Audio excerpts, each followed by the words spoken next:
Impromptu. What's happening, everybody? What's going on, Joe? An average Joe. Good to see you. Gonna give you guys a moment to check in, but I'm just chilling here. Did a couple of things. Got up really early this morning. Was out by the lake. Went to do some errands in town here. Not really errands, but kind of like shipping stuff and grocery shopping. I guess those are errands, right? Anything you got to do is really an errand. Picked up this big old watermelon right now. I love watermelon. You can see even got watermelon slices on my shirt. But I don't have my usual setup. I don't have my mic. Let me know how I sound. Fonso, what's going on? Bri, is nobody working today? Just like me. Join me in not working. What's up, Woozy? Hey, y'all. Juju. Hi, Juju. What's happening? Everybody's home. It's good to see you guys. Everybody's home doing nothing, just like me, eh? I'm just going to sit here and carve up a watermelon, drink coffee, wear Ego East. That's basically what I'm doing. Going to sit by the lake, wear perfume, and chill. That's a big one. You like the big ones, eh? I like big ones. You know what? My dad was a watermelon farmer growing up, so we've always had watermelon in the house. Watermelon's always been a thing in our house growing up, so it's just kind of like a conditioning thing. I've been conditioned to love watermelon, but I hated fucking cantaloupe. I despised it, and my father would always make me eat it, and I'd be like, no. Well, he'd be like, here, do you want some cantaloupe? I'd be like, no. You want some cantaloupe? No, no, no, no. And then one day he's just like, here, eat the goddamn fucking cantaloupe. And I put some in my mouth, and before it got down to my stomach, I puked it all out. I was so disgusted by cantaloupe. Even to this day, I can't eat cantaloupe. I'm not a fan of cantaloupe. Even honeydew melon, I can't. I don't know what it is, but the cantaloupe to me has a really weird smell. It's very pungent. What's up, Lawman? Good to see you. Bry's at work, kicking in the stream. Awesome. Juju says, cleaning the house, party too hard for Joey's birthday. Ah, nice. Happy birthday, Joey. What'd you guys do? I saw you guys were at the beach. You posted some beach shots. Well, I hope you guys had fun. I hope Joey had lots of fun. How's Joey doing? Is he hungover? Is he alive? How do you drink your coffee? Man, black. I've been drinking black coffee for years. No sugar, no cream, no milk, nothing. Nothing sweet.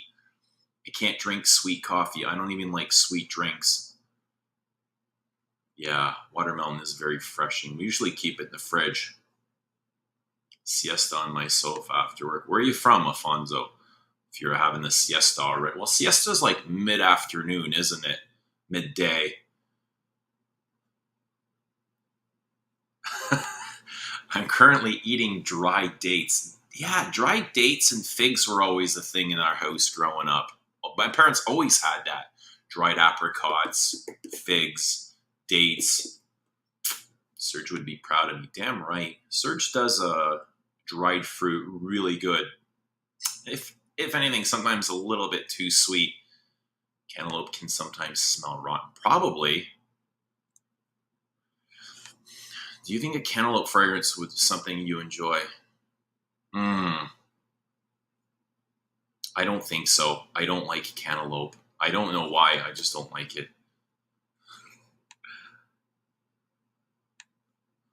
Oh man, are you Mexican, Bri? Mexicans love melon cantaloupe. I love watermelon, but no, I can't do with the cantaloupe or honeydew. Black and resinous coffee. I'm not sure about resinous, but black. We were at the sunflower farm. Went to play free arcade, had a beautiful dinner, and went to the bar. He's hungover. I don't think I've ever seen a sunflower farm, but it sounds great. Actually, I saw you posted some pictures, yes, in your stories. I did see that, the sunflowers. Papaya has that vomit smell to me, says Le Lily. Le Lilion.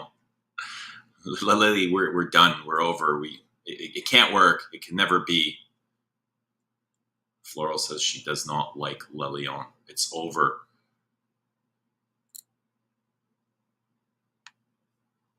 Yeah, I've noticed that. Yeah, I like Le Parfum de Trace. I can tolerate that. I don't have a problem. But that's is that cantaloupe or is that more that is more melon, more honeydewish. Egoist or Bois de Zil? Dude, that is a good question. Oh, I hate you for asking me that, to be honest. So I'm up at the lake. I'll be here. So I came up last night and I'll probably be here until Sunday. And I've only brought this with me. And I love this. In this modern formulation concentration, it's so easy to wear. If I had to pick one, I don't think I can answer that. I think it's very inappropriate for you to ask me, as a fragrance enthusiast with a heavy addiction to purchasing and wearing fragrances, to pick a very limited amount of perfumes. My answer is all. I pick everything. Whatever I enjoy and love, I'm going to buy and wear. So I never want to fucking put options on myself if I don't have to. I have that choice. Lily says tastes can change. They certainly can. You're always free to change your mind. I like cilantro. I like green, those garden spices in perfumes. And I think Chanel does that quite well. They do it in ta-da, Bois de Zil. I think there's a cilantro, or is it coriander? One or the other. It seems like papaya is similar to cilantro. Which is better? Oh, roast beef. Lilion or Shalimar? Shalimar is so good, it's hard to imagine Lilion being much better. Damn. I'm not going to answer that. Both. But, all right, I'll leave it in the chat. Answer what is better, Lilion or Shalimar. Both are amazing. I think they're different enough where you can own each. I have Parure. I do. I got a tester bottle of Parure from Anuj, and it's really good. It's a huge, bold floral. Egoist for me. Egoist is much more traditionally masculine, and I find Bois de Zil more feminine. So if you struggle with that powdery, waxy, creamy cosmetics, lipsticky thing going on, very balmy, that's what Bois de Zil is. And to be honest, I don't see a very big connection between the two. I don't find them all that similar. This to me is much more butch and aggressive, much more masculine. I've actually got Tom Ford Noir Extreme on this arm, and I've got Mugler's Alien here. I went to the drugstore and I was just trying out some things. Oh, she was showing me the sales assistant was showing me the best sellers, and they're just awful. But I mean, it's not people to blame. Well, I guess it is. I guess brands are making this stuff because people are buying them. But it was like Acquaragio Profundo or one of the Acquaragio flankers, Sauvage. It's the usual suspects. But yeah, I have Tom Ford Noir Extreme and I guess Mugler Alien was the most interesting things for me. Yeah, I only brought one. I only brought Egoist to the lake. I'm tired of hauling a ton of perfumes with me just for a couple days. I want to keep my life simple, man. Shalimar and Lilion are two different compositions. Lilion is far more labdanum forward and structurally different. It does. Lilion opens up with that very sparkling, leathery, abrasive patchouli and amber, like right off the top. Where in Shalimar, it's bergamot and vanilla, and you gotta wait till the deep dry down to get to the ambery part of Shalimar. Shalimar is much more vanillic than Le Lion. Very different. Shalimar is much more powdery and cosmetic-y, like a woman's handbag, lipsticky. Bless you too, TB. Mr. Lawman says Shalimar. I mean, if price-wise, Shalimar, no doubt, but you can get it for about $100, right? While Le Lion is, if you're going for the big bottle, closer to $4. I just ordered a Bois de Zille decant to try it for the first time. Yeah. Be patient. Bro cat. Le Lion, obviously. Ooh, Woozy says Le Lion is more versatile. I don't think Le Lion is versatile at all. I don't think it's an everyday perfume. I think it's a very... I mean, for us, for people in this space, yeah, it can be casual, but I think it's a very special occasion fragrance. Le Lion, no, that's not even the question for me. Not even the debate. Le Lion.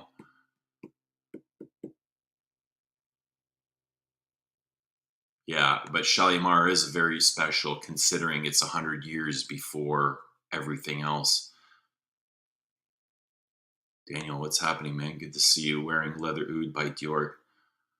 Is it your first time wearing it? And damn, it must be hot.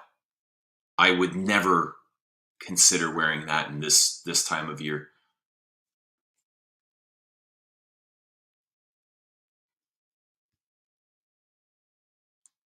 What do you do, supply and demand? Why is your job stressing out? Why are you letting people fucking stress? Are you working for yourself or somebody else? Don't let people do that to you, man. They praise you for you being overworked and they don't show any... I mean, unless they're compensating you for it really well, don't let people take advantage of you. I fucking cut that out, man. I used to work 70, 80, 90, 100 hours a week and they'd praise me, you know, for being overworked and overtired, and I never got anything out of it. Yeah, obviously I got a paycheck, but it was draining physically, mentally, emotionally, spiritually, and so disconnecting, man. I hated it. I hated my life. It was so fucking miserable. Even bringing it up now, talking about it, makes me angry. I'm coming. I'll be right there. What's up, Natalia? Well, that's early. It is. I'm off. Nobody knows I'm off but me. I haven't told anybody yet.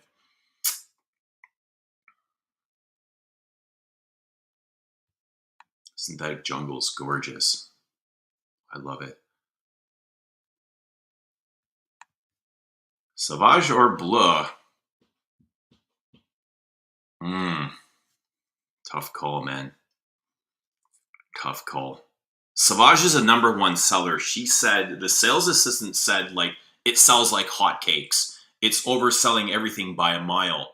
Not the elixirs so much because of the price, but the EDT is just completely outselling everything. Give me a minute. I'm going to open the door and get some fresh air going through here. And open the screen.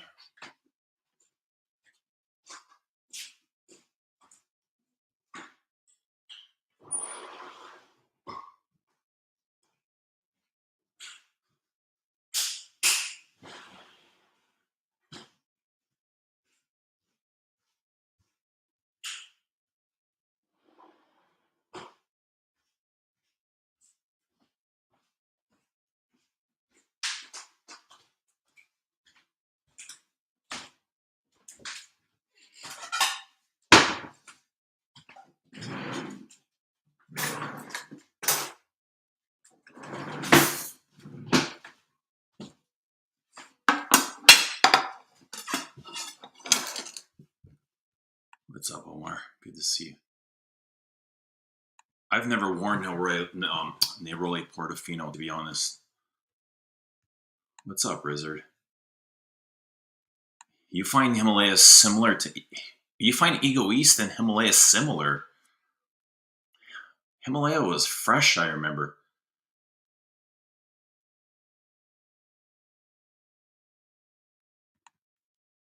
Knowing real sandalwood for me, Bois d'Azil is not rich enough. Damn. Sometimes I wonder if I'm smelling the same thing as people. Bois d'Azil is a grower. It's not very prominent, but it's always there for me. And I love the way it kind of just, it grows and morphs slowly but surely. While Egoist is a punch like right out of the bottle, right? It's just like, bam! It's so aggressive. Like 0 to 60 in 2.9 seconds, right? While Bois d'Azil is very calming and relaxing, and it takes its time getting there. It's in no rush, right? There's no stress. There's no anxiety. I'll drop the link if anyone wants to come on.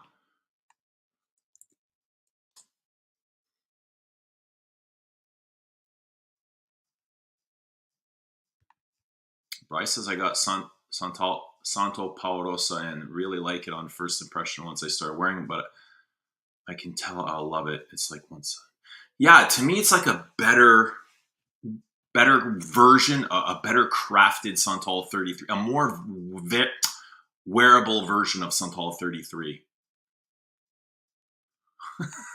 Rudy, what's happening, buddy? Come on stream if you got a minute.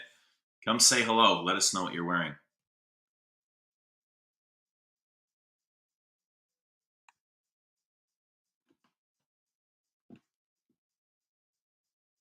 What do I think of Guerrero Heritage? Dude, watch my review. It's a fucking masterpiece. Brilliant. I love it.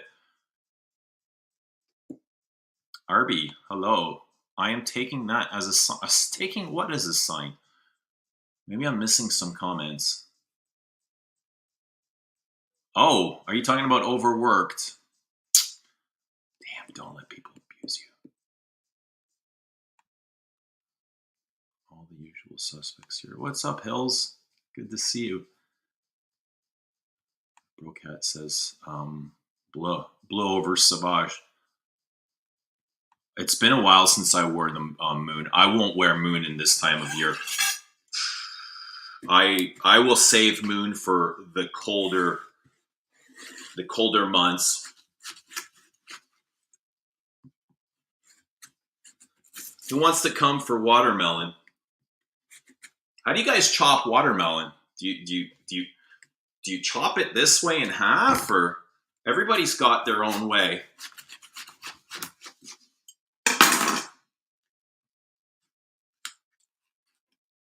That's how I chop watermelon.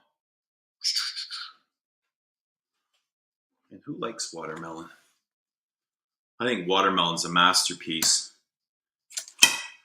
Whoever designed and created watermelon, whoever the architect is of watermelon, is a fucking brilliant genius. Whoever that may be.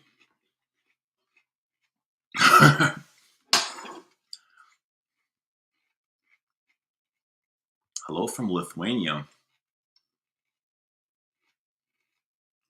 Hello, Lithuania. Better of a freak.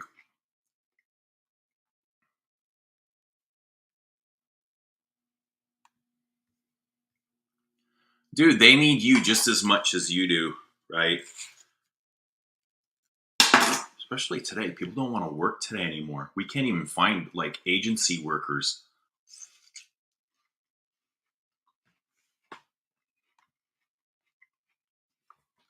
Savage stole the Privé bottle design. Well, I mean, they invented them. It's their design.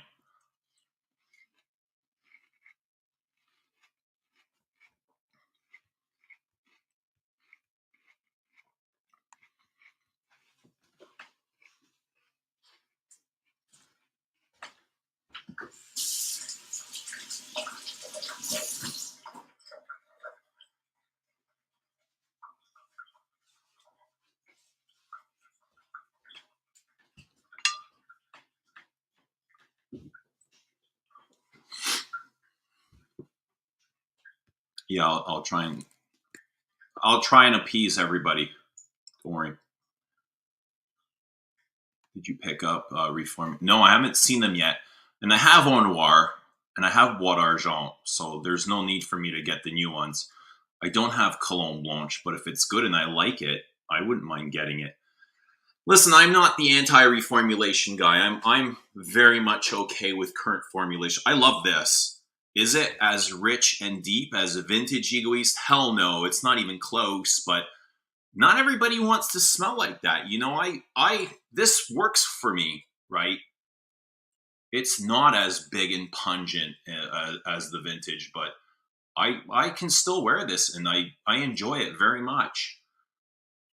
And I get, I totally get why people want vintage and why they chase it and hunt it and pay the big bucks. That's their thing, and they're entitled to it and it's their right. But I'm not obsessed with vintage or any formula, whatever is easiest available.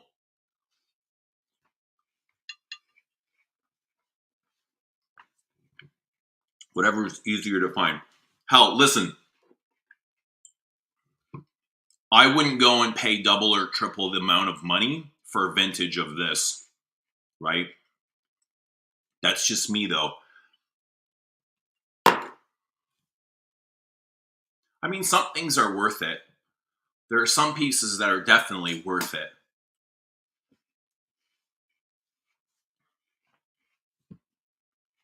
And I think the pieces that are much older, you're going back 100 years, I think those are the ones that are probably most worth it.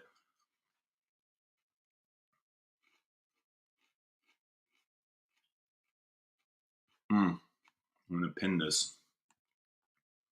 How do you pin comments? Is that pinned?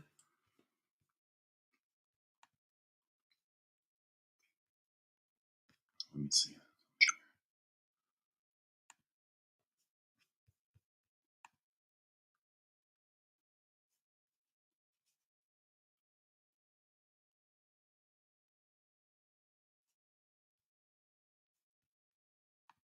All right, so it's not pinned.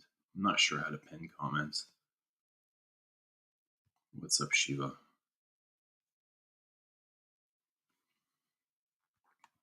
RB, find something you love, something you're passionate about.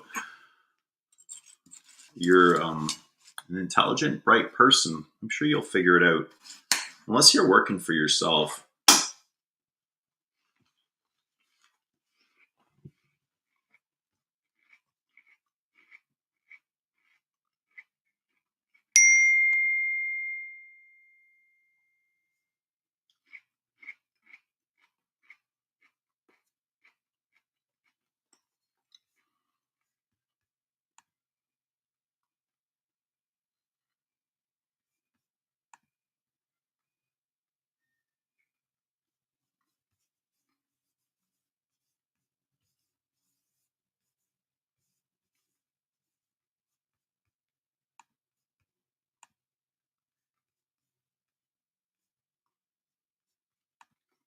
Be careful with that knife.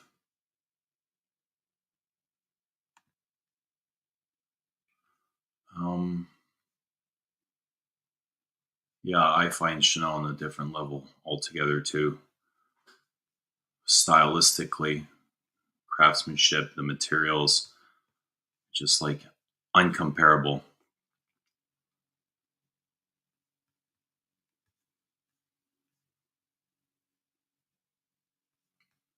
I only got one watch, and it's a Tissot, like an old Tissot. I paid about probably $500 when I was 20, and I haven't bought one since.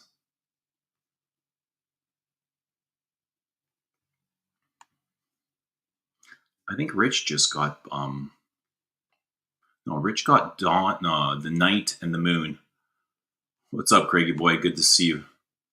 I saw you in the chat this morning. Was it the watch guy? What's the watch guy's name?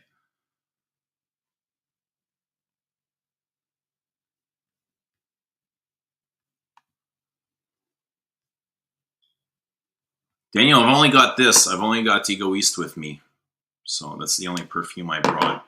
But if you want to come on and and review something, you're more than welcome.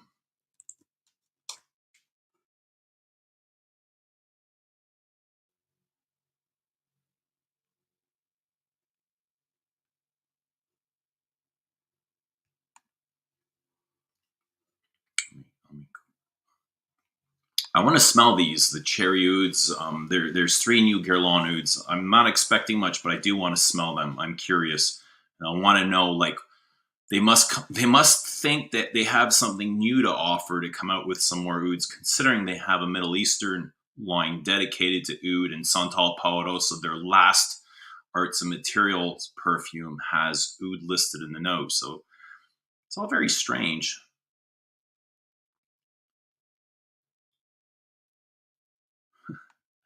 Cherry is really trending, right? I love sycamore too. Rudy's working on a review of LDE. Good stuff. Paul Thorpe. Yes, that's it. That's where I saw you. I don't script anything either, Rudy. Never have. I can't do it. It's just like you say, it feels like kind of fake. So just go with the flow, man. Go with whatever feels and whatever comes out, right?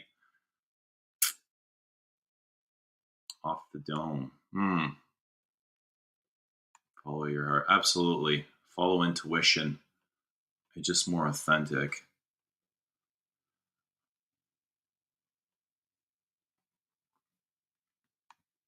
Yeah. You don't need a script, just bullet points of what you want to discuss so you don't miss anything you want to say. That's a good way of putting it. You can just like write down, jot down little points, but to actually have something scripted and read, I mean,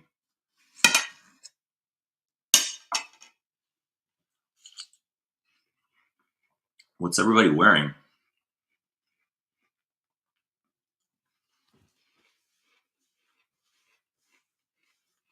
I'm just chilling here at the lake. Nobody wanted to come. Actually, the kids were all like busy. My one son's working all weekend. The other he's got his sports that he's doing. The other son went to his friend's cottage. So I came up here alone last night, thinking I was going to have a campfire, but I got here a little bit too late. And as I was sitting here, I'm thinking, damn, this feels really strange without my kids. Like, it felt very different because I kept expecting to hear them or, hear them arguing or talking from a different room. And it's just like quiet the whole time. It was like it took a little bit of a while to get used to it. And like, I'll go down by the water and expect to see them there and they're not there. I'm like, oh, you know?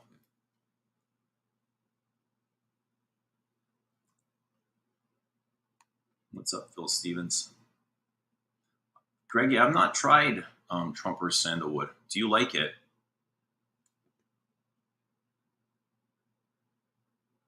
Italian Bengal Rouge. Is that the Parfums d'Empire? Tom Ford Ombre Leather. It's got to be like a bestseller. What's up, Bobby Ono? Oof. Curious if you've ever calculated the price of your collection. I've never sat there and added every single bottle, but a couple of people have predicted on stream, and I think they came close. I don't know the exact amount. That is your best shirt. You must like watermelons. Bois d'Argent. I like Bois d'Argent a lot. Really like Bois d'Argent. Lily agrees with Bob.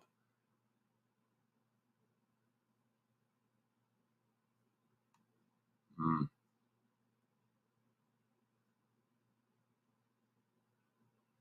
Ordered a bottle of. I had a bottle of Xerjoff Naxos, and I sent it back. I returned it. No, I'm totally okay being alone. I don't mind it. I'm very comfortable in being alone and sitting here in my own thoughts, and I welcome it. However, when I come up here, I'm used to having the kids with me. And it was strange that they weren't.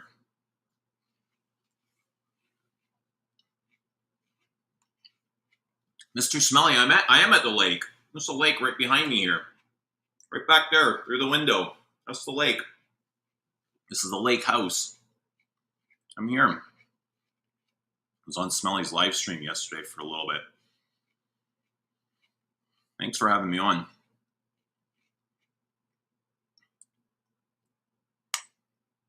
What's your favorite music? At the moment, I don't have anything favorite, but I remember being in high school, I really liked like rock and roll, rock music, Guns N' Roses, Metallica, kind of like punk. I went to go see Rancid a few times. I've seen Metallica 3 times. Used to go to all the Lollapaloozas when they came through Toronto. In the 80s, I liked that glam rock, Poison, Warrens, shit like that, Def Leppard. Right now, it's just like, I'm not really attached to any specific genre of music, or I don't buy music anymore. I used to be obsessed with buying CDs and crap. But as technology changes, I just got like really tired of changing from CDs to digital to all that stuff. And I just listen to whatever's on the radio. Being alone is definitely underrated. You got nobody to... You just do what you want, It's just like, you don't have to compromise. There's no compromising. I feel like when you compromise, you're never really getting what you want, but you're getting a partial. It's like buying a partial bottle of perfume, isn't it?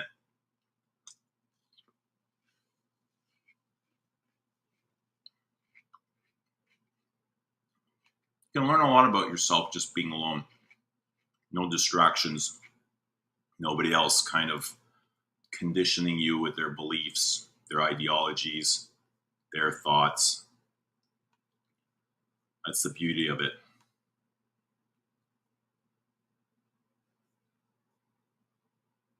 Smelly, come on stream. Come say hello if you like.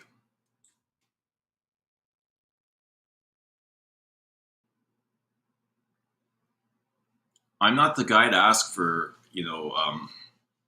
I'm not very familiar with Serjoff. I've smelled a few in passing here and there. I'm not the guy to ask. I wouldn't know very well.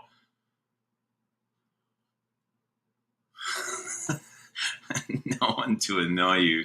No, I mean, there's nothing wrong with being in a relationship or being, if you find the right one, it could be great. It could be very magical. Love is a beautiful thing. I'm not against love, but I am for being in love with the right person that doesn't make you kind of lose yourself or give yourself away. If you could be fully you with that person, I think it's amazing. I'm all for that. And if I can find that, I would definitely dive in, but I wouldn't run from it. I'm not afraid of it, but I wouldn't get into something that didn't suit me, where I couldn't be myself.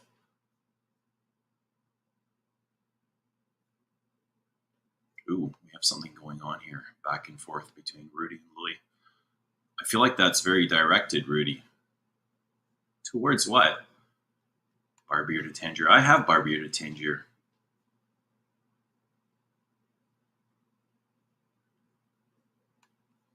When I was at the local niche store, they told me there would be a huge price increase from Frederick Mall in the month of September. Again. That's all we ever hear.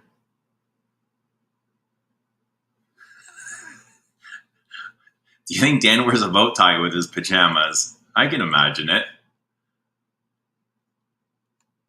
Love is for weak people. So are friends. Ooh. Hard-hitting words from Dan. Love is for weak people. I mean, we can go into this. Love is for weak people. I feel like if you're in the wrong type of love, it could be a major distraction. Love can be giving yourself away and distracting, just like any other vice, if you're with the wrong person. It could be just like any other addiction. Like you're addicted to this person like any other thing. That's the number one addiction, is the addiction to another person, which a lot of people don't realize.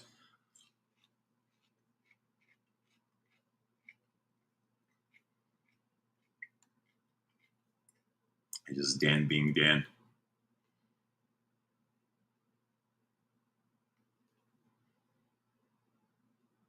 What's up, cheap imitation?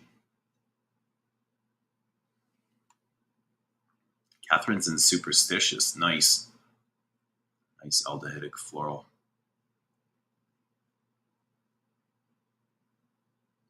I mean, I got a lot of guys messaging me asking how you're coping, how you deal with heartbreak. You're very inspirational. You know, thank you for being vulnerable and sharing your journey. I guess it's tougher for guys to talk about their relationship stuff.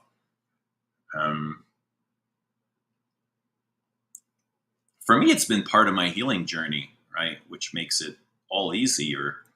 It allows me not only to heal heartbreak, but a lot of other traumas, right?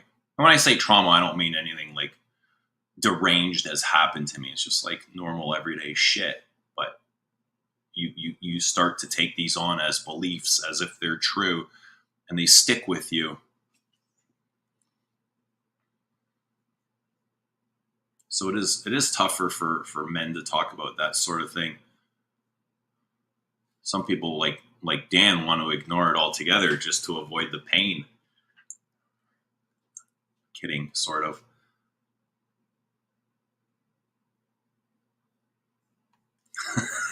There, Greggy Boy nails it on the head. Oh, we have our first guest, and it is a very familiar guest to the stream. Everybody say hello to the quack, Rich. Mitch. Yeah, buddy! Yeah, Is that a quack or a moo? well, it was a bit of a bit. Was a bit. I feel a bit moo, to be fair. Are you, I'm just tired. That's like all. I woke up, had a massive nap. Sorry, I said it sounded like a grunt almost. almost a grunt. Just a little bit late for a grunt. What's up? How are you? Oh, I'm all right. How are you? How's the lake? Good. So I heard something about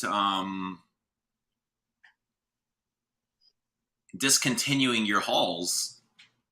The holes were discontinued, but then I reformulated them, and they've been reintroduced for a very limited run. Very good.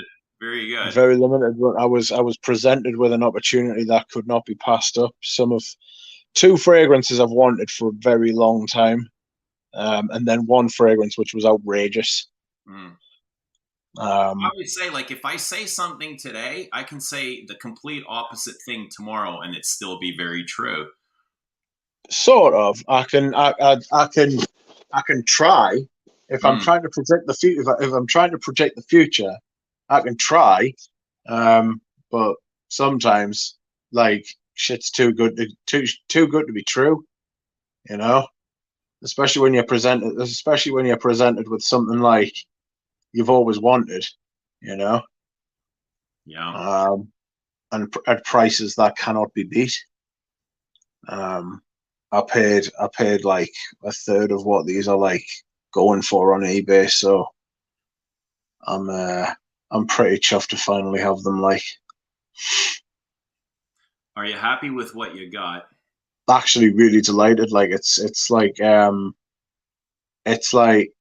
you know when you buy stuff, right, and then after a while, the buy and you stop looking forward to it. Yeah. Uh, I was like really looking forward to these arriving today. Like, I was like thinking about it. I was excited about it. I was happy about it. It's like two fragrances that I've like always want. Two of the fragrances I've wanted for years. Like I said in the video, um, it's it's two crossed off the list basically. New Harlem is one of those fragrances that was hyped back in the day, like 10 years ago. You think it's well deserved of the hype? Ooh, no,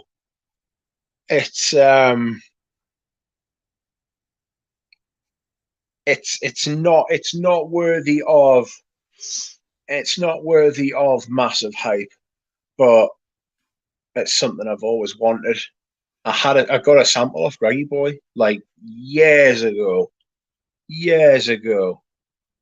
and it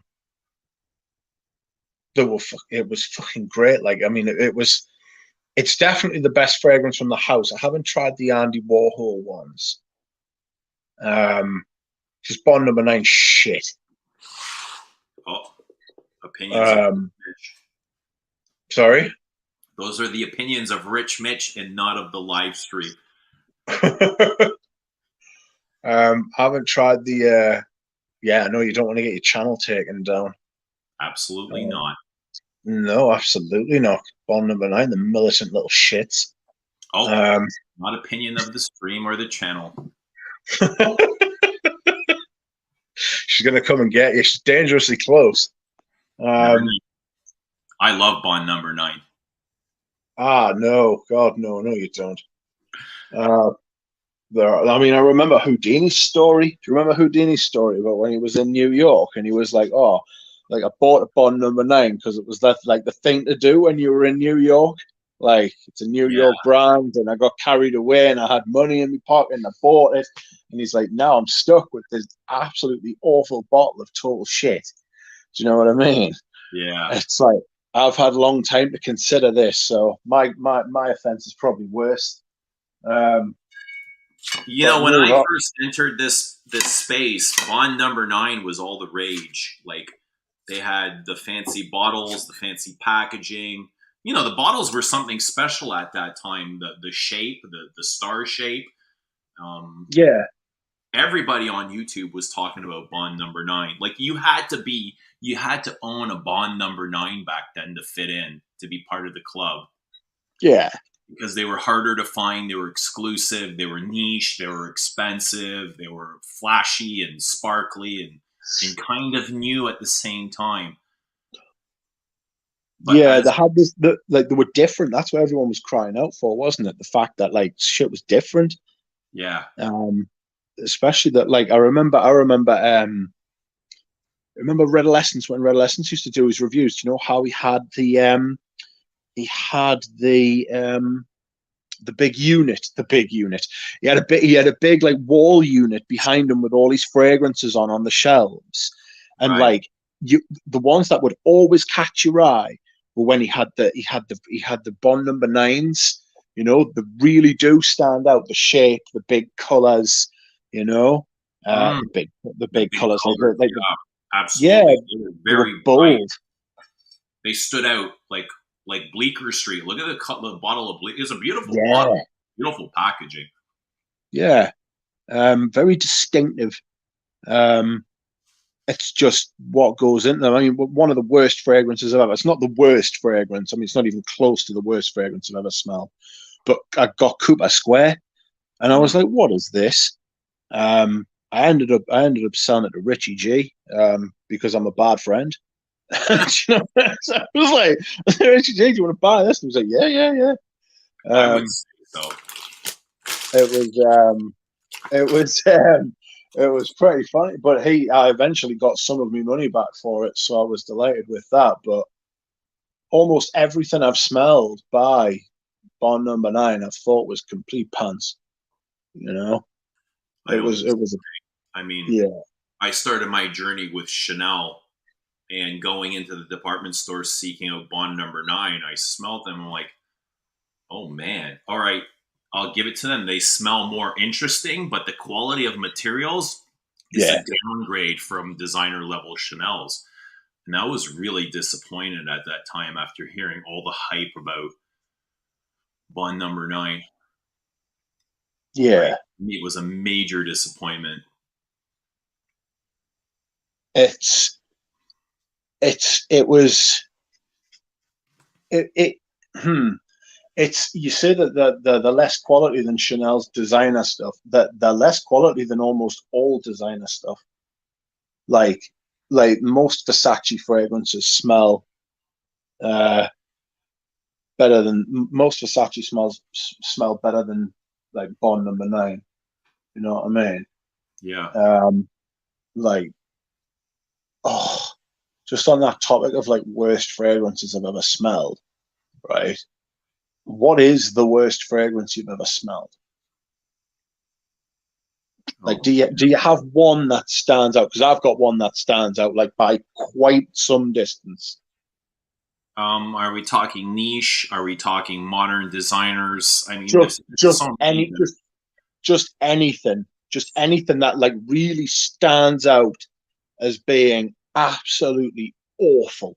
I have two: Santal 33 and Memo African Leather. I really struggle with, Right. partially with the hype. I think it's more to do with the hype than they're actually bad fragrances. Yeah. Um, that I actually hate though. Like, give me a minute. But those are two that I strongly dislike. What is yours? Right. So it's another one I got a sample off Greggy. Right. Oh, And it's I'm from Greg. still Greggy. It's not All right. Greggy's fault that it was shite, but it is such a terrible fragrance, right? And it's by Parfums de Marly, and it's one that no one ever talks about. They must have just fired the formula into the sun, right? Like with all the fucking bottles that they had as well, right? It's called Ispazon, right? Mhm. I don't know if you remember it. I know Greggy's in the chat, or he was in the chat. Is it a green Ispaz, bottle? oh, God knows what color the bottle was, but it was absolutely awful. It smelled like Reactor 4. You Oh, know, it smelled yeah. like Chernobyl. It was absolutely appalling. It was metallic, and it's it didn't smell off, which is a shame because that could have been an excuse for it. But it smelled like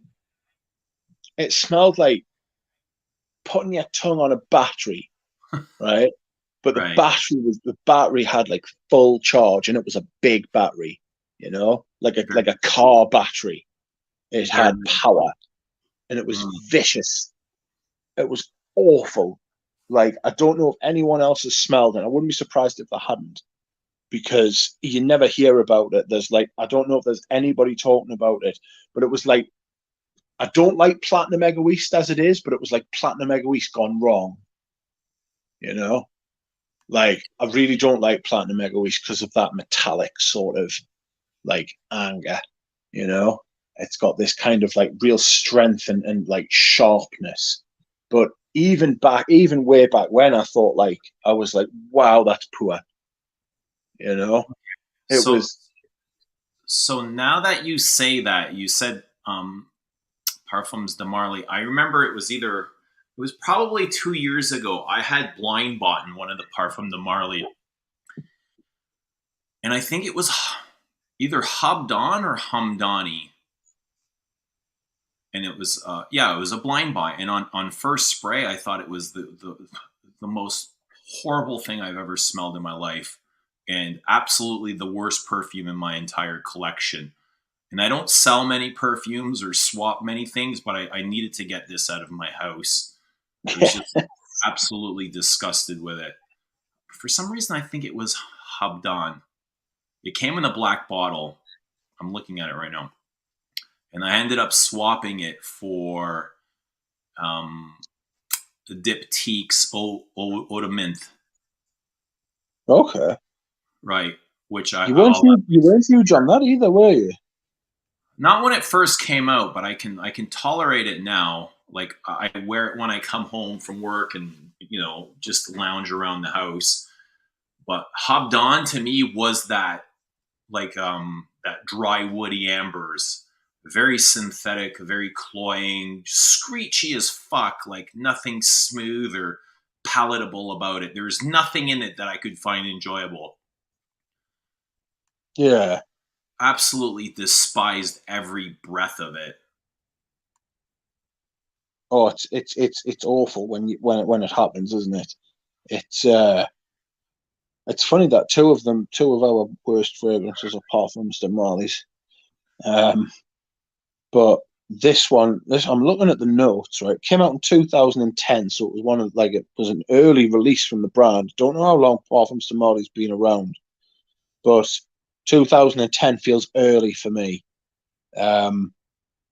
And it was I'm looking on Fragrantica, right? And the notes according to Fragrantica were bay leaf, thyme, orange, Amalfi lemon, and lime.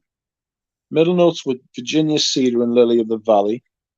Base notes were musk, amber, and vanilla, right? And all I can remember smelling was fucking plutonium, right? It was absolutely rancid, right? Like rotten plutonium. That's what it smelled like, you know. Yeah, If metal could die and like go off, that's if what it metal smelled could like. die. Wow. If Yeah, metal could called die, rust. sorry. It's called rust. Yes, like dead metal, like, but like just somehow worse. Do you know what I mean? Like, I don't know how bad I'm making it sound, but I promise you the smell was worse. I Um, can imagine. I'm not a fan. You know, I can't with the brand. Like, there's something in almost all of them that off put me and turn me off that I don't find enjoyable. Either they're sorry, they're either they're just copies distinctly. of something else, or they smell like, there's something in the top of them that remind me of department store niche fragrances. Yeah, there's just sort of there's something like there's something like oh, there is something about all of them. There is this sort of like wrongness like you can find with them, like in all of them. I don't know whether it's like a psychological thing where it's like, oh, um, these are hyped to death and they're on YouTube and it's like they basically represent all the things that I don't really like in the community. Do you Yeah, know what I mean? I don't want to say hate because I don't hate. Like I try not to hate. Do you know what yeah, I mean? I'm right. trying. I'm trying to be less hateful. Um, But you but can't love everything either. exactly. I'm trying to be less black and white. You know, I'm trying to mature and grow. But Mm. some shit deserves like you just like. Phew, some shit crosses the line into foulness, and it must be destroyed. And yeah, I lost the. I mean, I say I lost the sample. It might have been like accidentally on purpose. You know, maybe my subconscious was like, ah, yes, we'll just accidentally put this in the bin. You Well, know, yeah, you lose track of things you don't care about. If it was a priority or important, you would have known exactly where it is. yes, that's right. Um, Well, that's how life works. You make time for things or people that are important to you. yeah, exactly. You go out your way. That You was your attach. relationship with that sample. I'm just scared that I didn't get rid of it and it's lurking somewhere in the house, ready to pounce at any moment. Well, when You you know what I do mean? find it, you know how to get rid of it. Oh yes, I'll put it on a rocket and just Which, into space with it. You know, yeah, it's like alien. Maybe throw it into a volcano. You know, something like that. blowtorch it. I don't know. I haven't got a blowtorch. Maybe I could get one. If you I came got over to England, if you came over to England, you could blowtorch it. one. Yeah. Like Um, just get a there's professional, apartments. Oh, get a hang on. work visa. We got a guest. We got a guest in the backstage. Let me bring on the stud muffin. Everybody say hello to Time to Musk Up, Rudy. What's up, Eugene? How are you? Good. How are Great. you? How you doing? How are you doing? You look really well. Thank you. I appreciate it. You look super, dude. Super duper. You've got the best fade in all of Fragcom, man. Oh, you think so? Thank And you. I love a good fade, right? I do too. Yeah. Yeah, A yours is haircut is top always notch, fun. man. How are you? I'm good. I'm good. I was just running a few errands and I had some time, so I figured I'd come on. Awesome. You're always I welcome. actually I'm by this pond that's not too far from my house. I usually come here and All right. take Are a you walk. Good working? stuff. You have the day off, or Sort of, but there's no schedule really. I just have to meet. I have to go out to Queens in a little bit, but other than that, I'm good. you, Just you, relaxing today. you just kind of do your own thing, go with your own flow? Yeah, I'm not too good at taking orders and things like that, so I have to do my own thing. I'm the same way, man. I feel the same. I don't Yeah, like being I, told what I to do. laugh when you say I went late to work 5 hours. That's true. Like, as I was starting to stream, my supervisor had messaged. He's like, "Where are you? We need to talk when you get in." I was like, "Oh shit, yes, we certainly do. I've got a couple of things I need to tell you." I mean, if you get away Outrageous. with it, the hell with it, right? I mean, like I used to come to like high school late, like literally like third period was like when I would start. I was like, it's just way too early. Yeah, I'm not mourning people. I Yeah, used to, what I are used they to hate, doing? I Like used to getting hate us that up now. at 6? Who do these people think they are? Right? Like, you're gonna tell me I gotta get up out of my bed, my warm bed, right, at 4 a.m. Right? Take a shower as fast as I can, eat breakfast as fast as I can, piss and shit as fast as I can, drive to work as fast as I can, and then work as fast as I have to. Yeah, Right? yeah. It sucks because when you like really break it down to the hours, it's like okay, 8 hours of sleep, and then like if you commute for like an hour, you eat for a couple hours a day. Work is 8 hours, and by the time you know it, it's like the day is over, rinse and repeat, and by the time you know it, you're like 70 years old. Yeah, And dude. like life We're blows here by for a you. split second in the grand scheme of things. Like, Yeah, everything goes by in a split second. Enjoy every moment. it's yeah, we're a speck, right, We are on this simply. planet. Get away with life as least stressful as possible, and that's it, right? What are you wearing, Rudy? Today, well, I usually don't bring my fragrance with me, but I brought it this time because this is like pretty light, but it's a Scotland Indonese. Okay, I've yet to I, try that. I know you I, and Rich both love that. Love dude, it. you gotta get this. Yeah. It's so fucking good. Really, It's is it like salty? yes, like this is ambergris to like the max, like salty, um, ozonic, and it still has those animalic touches. Like it smells like it's been floating in the ocean for years and years, right? It's exactly what it's I like. need to try It's it. salty and fresh and citrus and like marine and like not the normal sense of the word marine. You know, it's literally like what Rudy says. It literally smells like the sea. It's so good, and then it's got like this kind of fresh bergamot top that kind of just really wakes you up, and it's the I think it has neroli, but that's not really prominent. I don't really get. I think it just has like the soapy facet, and the jasmine I think in here is really really nice too. Kind of It's just reminds me of Hermes' Peace Marine, even though it's got marine in the name. It is and it isn't marine like, because there's so many other things going on that take away um, that marine quality. yeah. Once you add like that dollop of cumin, it's just like all right, Yeah. it doesn't really have anything to do with marine, right? So is this one refreshing? Dude, it's so good. Like it obviously like the issue here people have is projection, but it's an eau de cologne, but it lasts on me 5, 6, 7 hours, no problem.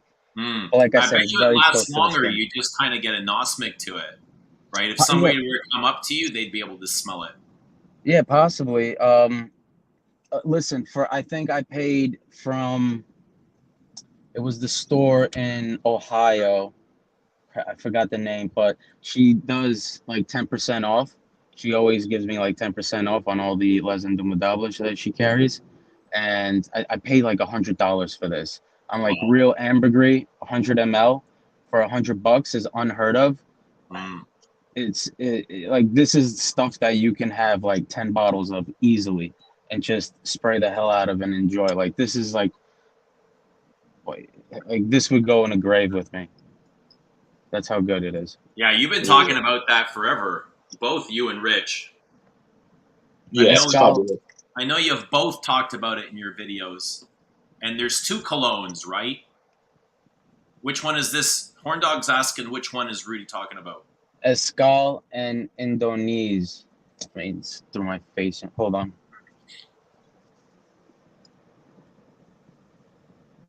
Oops. Okay. And Scald in Indonese. And what's the other one? Escal and Haiti. And do you guys have a preference? Well, I don't own it. Go You on. don't have the other one? Rich, I'm Rich, you sorry. have both, right?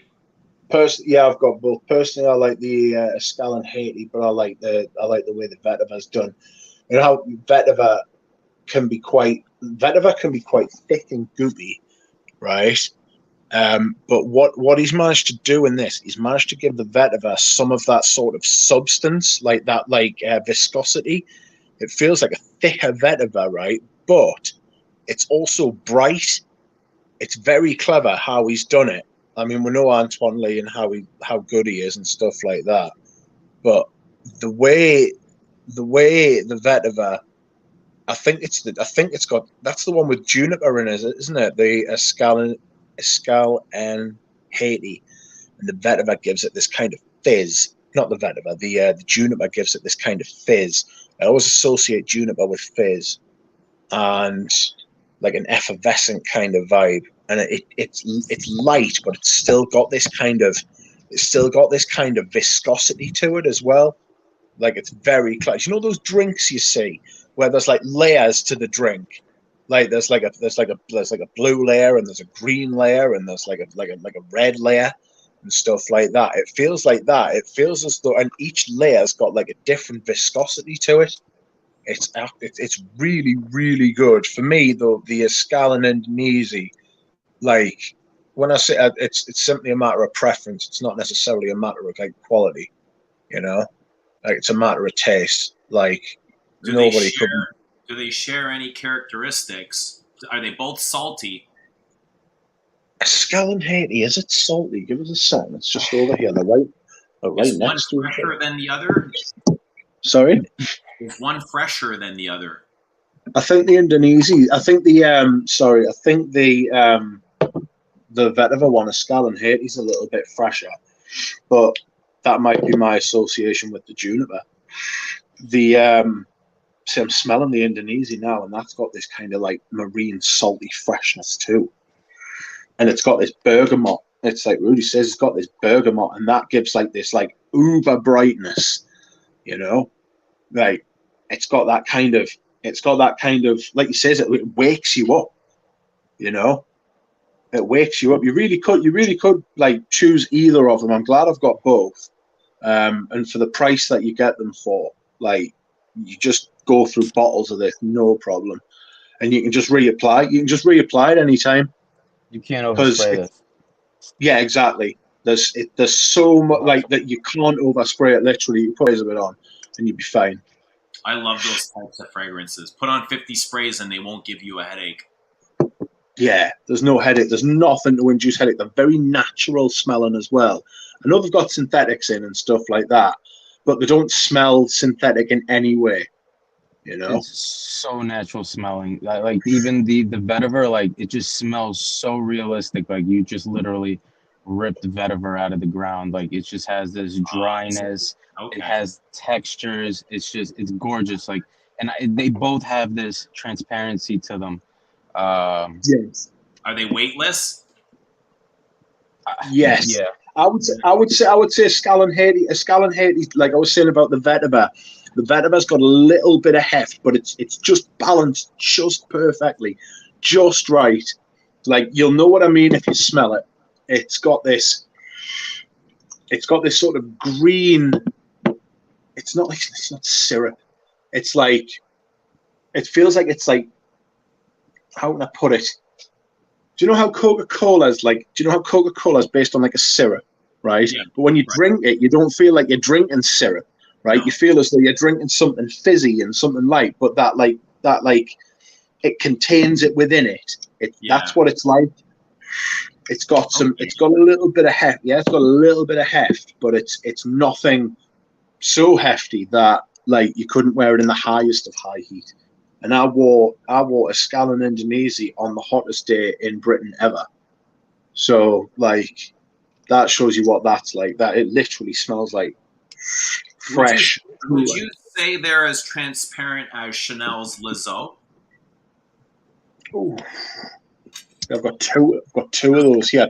When I hear people talk about these in Skull and Haiti and Indonesia, I always bring up like mentally. I bring up the Lizzo.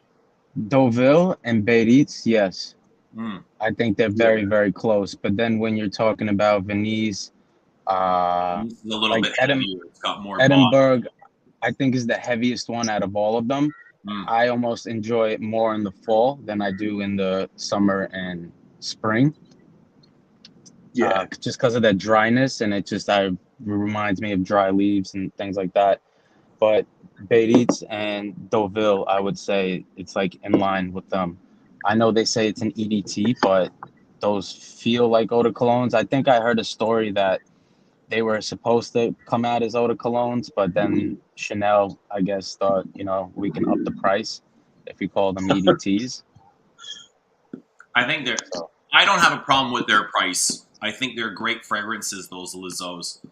Yeah, I agree. I think they're actually really good. They're good price compared to what you're getting, and you're getting 125 mils as well. Okay, shout outs to Al Manzano, Castoreum Captain Al, the erotic history of advertising aromatic aphrodisiacs. Fragrance by Tom Reichart. Okay, we'll look for that. I'm not sure what that is. JJ says, I'm falling in love with Resin Demidable Ombre Supreme. JJ, your sample of La Doulette Exquise should be arriving any moment now, so look for that. Ombre Supreme was one of my top releases of last year. It was that and Synthetic Jungle. Those were the two. Okay. Yeah. I absolutely love Amber Supreme. It's absolutely sensational. So good. And it's not amber like a vanilla amber, is it? By Ombre Supreme, they mean ambergris. Yes, it's full of ambergris, chock full, like 10%, I think it is, isn't it? Yeah, I get this mix of ambergris and immortelle. I think those are the two kind of main notes that I pick up.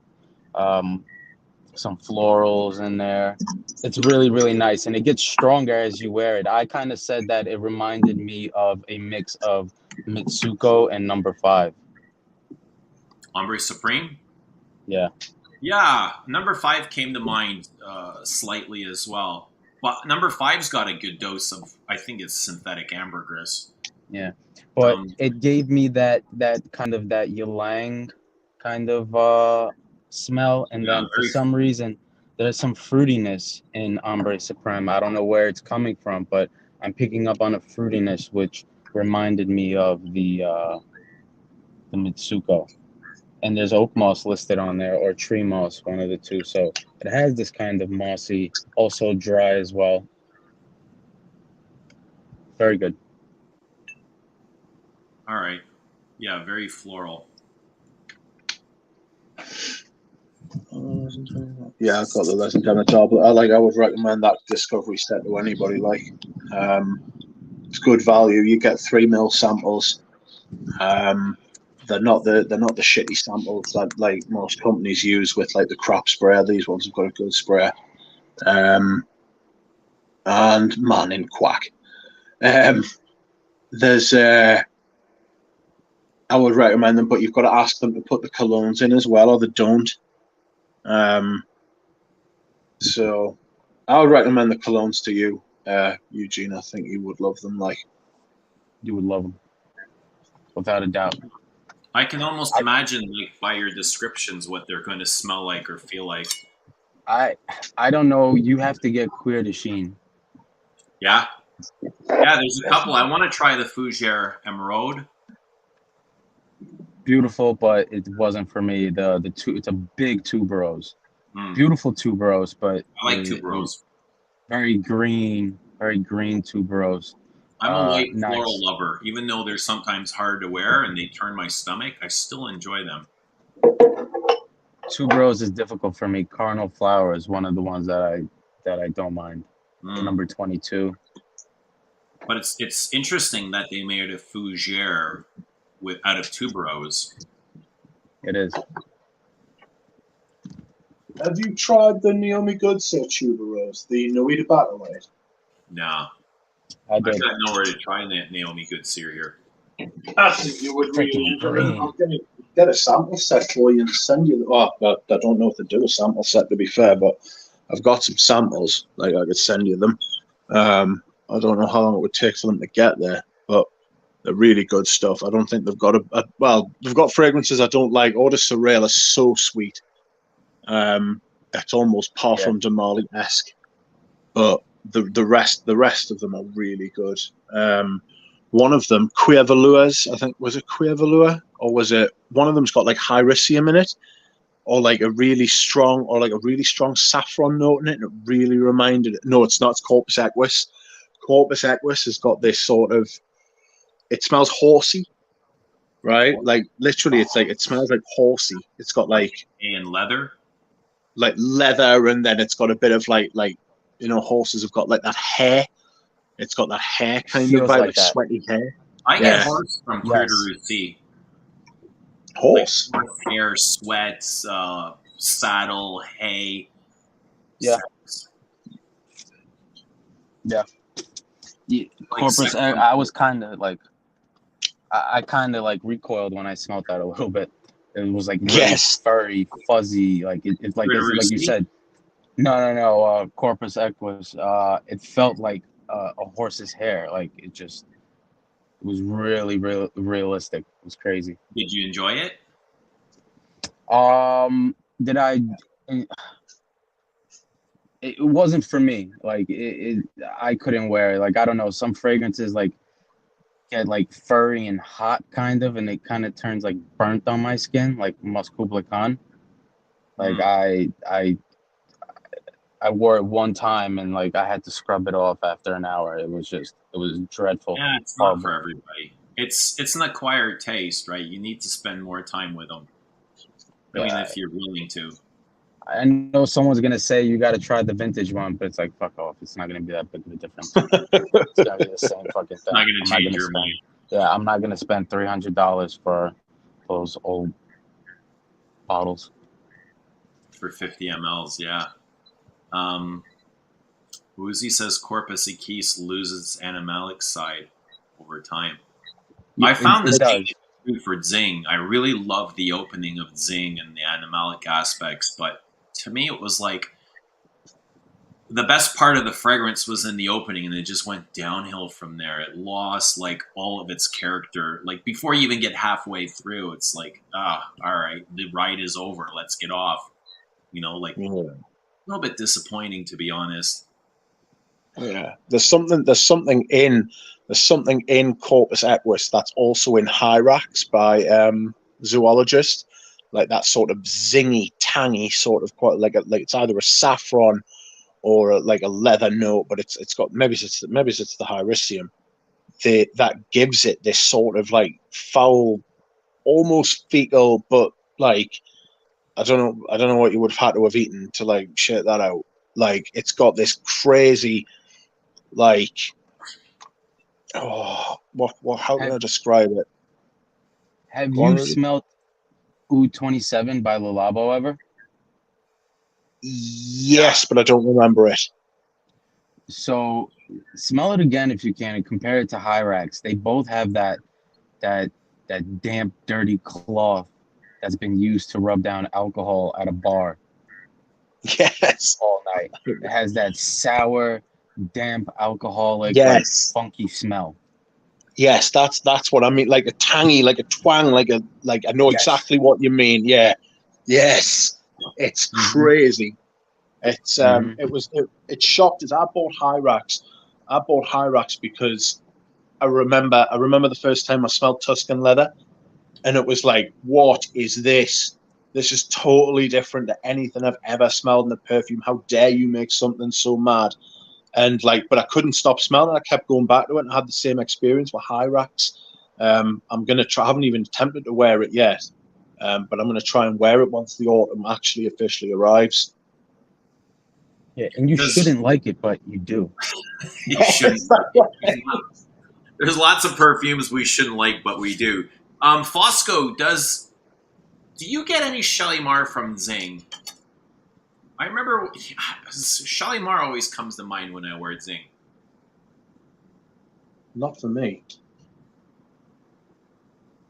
Zing reminds me more of Shalimar than Le Leon does.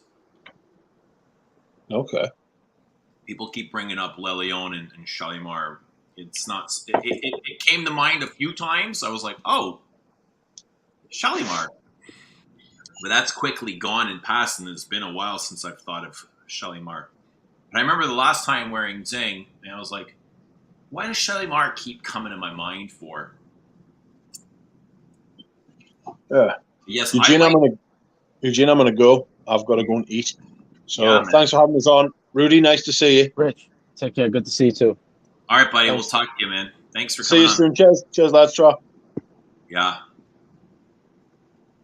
All right, Rudy. Just you and me, man. Spill the tea. Yes. I'll drop the link if somebody wants to. Dude, it's been a while since we've had you here. When was the last time you came on? Don't tell me it was the Celine video. No. I was on when I was at my other place. I've been on before when I looked like twice the size. So what's going on with you? Like physically, you are very conscious now about exercise. Are you watching your diet as well? You obviously are. Yeah, it basically about maybe like 4 months ago is when I like really started, maybe 4.5 or something like that. Mm. And like I literally, like, if you see one of my videos, maybe I think from 3 months ago, like my face is like this. Like I like kind of, when I saw, I was like, holy shit, like, and that wasn't even that long ago. So it's basically 6 days a week, 3 days cardio, 3 days lifting. I have a couple of friends, they're all personal trainers. Like they literally have been lifting since That's all they do, right? I've met them in high school since '01. Like, yeah, they're crazy. And so they're just giving me pointers. And I basically stay at like a 2,000 to 2,500 calorie a day, Okay. about. And have you noticed the difference in the way you feel? oh, hell yeah. Yeah, it's not even like a lot more motivation to just get up and do something. So not just physically, mentally, you feel better as well? Oh, absolutely. Everything is connected. Absolutely. Just, I don't know how to explain it, but you just have more energy. And then like my lower back, like my lower back is always hurt, but my lower back pain went away. And like you start noticing like your legs have to compensate for the extra weight, and then they balloon up. And because that wasn't my like normal weight really. I was always basically like 160 my whole life. And that all that stuff happened probably the last 3-4 years.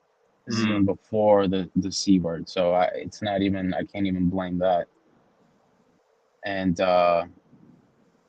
yeah, and then so about 4 months ago, I was the worst of the worst. It was 219 pounds. Right. And it was at a point where I was just like, you know what, like I gotta start now, because it's gonna get harder. And like there's some people in my family that are diabetic, and the doctor pretty much said that if I kept it up, I was like I was teetering, to get there. And like I see it's hard, like you gotta, all this insulin, you have to track your blood pressure and all this stuff, and I'm just like, It's miserable. I It's I not don't want to covered deal with either. that. The medicine isn't covered by healthcare. Okay? My I would get the coverage on. Here in I have Canada, a you're not decent covered, one. at least from what I Really? know. Yeah. Yeah. But like that wasn't really the first thing on my mind. But yeah, but it does get expensive. Absolutely. Yeah, but you Pricking look your great. I finger. mean, for taking care of yourself for up to 3 months, you look fantastic, and I hope you keep it up. And I'm sure you will. And I can't imagine like what the next 3 months are going to bring for you. Thank Looking you. great, Yeah. really Yeah. good. It's yeah. It definitely feels good. Do you fast at all? So I spoke to Patrick, and he was like, I told him there was like there's like certain points where my weight won't go down, and I was like stuck at like 202 for a little bit, and he's like, listen, sometimes if you can do like a 24-hour fast, you can kind of get your body to get your metabolism going again. And I did that, and the weight started to go down. So I don't know if it was specifically that, but it worked. And then it kind of happened again at like 280. Yeah, It wouldn't go down, and so like I fasted again 24 hours. yeah. To kickstart But the metabolism, right? yeah, and then I guess it's kind of intermediate fasting technically, but what I'll do is I'll try and wait to eat. Like I won't eat early in the morning, and I won't get take in any sugar, so I won't spike my blood pressure. So I don't, because once you do that, you get hungry Mm, and you have to eat. And so I can just drink like black coffee, 2 cups. That gives me the energy, some water, and so I won't have to eat until like maybe 12 o'clock, and then it's just oatmeal. I counted out; it's probably like 200 calories with a couple of strawberries cut in there, and then that'll give me the energy to go to the gym, it's and then definitely a after the gym, have a lifestyle little bit. change. I mean, you got to keep it up if you want to keep the weight off. I remember like last year, I lost 40 pounds just fasting, and it's literally just melts right off of you. I fasted, 24 hours, some days 48 hours. I did a lot of running, and the weight just like it falls off like water, man. And your body starts eating away, right, Yeah. at I mean, yourself. I lost a lot of muscle mass as well, but So um, yeah. but what I gained was mental clarity. I became much more focused mentally. That's what I felt, and I know the body kind of repairs itself while you're fasting. Oh yeah, absolutely. I mean, do you like? I watch Naked and Afraid. Ever like watch that show? No, I don't know I what don't even know programs what you it get in is. Canada. Naked and Sorry. Afraid is basically they get a man and a woman, and they throw them into like the wilderness for 21 days, Mm, and they're basically naked and they don't have anything, and they basically don't eat for like 21 days. They like chow on like bugs and whatever they can yeah, find, but like within that 21 days, like they lose a lot of weight, right? And it's kind of like fasting in a way. yeah. And No, I honestly I don't watch TV. I don't watch the news. I don't. I don't watch cable television. I don't watch Netflix. I don't watch HBO. Once in a while, I'll take my kid to the movie if there's something he wants to see, but I end up falling asleep like 2 or 3 times during the movie. Right? mhm. I just have I, like no interest. I don't have the attention span for keeping up to date with shows. that, If I have to watch something, it'll be YouTube live streams. I mean, like that's really the best thing. I watch most of the stuff I watch. I try to watch like educational stuff, like wilderness stuff. I watch like the shows where they fish for crabs and stuff. Uh, but We're losing you. spam. Yeah, no, it was a spam call. So Mm. annoying. Um, I don't even answer phone calls that I don't know who's calling me. I get them all well, the yeah, it comes up as spam. So like my phone tells me that it's spam, so I just don't even bother. But yeah, like most of the stuff, like literally my life consists of like work, sleep, family streams, and like I watch a bunch of UFC stuff, like MMA stuff, like that. It's literally it. Yeah, I used to be really into UFC. I don't know. I think I lost interest in everything once I discovered perfume. Al Manzano, $2 super chat. If you like, I can share the secret. I'm not sure what he means by that, but yes, I would like. Rich Mitch, £2 super chat. Quack. Spicing this up a little bit. I'll go on a walk. Let's see. Yeah. Let's see how many. I think the key to happiness is to not watch the news. Yeah. I don't watch the news. My dad is obsessed, like absolutely obsessed. He's got to watch the news at every top of the hour. And I'm like, dude, what are you doing? Nothing's changed in the last 1 hour. You know what it is? Like I had to like stop because I would literally just stand there and yell at the TV. Like Floral a knows madman. $10 super chat. She's blowing 2 kisses. Is that 2 kisses? It's 2 kisses. One for you, one for me. I think this is the first time I've ever seen a super chat. Oh, so sorry. What did you say before I so rudely cut you off? What was I saying? Oh yeah, like I would just watch the news and I would just yell at the screen like a fucking madman to my like by myself because it's like so frustrating what you see. But I can't control that, so it's like you can't control any of it. And I used to be obsessed with sports. I loved sports, and I spent so many hours wasted watching sports on television. Hockey, Toronto Maple Leafs, baseball, Yankees, Mets, Blue Jays, anything, you name it. Sunday, I lost 10 hours a day watching NFL football, UFC, all the big sports. I was a sports junkie, right? mm-hmm. And it's just like, what am I doing? Like, none of this shit matters, right? It's just entertainment, but it has no effect on me whatsoever. Yeah. And now it's just like, if I have absolutely nothing to do, I'll do it. Or just to spend time with my kids because they love it. Like, they're so distracted with it now. So I'll take my kid to a Blue Jay game. If the Yankees come to town. They love, what's that outfielder's name? The guy that's hitting home runs. On the Yankees? Yeah. I think it's number 25. I forgot his name. Like, I honestly, I know who you're talking about. Like, I literally stopped watching, like, sports, like, other than UFC. Like, because I like it because it's only on Saturday. So you're not really, you look forward to something. Like, I can't watch 160-something games of baseball games. Like, I'm sorry. And not to mention, like, the way I see it is they're just really overpaid grown men playing with balls. Like, yeah, it's just entertainment. Stop watching the Yankees, stop watching UFC, and start watching us here on the live streams. That's it. Simple as that. Yeah, like, I don't know. Where are you, Rudy? Oh, so this is one of the ponds by my house. Like, this is, like, these are some good times during high school. Hold on. Let me switch.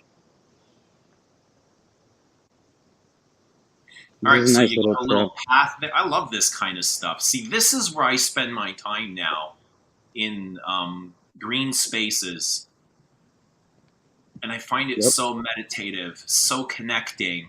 So, you kind of lose that dysregulation of the body. Mm-hmm. So, like, Mother Nature and Earth and all this good stuff it's healing.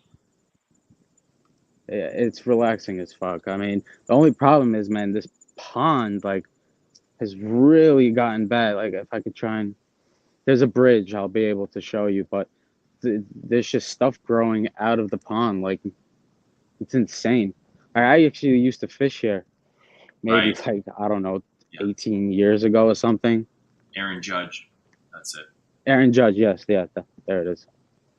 Because, like, I like the Mets, but they fucking suck. So it's like I just don't watch them.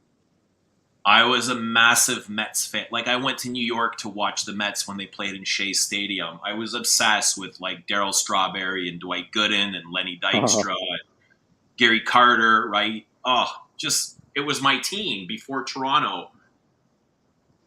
Really, that's surprising, man, for someone from Canada.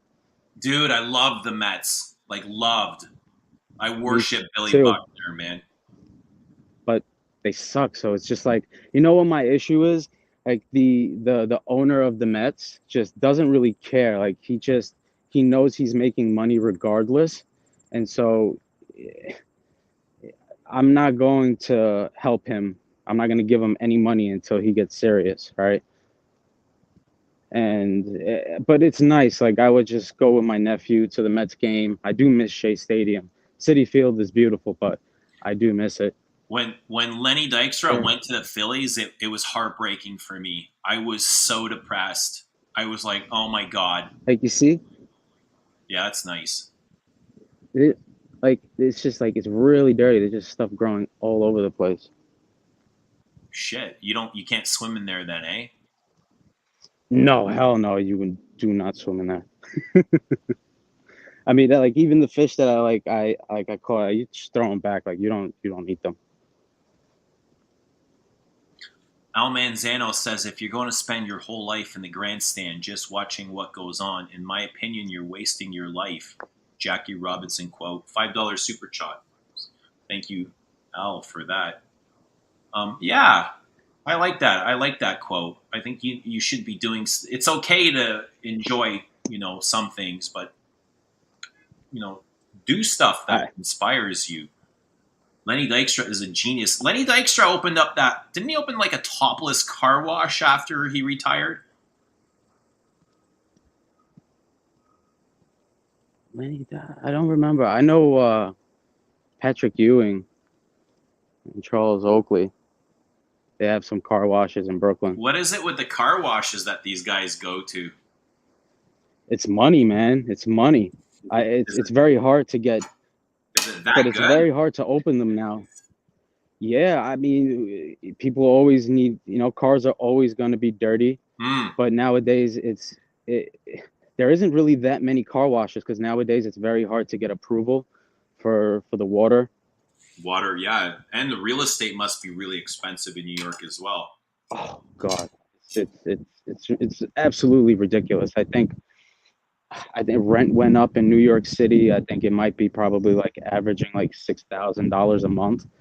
And like Whoa. I've seen people that have these apartments and like they literally use a living room they split with somebody else as a room. Like it's cool, it's nice to do it for maybe a couple of years, but like it's just not for me. Like I like a driveway. I like to just pull in, park, and done. And if I want that city life, I'm not that far from it. Yeah. I like the peace and quiet of country life, the solitude of being alone, but I also miss seeing people. Like I like people watching. Yeah. In like a not creepy way. But yeah, it's so expensive here. Like my rent was for me to live in that 800 square foot apartment cost me $3,000 a month. I'm not even like I'm sure it's more now. I bet. And it was tiny. It was just me with the kids on the weekend, right? I mean, if you think about it, right? Like there's some properties here, like on the cheap end, the property tax here is pretty much 12,000 a year. So your mortgage alone is only 1,200 just for the taxes, and that money you will never see again. So that's not going into that's not turning into equity, right? Yeah. And on top of that, the mortgage is probably another, I don't know, 3,000. Dude, houses have become unreasonable. I remember buying my first house, and it wasn't. Thinking about it now, it wasn't a lot of money, but at that time, I thought it was like crazy expensive, right? I was like, oh shit. I was like a little bit in fear. I was a little bit scared that I wouldn't be able to afford it, but I was able to afford it very easily. Of course. I mean, think about it. You're signing a contract for 55 years. Like is that what is they are in the insane. States for mortgage? I mean, you can get different mortgages. Like obviously, if you pay it off quicker, the better for you. But Like a lot of the mortgages are like 50, 55 years, and it's like, okay, I'm gonna mortgage this thing out, but like I'm gonna die before I even pay this damn thing off, right? 55 But years. Some people don't live that long. Here is 30 years. They amortize it. And I think they've even canceled that and went down to 25. yeah, So they're, I they're don't. constantly changing the rules, trying to control housing, the prices. But Yeah, it's nothing seems to be working. and It's so the mortgage rates are going up as well. So they're like 6% right now. You know, they were like two. This camera sucks. Little bird. Um, yeah, it's like 6%, and like it's really inflated the prices. I think the market will probably drop like 15-20%. Whatever your house is worth, it will probably drop that in about a year or two. But you know, when the economy is bad, it's only good for people that have the money already, right? yeah, man. Because they can buy all the stuff up for cheap. This little creek. And now they're prefabricating houses in warehouses, right? They're not Yeah, building them on the spot. They're building them in a factory. They're driving them over to the lot and they're picking them up with a crane and just plopping them, yeah. right? So So they don't get to settle like naturally the way houses built on the spot do. so what's been going on in like New York and Coney Island, Brooklyn, and in the city, what's happening is these big like Fortune 500 companies, they're buying up plots of land or they're buying buildings, and they will not sell any apartments, only rent. Like, Yeah. so it's becoming harder and harder. Even if you want to buy, you can't.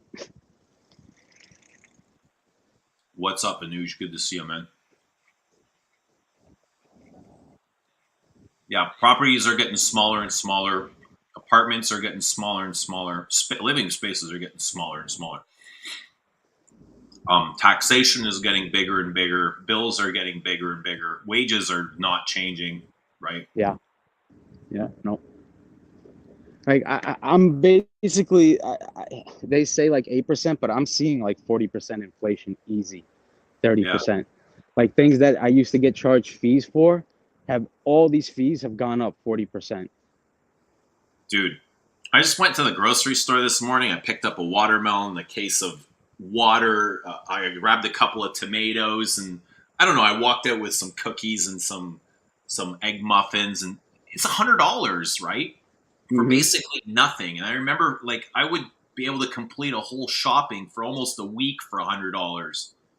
Yeah, And now $100 doesn't get you a whole lot. Friggin' watermelon is $8, yeah, no. right? You gotta work more, work harder, even though it's still like it's never enough, right? Yeah, yeah. Whatever you have, you always want more. That's just the way we're programmed, man. We always want more.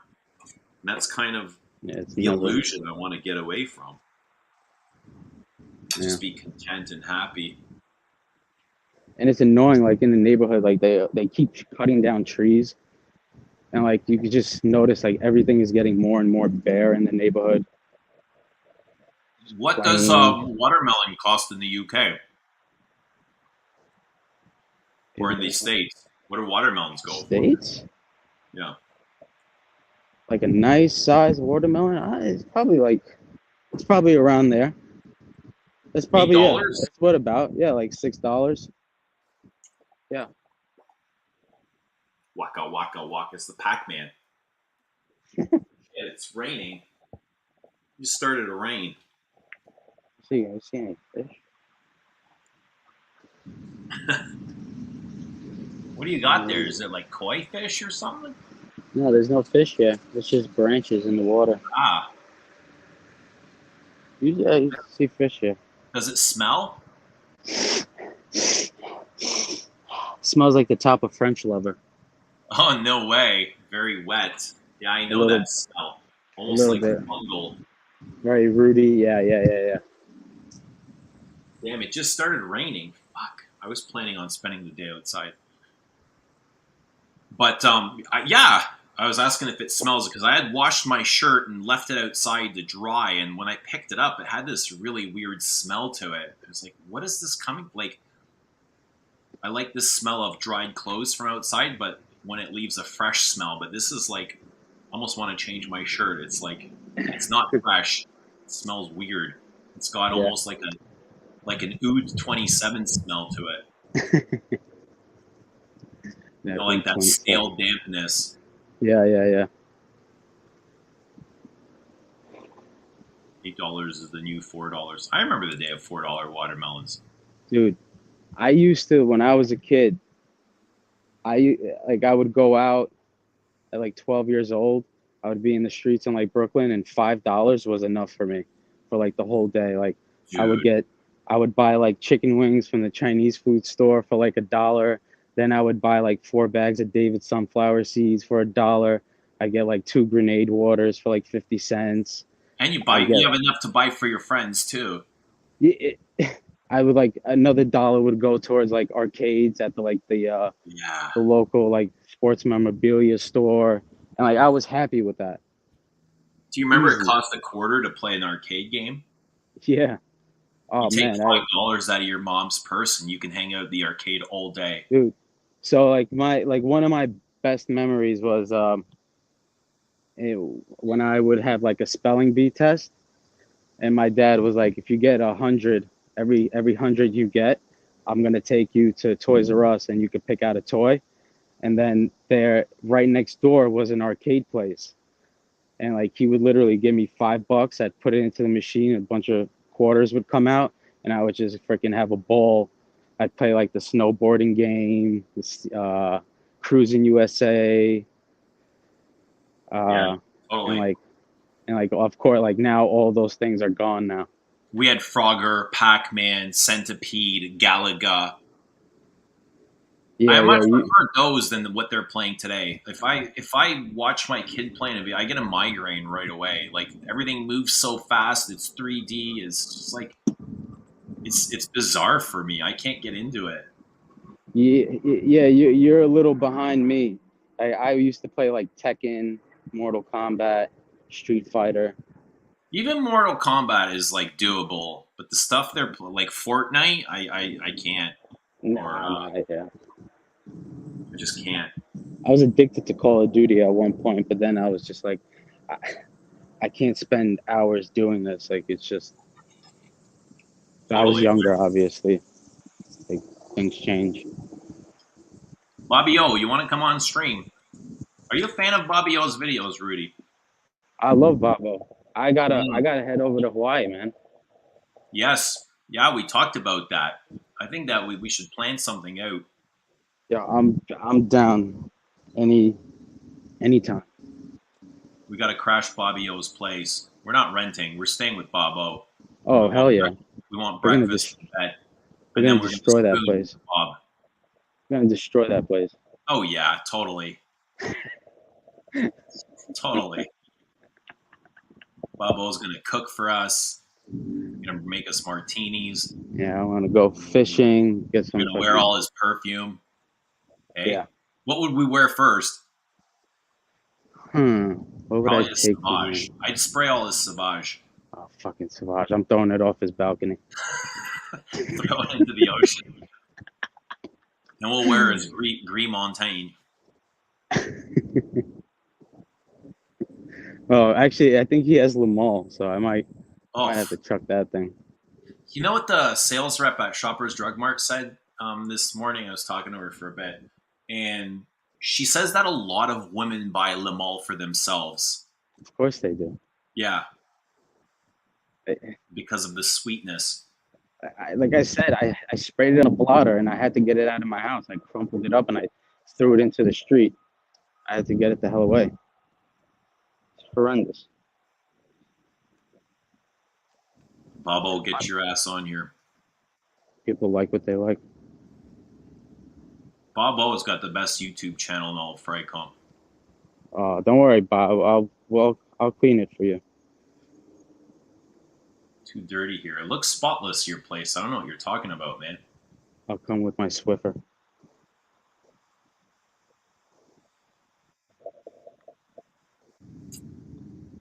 Yeah. Wear all this perfume. Look at that sun. It's amazing how it's beautiful there and it's raining here. Here, let me. I'll take. No, we got another guest. Everybody, welcome, Joe Anthony. Hello. What's happening, man? Doing good. How about y'all? Y'all had the Doing sunglasses excellent. on a few minutes What's going ago, on, so I Joe? figured I'd join. Hey, what's up, Rudy? Great to see y'all. Happy Friday. Good to see you, man. How you doing? Very good. Just chilling. I think I'm gonna take you guys outside. Let me connect. What are you up to, Bob? I mean, Joe. I just got back. I've been like chiropractors and doctors and everything, and you were talking about grocery shopping. I just finished doing that. What'd you pick up? Just some coffee, chicken, and it came out to almost $100. There you go. Right, $100 doesn't get you very far. No, it Coffee and doesn't. chicken, right? That's it. I was like, not even good coffee. It was Maxwell House. Oh, I had to that's sacrifice. there's nothing worse than that, right? That Right. instant stuff. Yeah. Compared to Death Wish, no, Death Wish coffee is usually what I get, but I'm having to wait. They were sold out. What does Death Wish cost? $20 for like a bag, like the same bags you would find like in Starbucks or Dunkin', that 1 pound little baggy thing. It's about 20 US dollars, so maybe like 22 after tax. Right. But it's the world's strongest coffee, and it's local to New York. So Thought that was I don't think I've tried that. And what does like Maxwell House cost or Nescafe? About $10. That much, eh? Almost $10. Like it was like $7.99. It's insane. I mean, I go to this food bazaar. It's a supermarket that has like a lot of natural stuff, and they have a section for coffee, and they have these huge buckets of coffee beans from all over the world. Yeah. Like it's just like it's heaven, and you pick them, you tell them what how fine to grain them, depending on if you do pour over, if you use an espresso machine or whatever, and it's $8, $6 a pound sometimes, but like this is like the best of the best that you can get. Yeah. It's Food Bazaar is good. Food Bazaar is really good. Like coffee is basically like my pre-workout. I don't like creatine. Like it makes me way too jittery. Right. Like 2 cups of coffee is enough for me. Yeah, it could be a lot. But I remember I was in college one day, and I took creatine and I drank coffee by accident, and I had like a panic attack in class, and I ran the F out. Oh snap! Very calm out there, Eugene. That looks Dude, it's raining. You guys see the rain or hear the rain? I hear it. But yeah, I do hear it. Wasn't expecting this at all. That's annoying. It is so hot out, though. I'd take that weather right now and then. This Maybe it'll stop soon.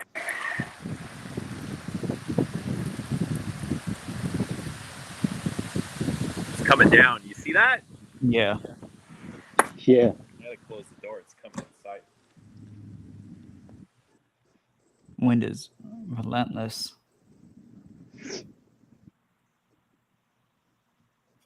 Yeah, that is pouring. I wish I could give them some sun. Right, that's what I'm saying. It's so hot and humid out right now out here. It's like, hey, It's 88 here right now. Yeah. Give 88 degrees isn't bad. It's still kind of a little sticky. Yeah. It's I was on mute. I didn't even realize it. What's up, Joe? How are you? Doing. Hey, I'm good, Eugene. You know, I'm just here, relaxing, chilling, and enjoying the Friday. It's kind of a low key day today, so What are your plans for today? not really anything anymore. I kind of did all the doctor stuff, and I may cook a little something. Maybe catch up on a show. I don't really watch too much TV, so maybe take the day to like We were just catch up. talking about that. Mm-hmm. You know, but TV. maybe whoever else is maybe streaming later because I'm not. But Will there be a cannoli stream tonight? I know he's been kind of like on and off this week. yeah, maybe not. Are they Possibly just like not. still celebrating Joe's birthday? Yeah, that he's still out and about. I know they had some plans today too, so it's one of those things where there's a possibility, but anticipate that it's not more so than anticipate it happening, if you know what I mean. So, Yeah. but Well, hopefully somebody will be on. Mhm. There's enough of us to go around. Exactly. The community's thriving now. A lot of more people are doing live streams, which is Look, good. that's what I And was. Ooh, hang on. What's ooh, that? That's the water. Why is it like cut? It looks like a crop is cut around a secluded piece of water there. This is the whole pond. Yeah. That's all pond, like water underneath those crops? Yep. See that? Mhm. Yeah. Damn. Like this wasn't really. I don't know. This is probably over the last couple of years. This has grown. Interesting. Yeah, that's what I was talking about. It's really, I mean, kind of ugly.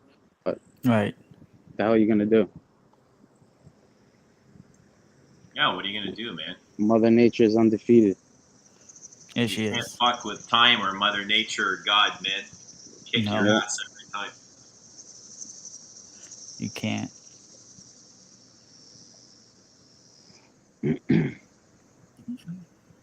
So chicken wings are actually cheaper now than COVID.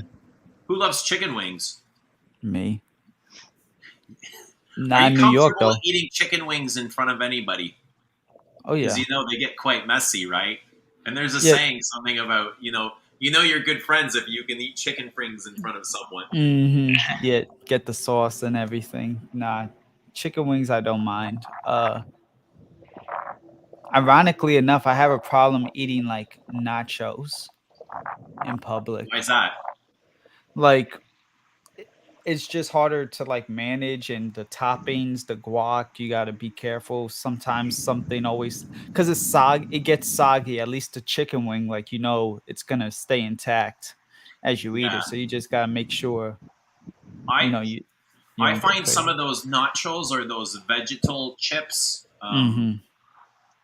they scrape. They're really hard, especially if Mm-hmm. they've got like the beans in them. Yeah. They scrape my intestinal walls, right? And I can feel pain Mm. the next day. I can feel them like just digging in the insides of me. I've had that happen before too. Now that you mention it, yeah. Yeah, it's happened a couple of times, and that's I was able to notice like there's a pattern there. It's a really weird feel. Like if you need to be cleaned out, go to the bathroom, get some of those hard chips. Right. That really does the job.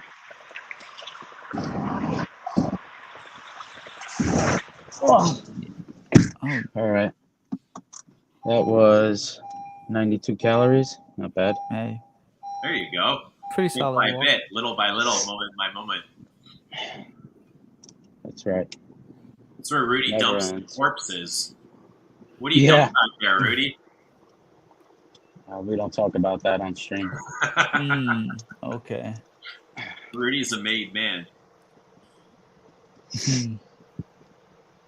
Damn. So Lily likes the sound of, how do you say that? Cicadas? Cicadas? Like those chirping Cicadas. bugs? Huh? Cicadas. It's a very interesting sound. It's like a mating call, isn't it? Yeah. Mhm. Yeah, cicadas. Yeah. Those Let are them- common. Is that them singing or mating or what is that? Probably. Yeah. One of the. Probably everything. All Does the anyone above. else make that sound when they mate? I did it once. It kind of scared her. Let's see if we can find it. Mm. It's hiding.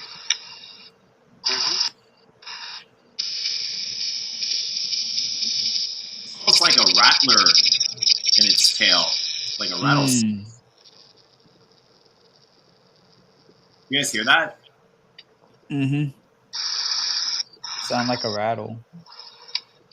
It looks like a rattle in the tail.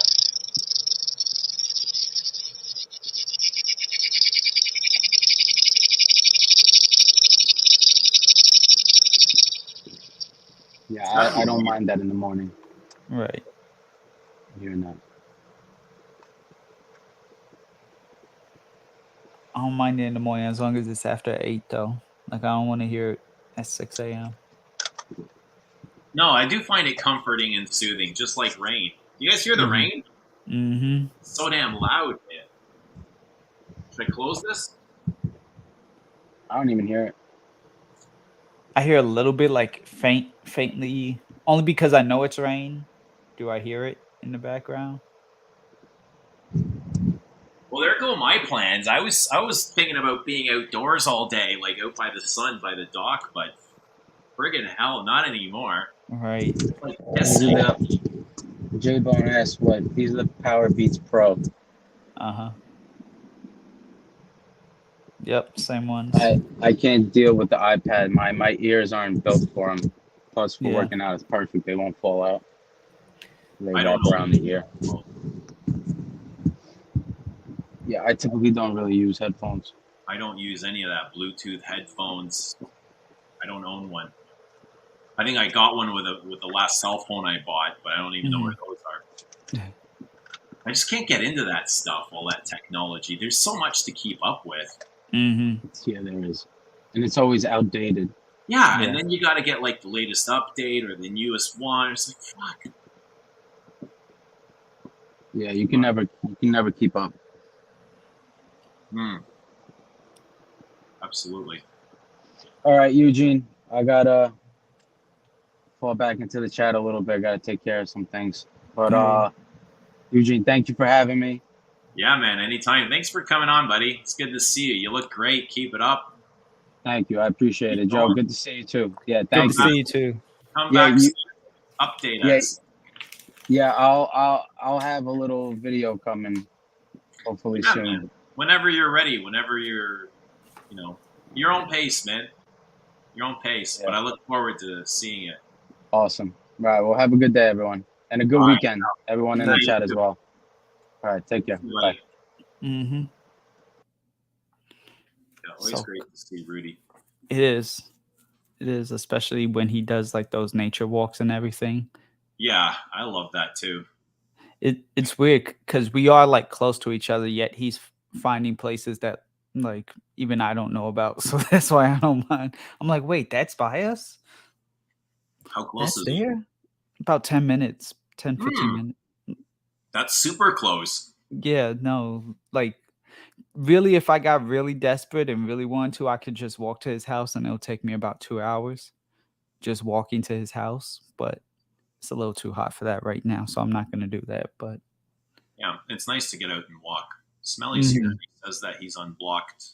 Mm. Not sure how you were blocked. Mm-hmm. But I got something the other day, and I've really been kind of trying it lately, and it's actually pretty good stuff. Gotta say, you did a great job. Thank you, man. I appreciate it.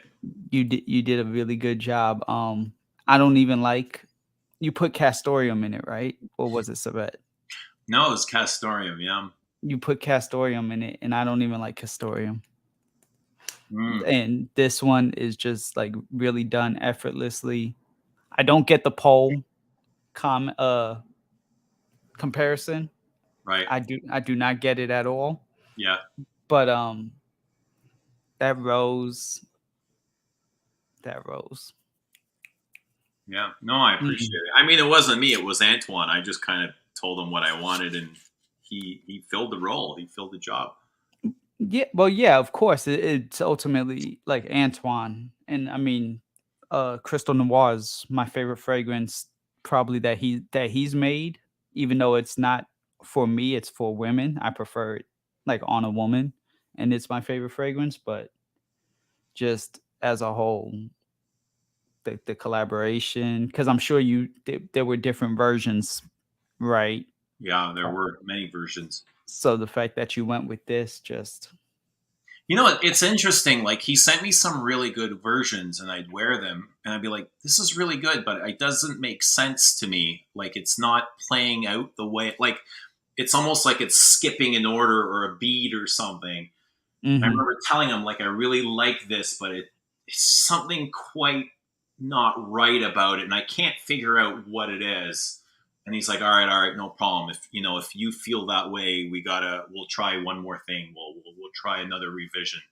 Mhm. That's just how it goes. And there comes a time where you go, yeah, this is it. Right. This is it. This is the one.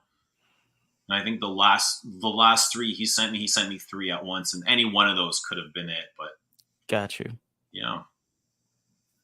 Got you. Yeah, natural no, Castoreum, yeah. it is really good. Like I said, and I remembered you saying, like I said, Castorium, and I was like, oh no. Mm. And then it was like, I don't know, but of course, like I was still gonna try it ultimately. But yeah, no. Yeah, it's not for everybody, but it is. I think a lot of enthusiasts love Castoreum. Mhm. I don't find it as aggressive as a lot of other things, but it's very noticeable. It's definitely Yeah. there. It is. But with the rose and a little bit of like incense going on in there, Hmm.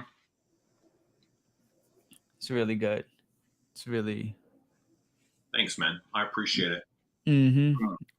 So I'm not telling you about the flankers yet. I got to keep something to myself. I can't tell you. These guys want to know everything, right? I Right. can't. I can't tell you everything. I got to keep some things to myself, and in due time, you'll get to discover them. Mhm. I agree with Rudy too. I mean, honestly, it's better than even stuff like from Wow. 100, 100 to 3500, but especially I don't know about that. I mean, that's high praise coming from Rudy. I appreciate it, but well, I was with him when he tried one of his like more expensive fragrances, and him and I both tried it, and it was like, wait a minute, how much is this? Nah, this isn't it. Like it's good. It's a good fragrance, but yeah, to command that price point is like, yeah. Some things you feel you put them on, you're like, ugh, I'm not sure about that. Yeah, I get that. mhm. La Doulette Excuse Sport is neck. Not a chance. Not a chance, Bosco. Honestly, I'd be a little sad if this became a sport version. This is perfect as is, in my opinion. Mm. Noir Parfum Haute Fraîche. It is, and it's a good balance of like dark, light, mass appealing but challenging. I think Yeah. it'll fit the interest for fragrance enthusiasts. They'll find it interesting Mhm. and entertaining. But I think also people that aren't necessarily perfume connoisseurs will enjoy it. Right. Right. I do appreciate it too for being able to wear it in the heat because it's been kind of hot, Mm. 88s, 90s the last couple of days, and I've still been like, it hasn't become annoying, especially like with the heat here, and all the different smells of the streets and like the city, and like it could be like, God, I just want like take this off, and if it's just not something fresh, I don't want to wear it. But it ends up working very well that I'm able to still wear it in the heat. It's good stuff.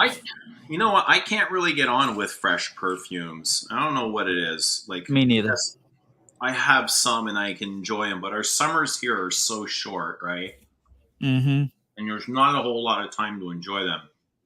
So That's a fair point. I'm drawn to heavier, deeper, darker perfumes because I can Mhm. wear them 3 seasons. Yeah, no. I as a whole I prefer darker scents too. Explain Than this, Bobby. fresh. It really smells like Eugene. What does that mean? Considering you've never smelt me, does that mean like you kind of look at me and have a perception of what I would smell like? Mm. Midnight in Toronto. I'm gonna be a good flanker name, eh? Probably. Definitely, yeah. J Bone's out. Take care. Good stream. Have a good Later, night. You too, J-Bone. buddy. Have a great birth. Whose birthday is it? Did I Is it miss something? J-Bone's? Have a great birthday weekend. Is it J Bone's birthday? Well, happy birthday, J Bone, if it is. Right. Mm-hmm. Big Al's here.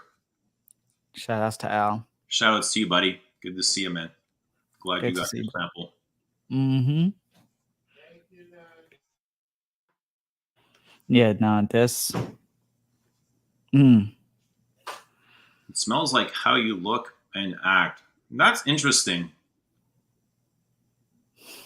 Do you see colors when you wear, okay, any perfume, not this one specifically? Do you see colors? Do you see shapes? I was talking to Cuddles the other day, and he was like, yeah, Eugene talks about colors and all this stuff. And I was like, I guess because I'm so used to it, I imagine everybody else does. Do you? So certain fragrances I will see colors. Not every single fragrance. I don't see any shapes. I identify them more as colors. And beyond like something like blue, right? Like beyond the stuff that has blue in the name. But anything that's like dark, I kind of almost even see a little bit of light in it, or like an Yeah. alternative darker color maybe. So maybe if it's supposed to be like a dark incensey, I almost think like a red room instead.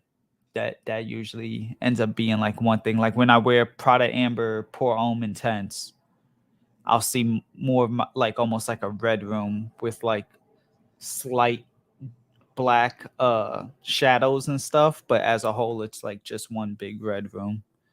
Do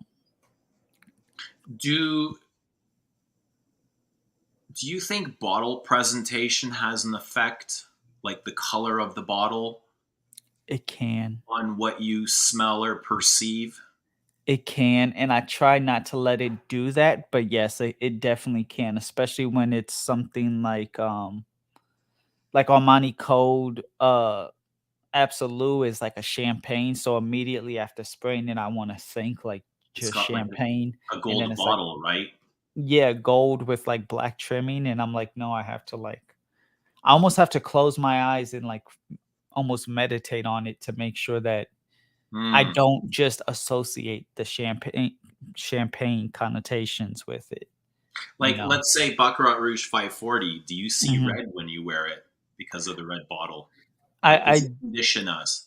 I do see the red in it, especially, but then I'll also get more like it's becoming more orange to me than anything else. Like I've been, when I wear it, focusing more on like orange hues and getting more of that out of it.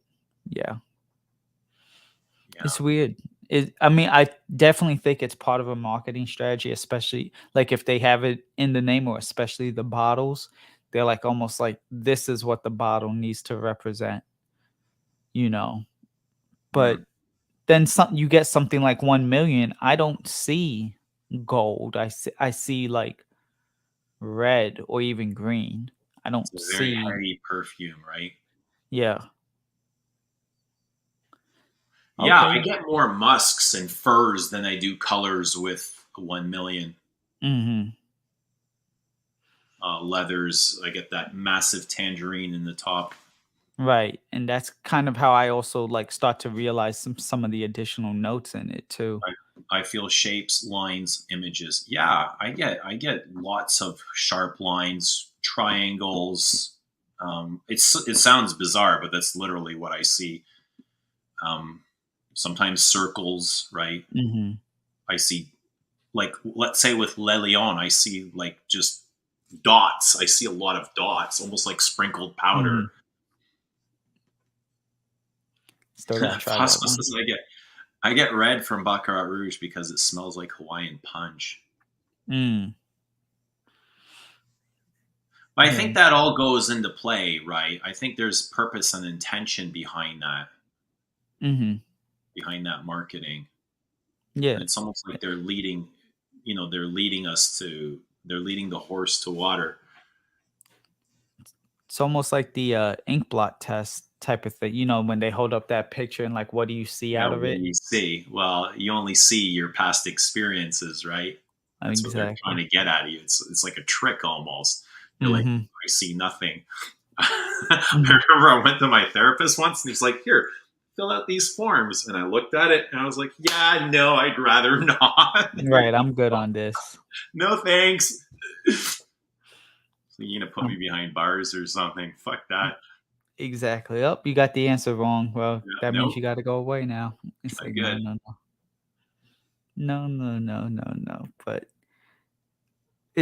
I think I forgot if this was a question you asked or if it was a question I wanted to ask you, but it's like with the way the bottles are and everything, I wonder like will they ever like stop going with that approach or will that almost be maybe more pronounced going forward?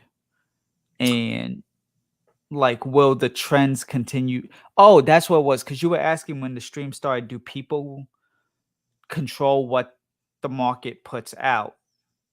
And Right. it was a thing of like, do you think there'll be the question I wanted to ask you is, do you think that the industry will start to almost maybe take control again and be like, no, this is No, what I think the what's consumer directs the way the industry goes. Whatever we keep buying, they'll just keep Mhm. pushing out. So if people stop buying blue fragrances, they'll ultimately stop creating them. Right? Okay. Mhm.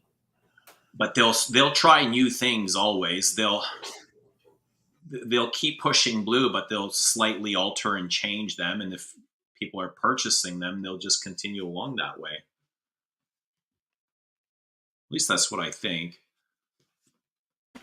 Gotcha. Yeah, I just kind of in my head I almost feel like I want somebody to be like, nah, this is what we're gonna produce. You know what I mean? Like we're gonna stick to our guns. And I mean, people will like it, not that they won't like it, but just that maybe because it always takes one person to just reset the market. Like Yeah, somebody was the first one to make Aqua di Gio or Blue de Chanel, and then everyone kind of followed suit with the trends in yeah. those. I, So, I think Hermes is doing that slightly now, even though it has the feeling of some of those blue fragrances. But I visually see the color green, so I like that they're going earth tone and mhm, away from blue. Um, I don't think it's a huge risk that they're doing, but they are slightly changing the market. They're changing the trend so that right, bit by bit, we're going to get away from blue ultimately. yeah, I hope so. It's been Bree says almost I two refuse to see decades. a therapist. Mm. I'd love to know why. They're not bad, but you do have to you have to be willing to also work with them too. Like you can't just go to them and be like, "Fix me," because there's still going to be work on your end that you have to do. Yeah. Ultimately, you need to be honest and you really need to open up. Yeah, like when I first went to a therapist, there was a girl that I worked with that just was kind of afraid to ask out just because work and I've had bad experiences with work, like trying to date and work with you at the same time. So and she came up on like our first session with this new therapist and she was like, text her, ask her out.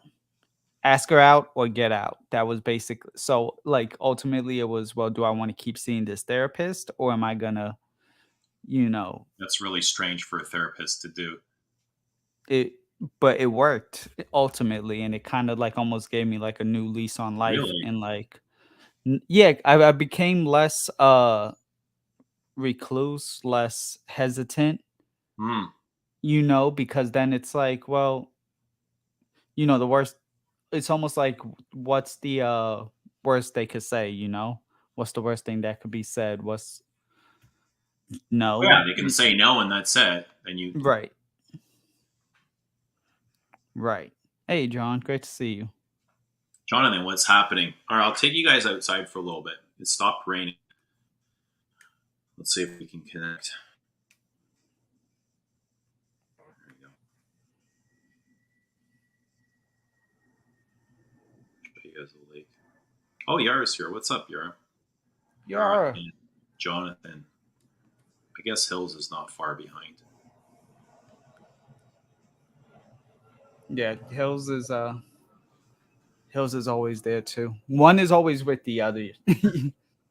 Ultimately, God,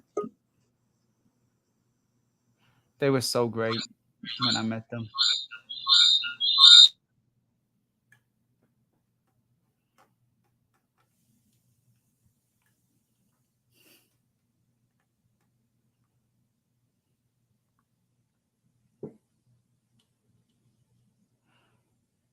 Yara, Joel, John, Influencer.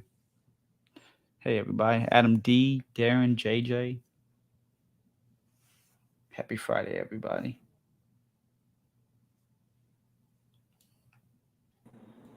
Yeah, we'll go outside for a bit.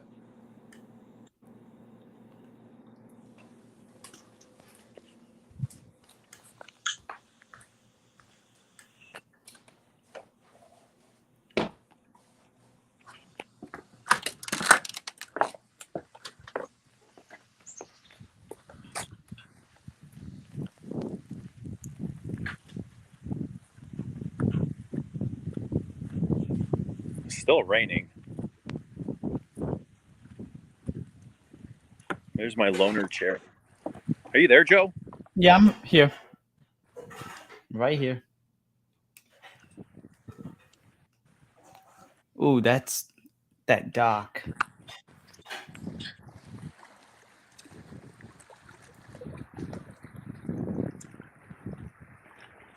It gets really dark here at night. Like, you can't see your hand in front of your face. It's that dark. And the sky is amazing. Like, you can see satellites in like orbit traveling.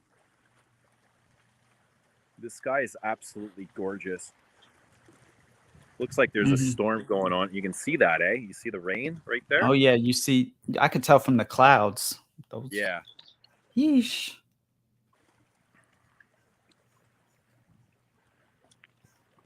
It's just so, So peaceful peaceful. and quiet. And there's hardly anyone ever out here. Right.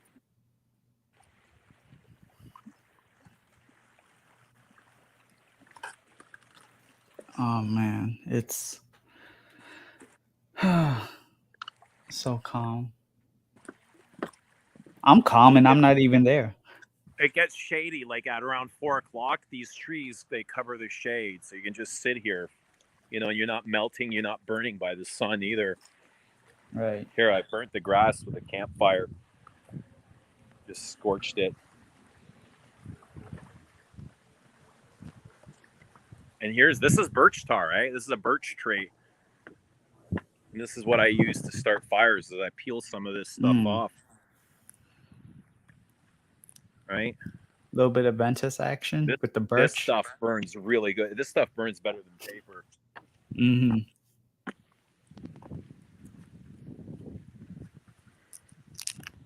Right? Just a little bit goes a long way.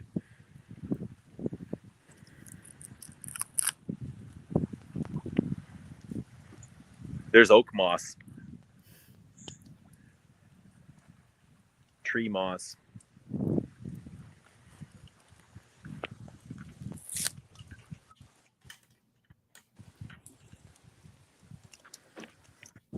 What does that look like?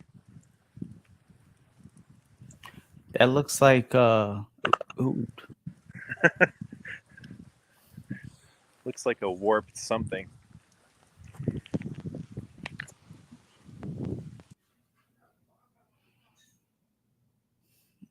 oh.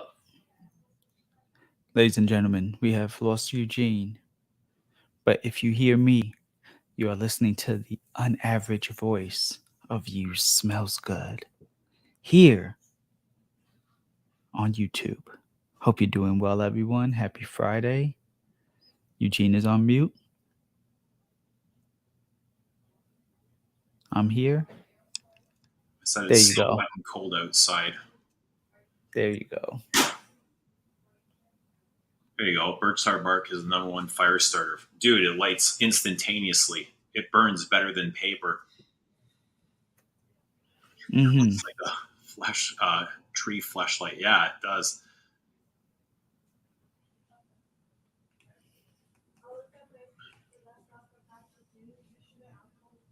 Yeah, no, it's that birch tree though. They don't have many. I haven't seen a birch tree in so long. So it was I feel disconnected from nature not being here in New York. I definitely do. Well, yeah, if they keep chopping them down. We got lots of them up here. Mm-hmm. IFRA's on their way as you speak. They want my birch tree, don't they? Well, they can't have it. I'm supposed to be working. Love all you weirdos later. Yeah, man. Enjoy your job. Enjoy work. Have fun. Influencer. We'll be here if you get bored of work. So come back. It is Patrick. I thought that was Patrick. I've thought that was Patrick for a while now. So has it been revealed that it's Patrick? I mean, it kind of looks like Patrick. Kind of, sort of. I mean, he talks like he talks. He's in the chat, but like the way he would type is almost like what What he usually does? yeah, what he would say. Like I could picture Patrick talking. You know what I mean? As Yeah. if it was his voice. So bizarre picture though. If that is Patrick. Okay, I'm going to drop the link. And I got to go to the bathroom. You're going to have to. I got it. Co-host, Joe. Hey, listen, I've been called to co-host already a few times, so I could definitely, handle a few minutes for sure. Give me a few minutes, and then I got to run out to my car. I've got a coffee in the car that I want to grab. Take All over. good. Don't get me demonetized, though, please. Definitely not. You don't have to worry about that with me. I'll be right back. Alrighty. So, everybody, as I was saying, Eugene's fragrance is really, really good. And I'm not just saying that because he's on stream.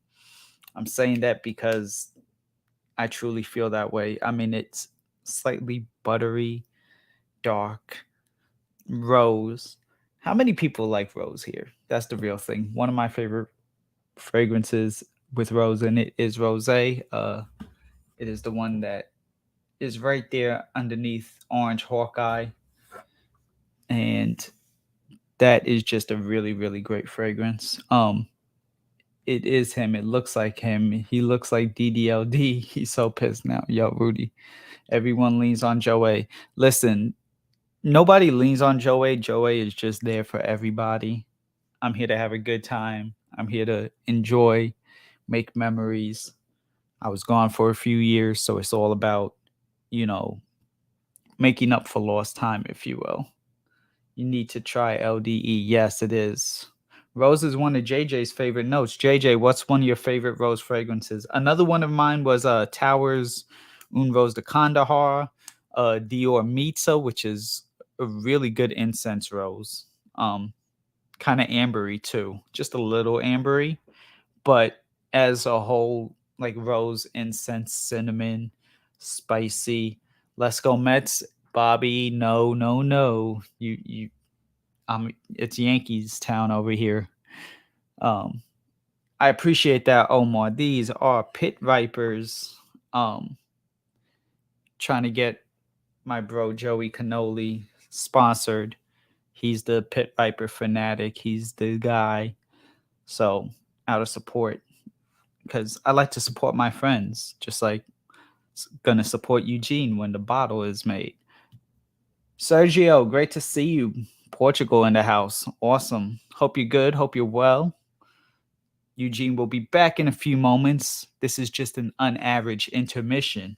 And yeah, talking fragrance, really, really good stuff. I've really been appreciating more of the challenging stuff lately. One of the more challenging fragrances is a 4,160 Tuesdays Maxed Out from YouTube reviewer that some of you may or may not know. I know Eugene knows, Maximilian Husler. Maximilian must know. This was his creation, and really, really good. Great to see Louis here. How you doing, Louis? Cartier Declaration d'une en Soie has a nice rose, and it does. That is also a really good rose fragrance. Oh man, Eugene, I was just about to take my shirt off, so it's a good thing you came back.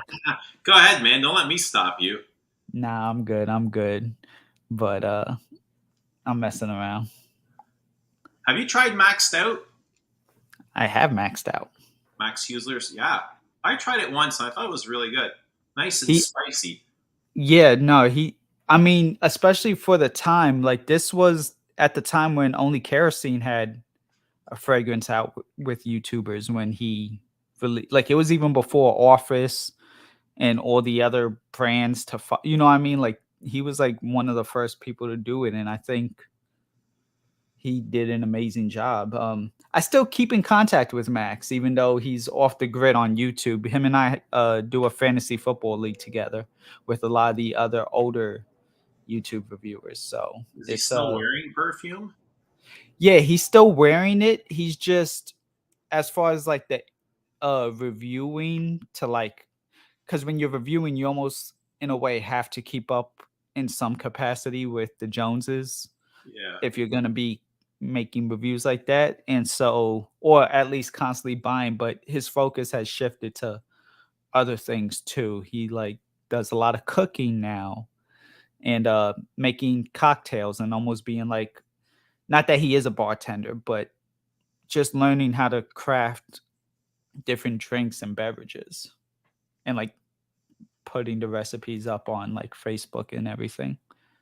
So do you think he just got like, he left because he got turned off of what YouTube was turning into? I don't know. I didn't really hear him announce anything, or he didn't say he was quitting, or right. No, just kind of stop releasing videos. And but he's, you know, every once in a while he'll drop something. Right. It's very rare and random. Right. I think it was just a shift of well, he mentioned like because of what happened with 2020, it seemed crazy to be like, oh guys, check out this $300 fragrance right now. And you know, it's like everyone's in the house, people are getting laid off, all these like who cares how you smell right now? It's about, you know, surviving and maintaining sanity and just being there. So and then also like the shift of focus, like he ended up really getting, he like I would speak to him and he's like, yeah, I just bought this like new knife set for like, you know, a couple $100 and I bought this. So it, like instead of just putting the money into his fragrance collection, he started putting it into other things, that other hobbies. Just found other hobbies and new interests, and that's okay. Mm-hmm. Yeah, absolutely. I mean, balance is always good. A lot of people come and go, and God knows he had a lot of perfumes where he never, you know, he would never have to buy another one again and be set like for several lifetimes. So many too. Like, I mean, not just like he had everything. He would pick up the rack store. He would pick up the newest Hermescence. He had Creeds. He had a little bit of everything ultimately. Yeah. So I definitely.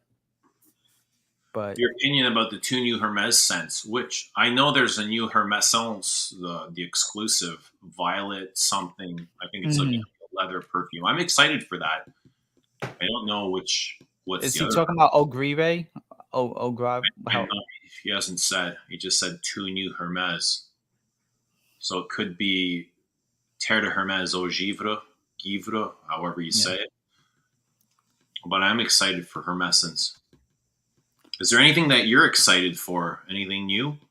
No, I'm honestly, I mean, I saw the new Hermes and I'll try it because I do like Violet Leaf, but I don't see myself ever paying the price for any of the Hermescence just because it's, especially here, it's so expensive. JJ calls it basilic poupre. So, I'm not even. This is the first time I'm hearing this. I yeah. have no idea. Uh, Ogre, how do you pronounce it? Ogrive? How do you? Givre? I thought it was Jiva. Givre. Jiva. I don't know, man. Nah, but I'm just it's okay, but those are just, it's just not my style. So it's nothing that I would pick up. There was another one, uh Gallop de Hermes, I Yeah, believe. It's I not like. new. I like that one. That was one I would go ahead and put my money behind more than anything from the Justin Hermes. says 4 compliments in one day. What are you wearing? Tell us, man. Give Mm, us a grand reveal. We want to know so we can get compliments too. right. I demand to be complimented. High pink grapefruit When's bomb. the last time you got a compliment, Joe? Okay, I'm not self-promoting here. It was yesterday. Hmm. I was wearing my fragrance. Okay. Who gave you the compliment? It was a couple of people. I was in the chiropractor office and another patient came and she was kind of like mid 30, like mid 30, 40-ish, and she was just like, "Oh my gosh, something it's you. Wow, you smell great. What is that?" And then I was like, Did "Well, you it's my tell her that? Yeah. yeah. How I did that? I have I have it in my pocket usually, so I'll just be like, "Yeah, it's my fragrance." And and she was like, "Okay." And then I went makingsense.net and just gave her the website. Now she bought it, I don't know, but there and the mall, because I end up going to the mall a lot these days for many reasons. But one person has stopped me. They were like, "Hey, which store did you get that from?" I was like, "You can't get it here. It's You're mine." kidding. That's what they said. They came Yeah. up to you and said, where can I get that fragrance Yeah, from?" like was it Macy's? Was it Bloom? Because we have Macy's, Bloomingdale's. I forgot what the other one.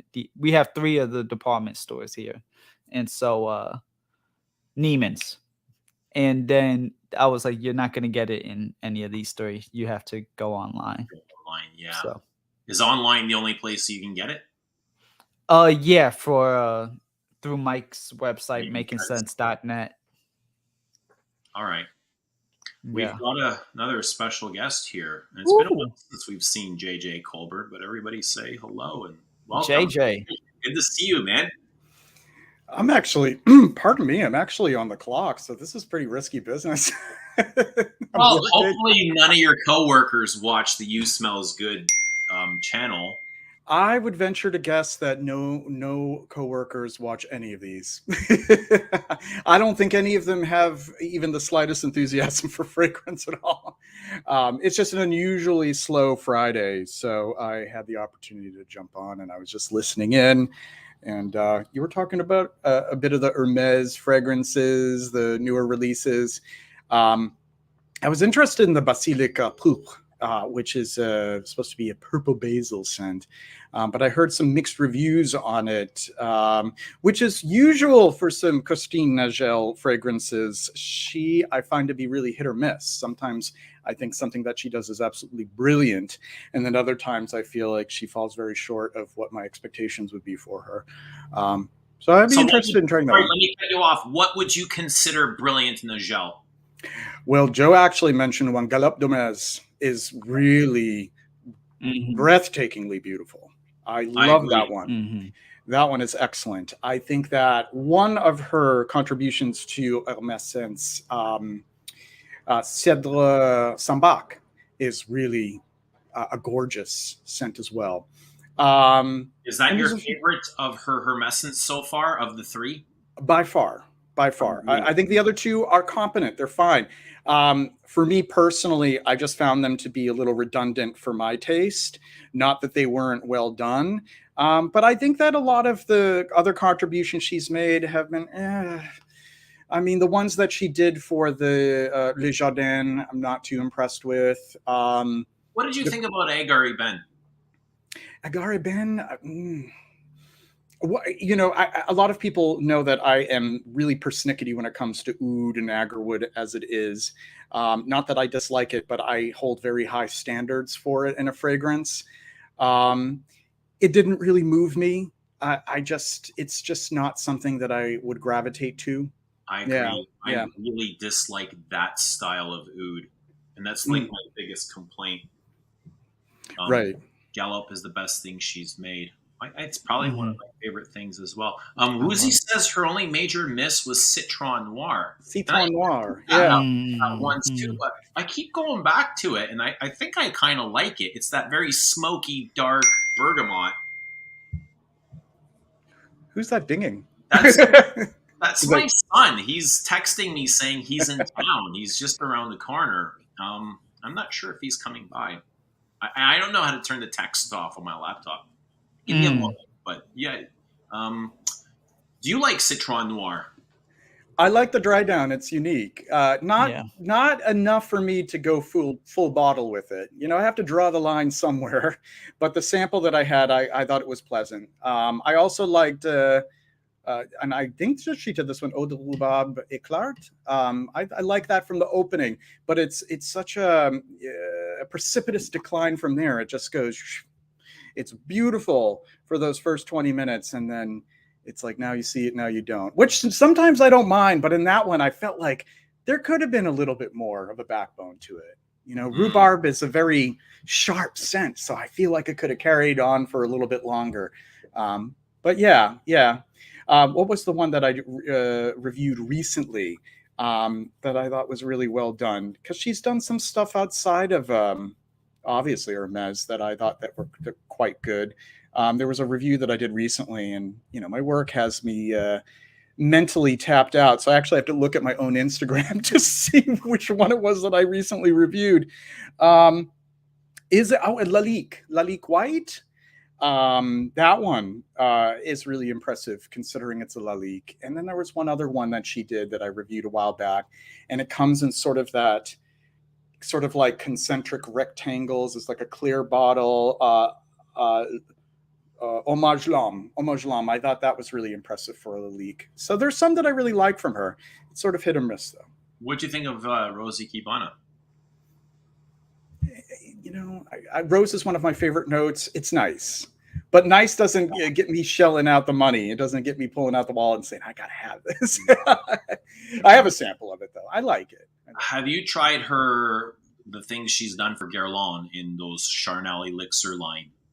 Oh no, I actually line marketed for women, and I think it was God, I can't remember the names, but people go crazy for that chocolate tea, frankincense, rose thing. What is it? Gourmand Coquine. I think she did. Yeah. That's another thing, just like oud. Gourmands I'm very particular about. I just have a tough time really sinking my teeth into them. No pun intended, gourmand. Yeah, I haven't tried her contributions, so I couldn't really tell you. Chocolate and incense. That actually reminds me. So a while back, I don't know if you're familiar with Mandy Aftel, the natural perfumer. She actually had probably about 5 or 6 years ago. She was making a frankincense chocolate, and it tasted so good. I almost expected it to be kind of a little too bitter because it's a very coniferous kind of, you wouldn't expect it to be palatable, but it tasted really good. So I think that there should be more gustatory explorations with frankincense. I think that would be kind of interesting. Right. Woozy says, I remember you like Gourmand Coquine. Yes, I can like something, but that doesn't mean it's good. Right. There's That's a really good point, Eugene. You can make an observation that something was well done and it's nice, it more sort of like analytically speaking, and then also say like It's not my taste. This is not great. Yeah, yeah. So I actually want to say I was at a discount shop not too long ago, and I had La Tessa, Mask Milano in my hand, La Tessa, thinking about blind buying it. And I wasn't sure because I love Iris, and I keep hearing that's a great Iris. And I quickly scrolled on Fragrantica, and I came across Woozy's review, and he had completely trashed it. And I was like, okay, I put it right back down, right? Eviscerated it. Mhm. Has that ever happened to you? All the time. You're in the spot and you come across somebody's review that you know. Yeah. As a matter of fact, somebody in the chat right now, MNTSRCK1, have you heard of the House of Lorenzo Villoresi?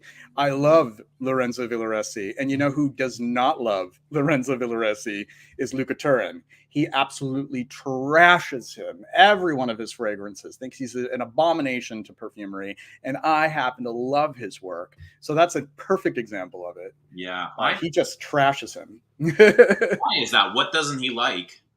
It could be a personal beef for all we know. Maybe it's just there's something about his particular style, his technique, his quote unquote DNA, as it were, that just doesn't speak to him. So he chooses to go in for the attack. I mean, he's really brilliant at doing that, but sometimes I just don't agree with him.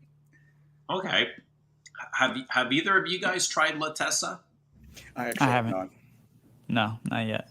I've only tried Monte Cristo and Tango, and I'm actually interested in sampling Russian tea, considering I'm on sort of a tea fragrance kick right now. So that's the next one I would like to try. Rich speaks highly of, I think it's Russian tea. Monte Cristo is a tobacco, right? It is, yes. Luca Turin trashes both MFK and Roja. As he should. No, I'm just kidding. No, he's really brutal. I think I'm fairly brutal to when he dislikes certain perfumers and houses, he goes for the jugular. It's amusing, but I don't know. I'm a little bit too much of a softie. I wouldn't want to do that, you know. Brian says La Tessa is top notch. If I didn't have Xerjoff Edis, I would buy it. But I think somebody also said that La Tessa, somebody recently said this, Luca Turin called La Tessa the best iris perfume out there today. That's a huge debate. That's a huge statement. Right. See, sometimes Luca Turin, you know, he's on point. It's sort of like, you know, the what do you call it? There's a phrase for it when you know you pretty much have that echo chamber and somebody just kind of they reassert that you have great taste, and sometimes he does that. Like, yep, that's right, Luca. I'm with you totally, 100%. And I'm forgetting what that phrase. Bias. Yes, confirmation bias. Thank you so much, Eugene. And he does that, and then other times it's like, for fuck's sake, what are you talking about? If he disagrees with your opinion, you're like, yeah, fuck him, man. Yeah. Totally. But yeah, we've got so many opinions here about La Tessa. Maybe I'll just pick it up. La Tessa is incredibly bright iris. I wouldn't mind trying another iris. I haven't tried that one. I'm willing to try just about any iris once. I remember, Uzi's review of it was quite blunt, and I was like, all right, maybe I'll talk to Uzi first, you know, see what he thinks, or get some more opinions. Stefan says, I like La Tessa. It reminds me of number 19 EDP. Oh, wow. With iris and leather turned up and green florals turned down. Well, that's quite a compliment to make that comparison. Yeah. Well, there was one that I wanted to try recently in terms of irises, but I've heard mixed things about it. Iris Nazarena, Edis Venustus. I'm not able to say that either. That's a good one. But Galen talks so highly of that whole line, especially that one. He loves it. He keeps reminding me about it all the time. Every time like Iris comes up in the conversation, he's like, you got to try that, Nazarena. I gave mine to Yara, actually. Like, I liked it. It was just a little too irisy for me. Like, it was a great fragrance, but it's one of those where it's like, you're good, but that's not in my lane of iris. So, How do and you I gave feel it to about her. Iris? Like, what do you want Iris to do for you? More buttery. I want it not as floral component.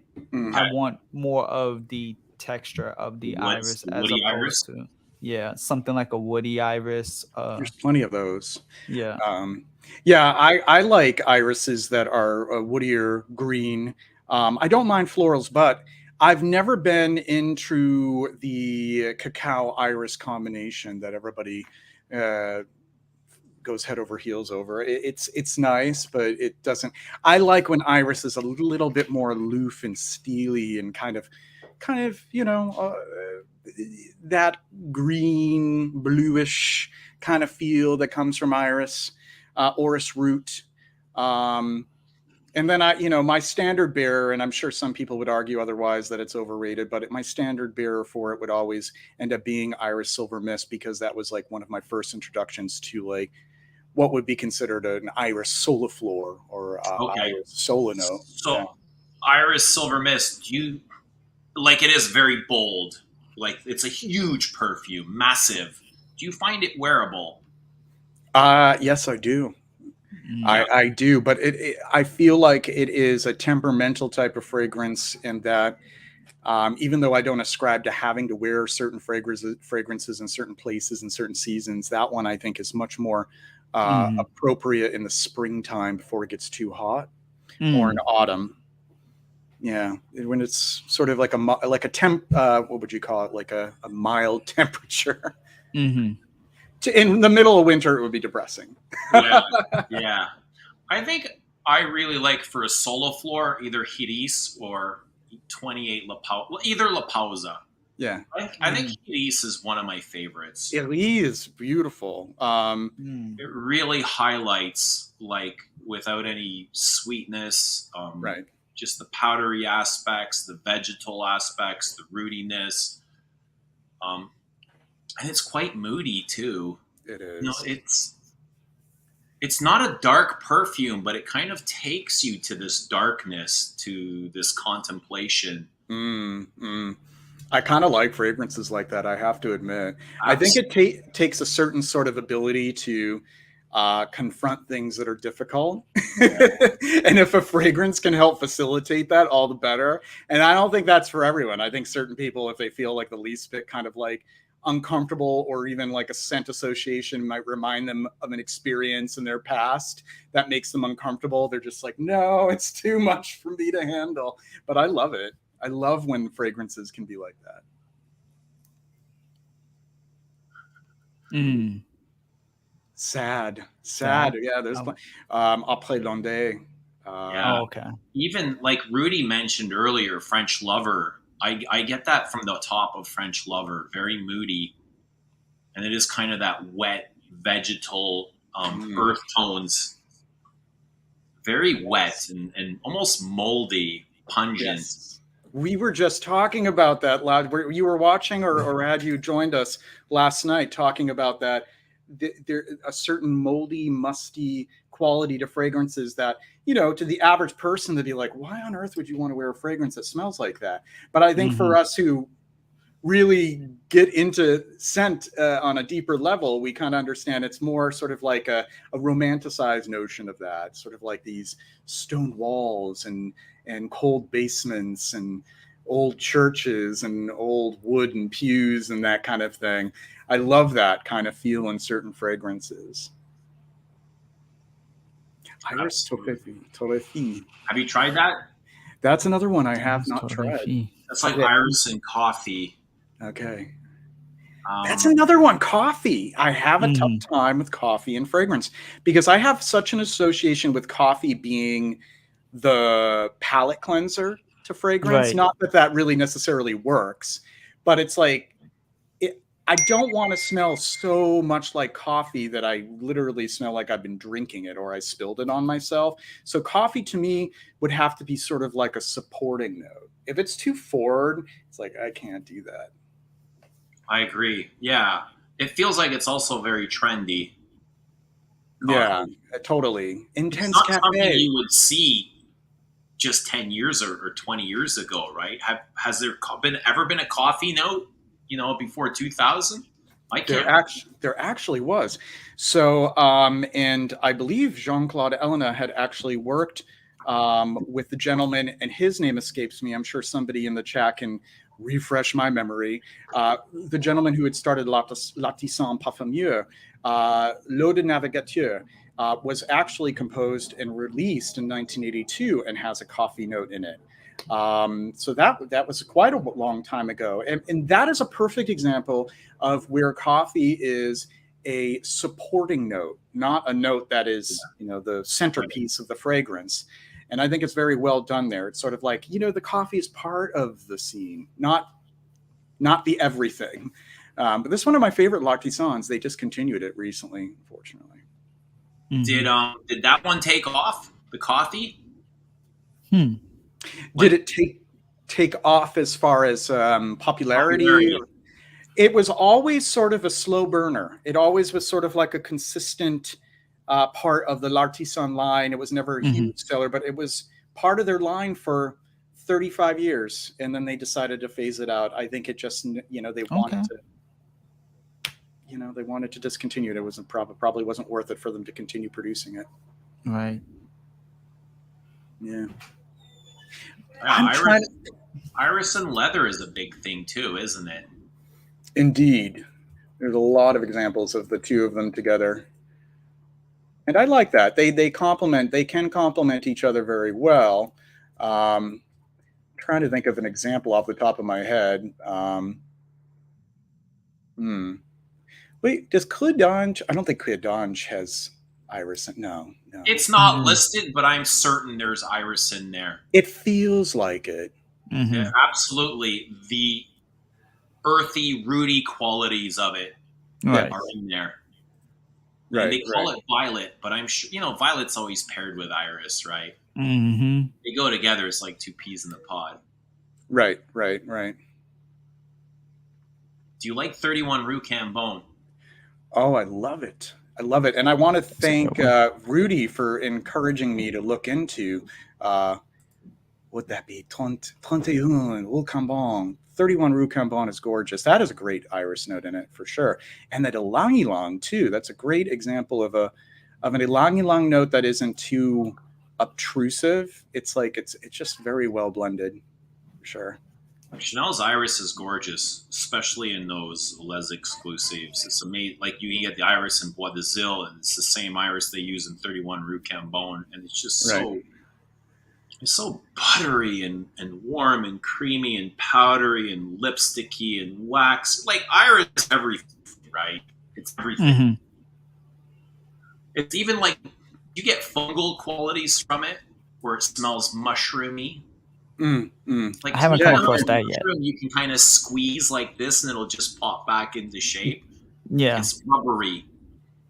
It especially.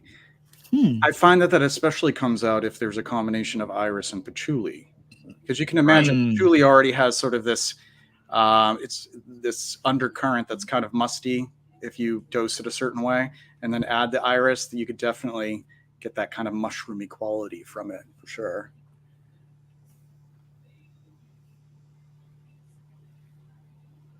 On Talentins Cafe. Jean-François Laporte. That's who it is.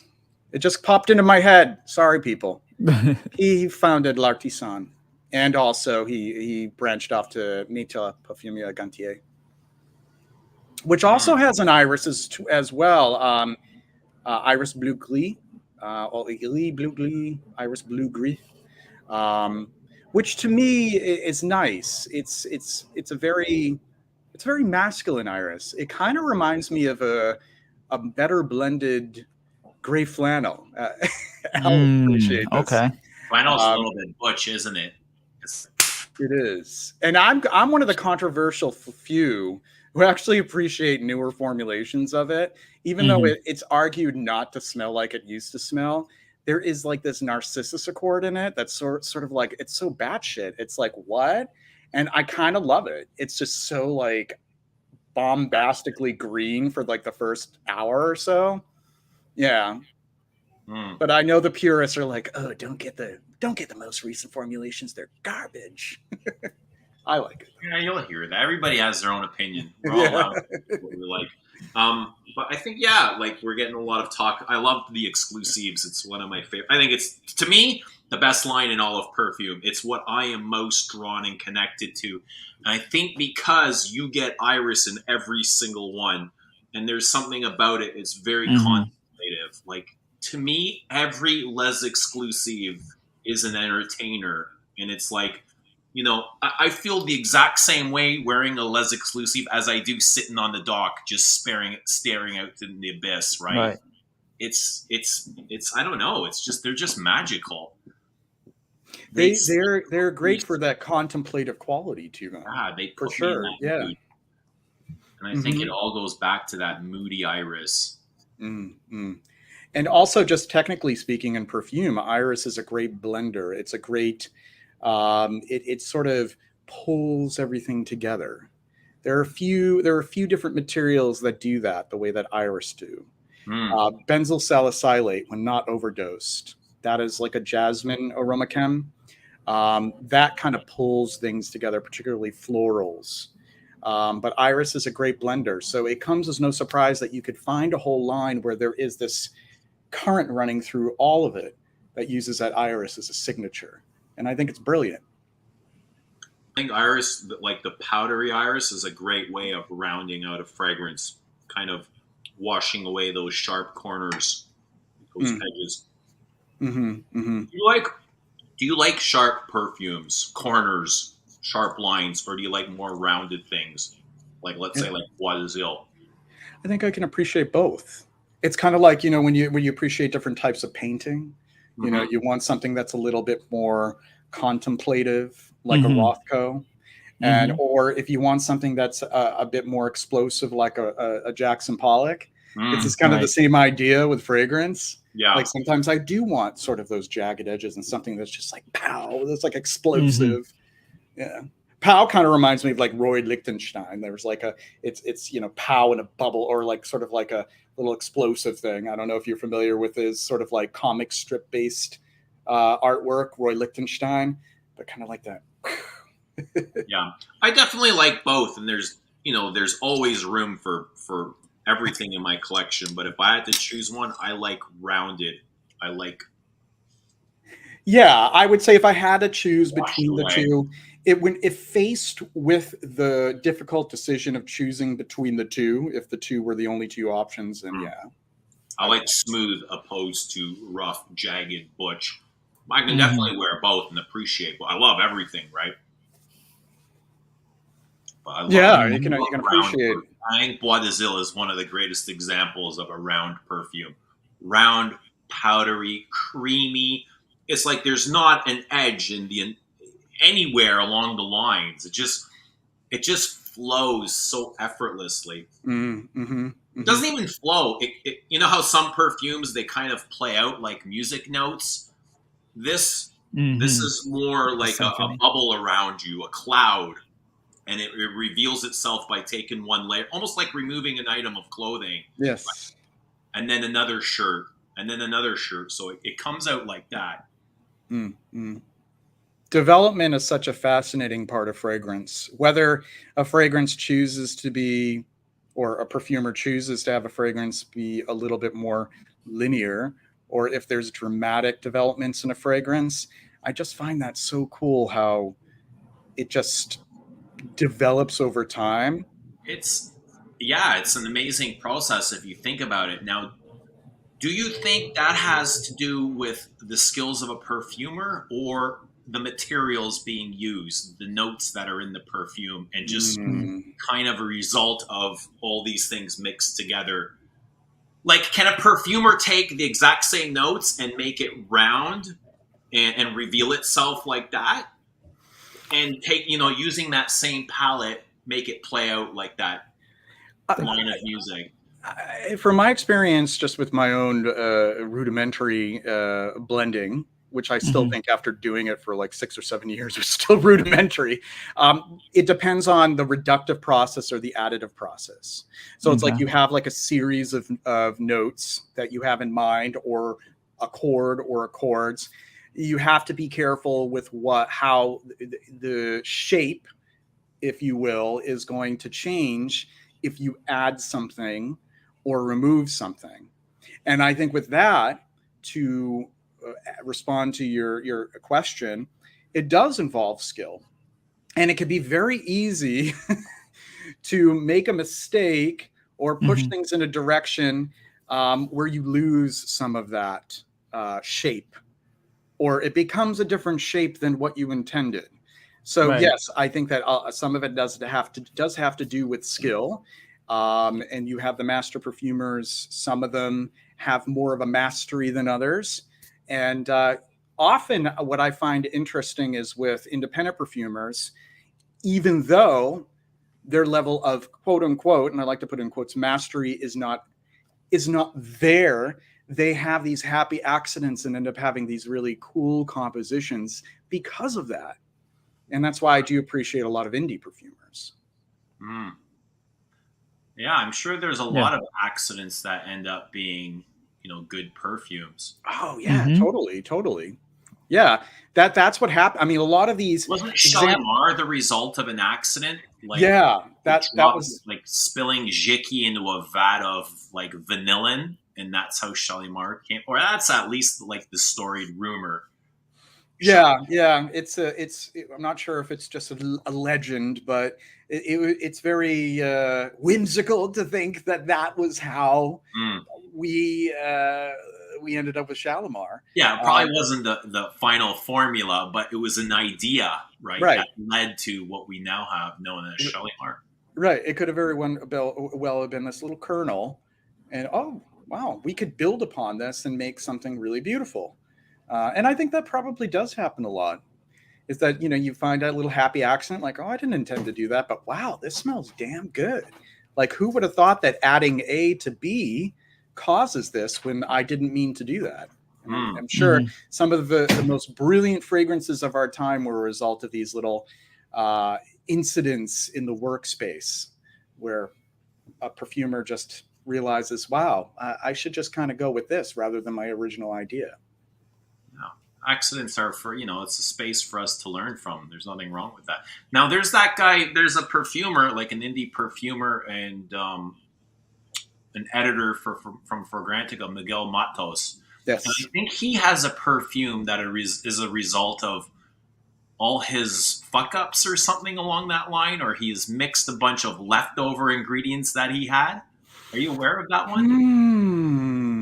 Now, which one is that one? Because I did smell one of his that could very well fall into that category. I don't remember the name, but I know he released something like that. Yeah, We'll know for sure. there's one, Unudamam, which I find to be heinous. I just Mhm. can't get through it. It just smells so abominable. Like, it's just so gross. Maybe that's the one. I don't think that he's a bad perfumer. I don't.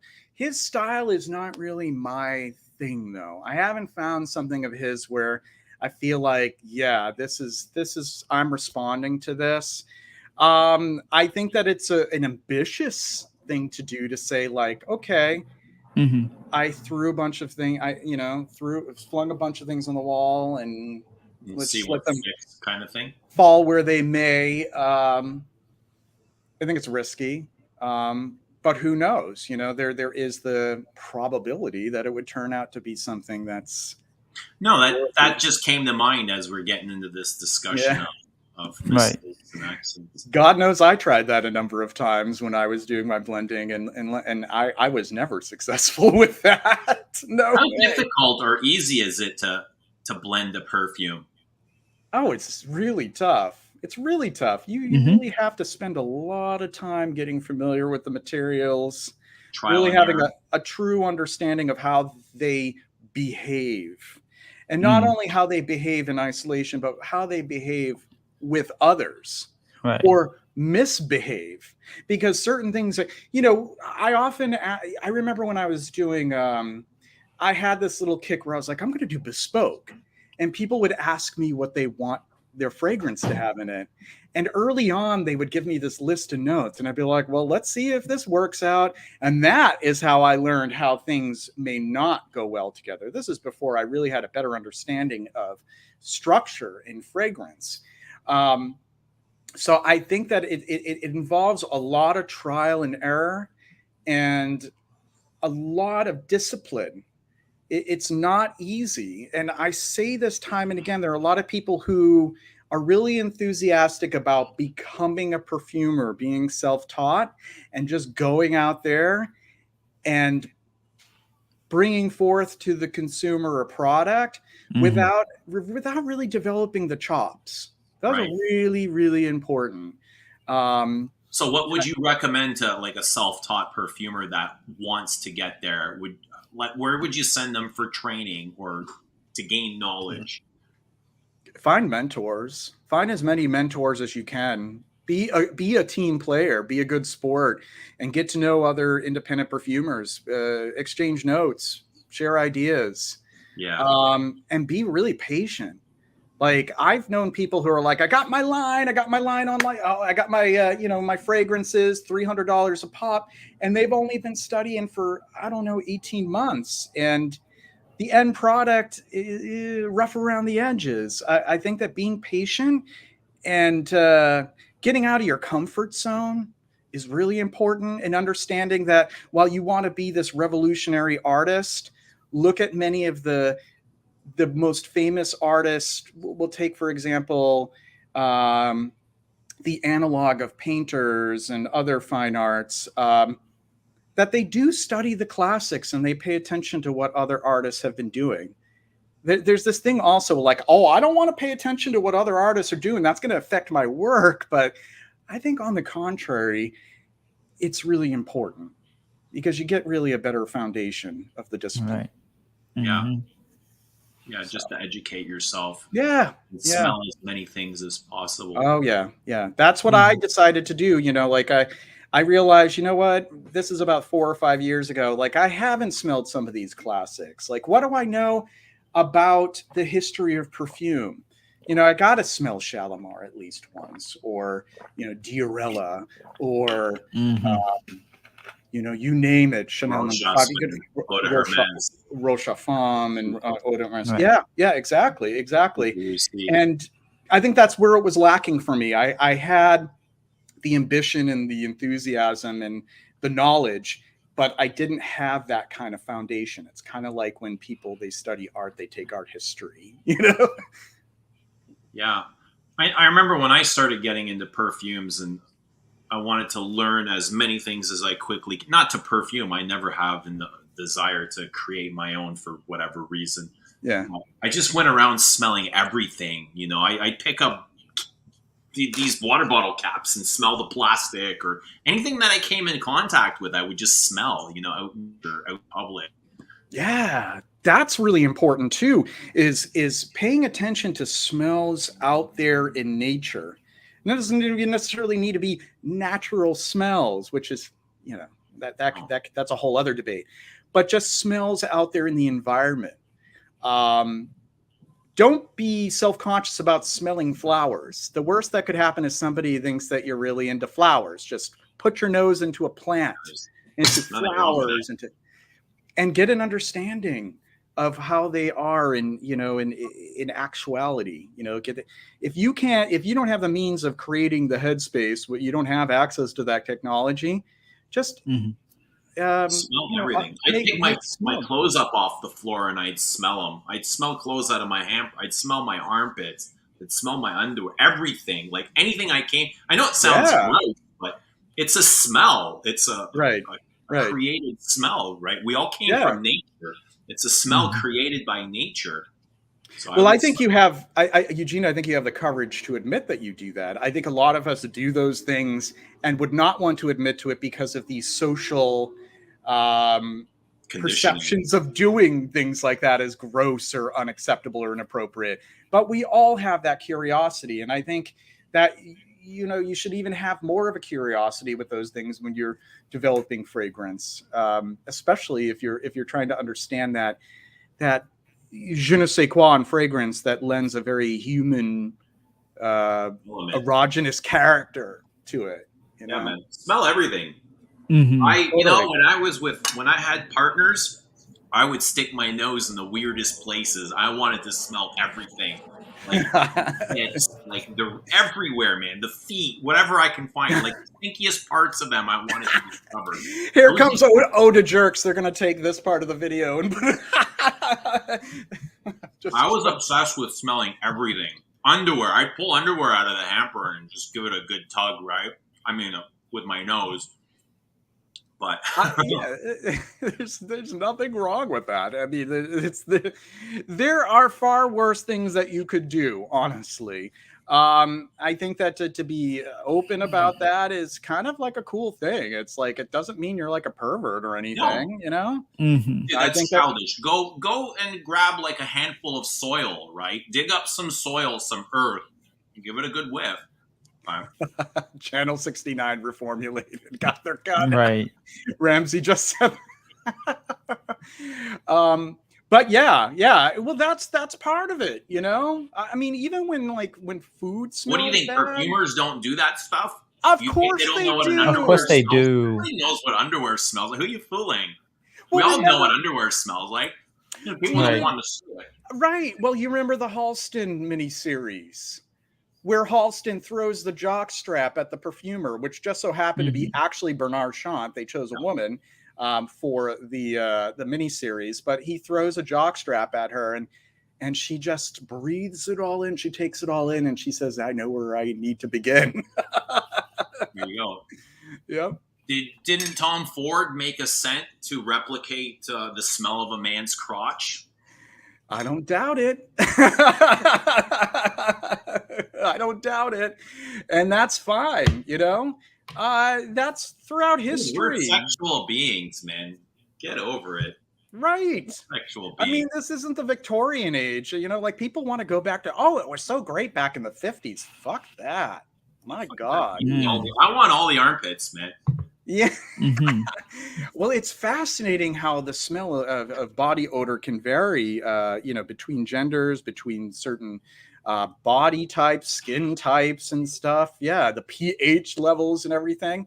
I mean, you can study that stuff in sense science. So yeah, I think when you're in love, there's no odor a lover can have that is foul. You're just Yeah. drawn to everything. yeah. Well, unconditional love. Right. Just the smell, and it's you really that bases the condition or the judgment on it, whether you like it or not, or whether it's good or bad. It's just the smell. Oh my God, the chat is loving this right now. They are. They really are. Yeah. I'm a Well, lover that's- of armpits. Well, you should read my review of Mouchoir de Monsieur, because if folks look at it on, it's on for Grantica or Base Notes, I actually do explore a little bit of this topic. So I would recommend reading my review of Guerlain's Mouchoir de Monsieur, and I hint at this phenomenon. Yeah, that does have a kind of a very sensual. It's not as dirty as a lot of other things, but there is a It's sense dirty. of that.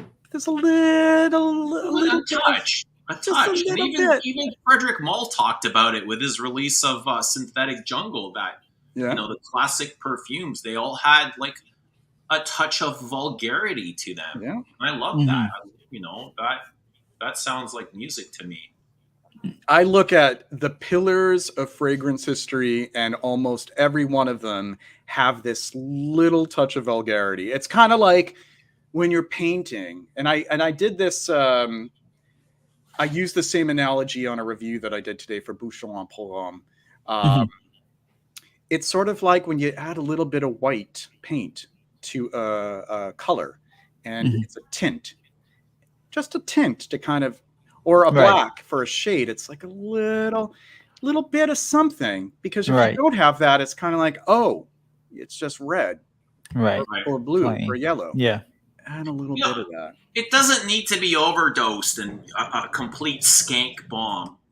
Subtlety goes a long way. A subtlety of vulgarity, a subtlety of dirt. It can change. It can change the entire face of a scent. Oh, totally. Like in my 5 perfumes I hate, 5 I love, there was one that I reference. It's 50 milliliter d'ambiguïté. Now it's called Ambilux. And that to me, as somebody who really appreciates somewhat vulgar fragrances, where they took it to a level where it was uncomfortable. It was just so much like urine and unclean body that I could not find it appropriate to wear besides alone, away from other people, so as not to offend. So when it gets to that level, I find them fascinating more as sort of an editorial fragrance, but not really one to wear in the company of other people. Yeah, I know what you mean. I'm Yeah. lucky that I don't have that problem. I can literally wear whatever I like. Yeah. And I don't mind myself. I challenge you guys to wear this one in public.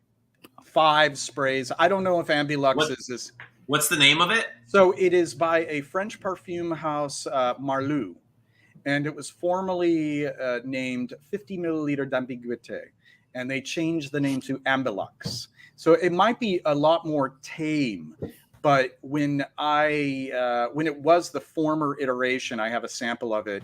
It really does smell like warm pee that comes from a dehydrated person with some hygiene issues, perhaps. Really does. And I say that as somebody who doesn't mind pissiness at all. Right. And you found that vile. Even for me. Right. Even for that's me. Just I was probably like, way too much overdosed. But it's kind of like Meatloaf. I will do anything for love, but I won't do that. That's how bad it was. There you go. But, yeah, it seems like the chat is loving skanky fragrances as well. So yeah. Oh yeah, yeah. It's a little bit of skank. It's kind of like the song "A Little Bit of Soap," a little bit of skank. Do you like Bois Mystérieux? Are you familiar with that? Bois Mystérieux is one of the only 2 of that line that I like. I like Bois Mystérieux and I like Encens Mythique. All of the other ones are a bit too brash and abrasive. I just can't get into the rest of them. But those 2 I like. I think they were the only 2 that they hit a certain mark without taking it to that exorbitant level. I agree. Yeah, yeah. I can wear Santal Royale as well now. I couldn't when I first got it. It was just too much. Yeah, that's a bit too much. The dry down. I have a tough time. I know I'm part of that camp, woody ambers. Woody ambers were not designed to be used the way they've been used for the past 12 years. They really were meant to be more accents. They were not meant to be. What do you think is the appeal with those? Because they're so overused today.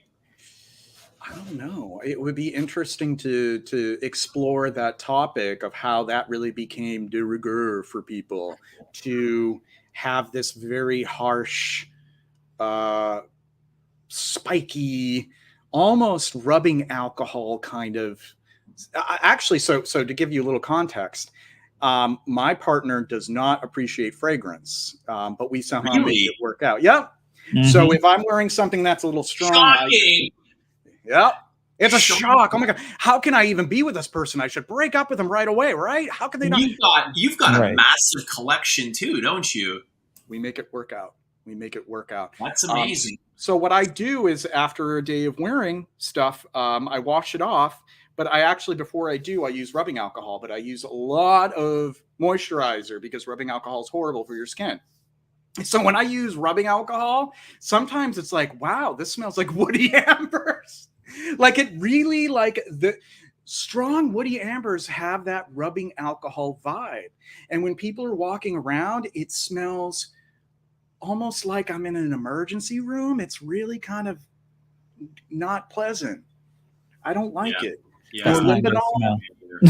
No way. That's not a good smell. They would be okay if they weren't so overused and overdone. In that case, everything would be okay. Like Baccarat Rouge 540 would be okay if there wasn't so many editions of it. And Woody Ambers would be okay if it wasn't everywhere. I think that's the bigger problem than the actual Woody Amber. Yeah.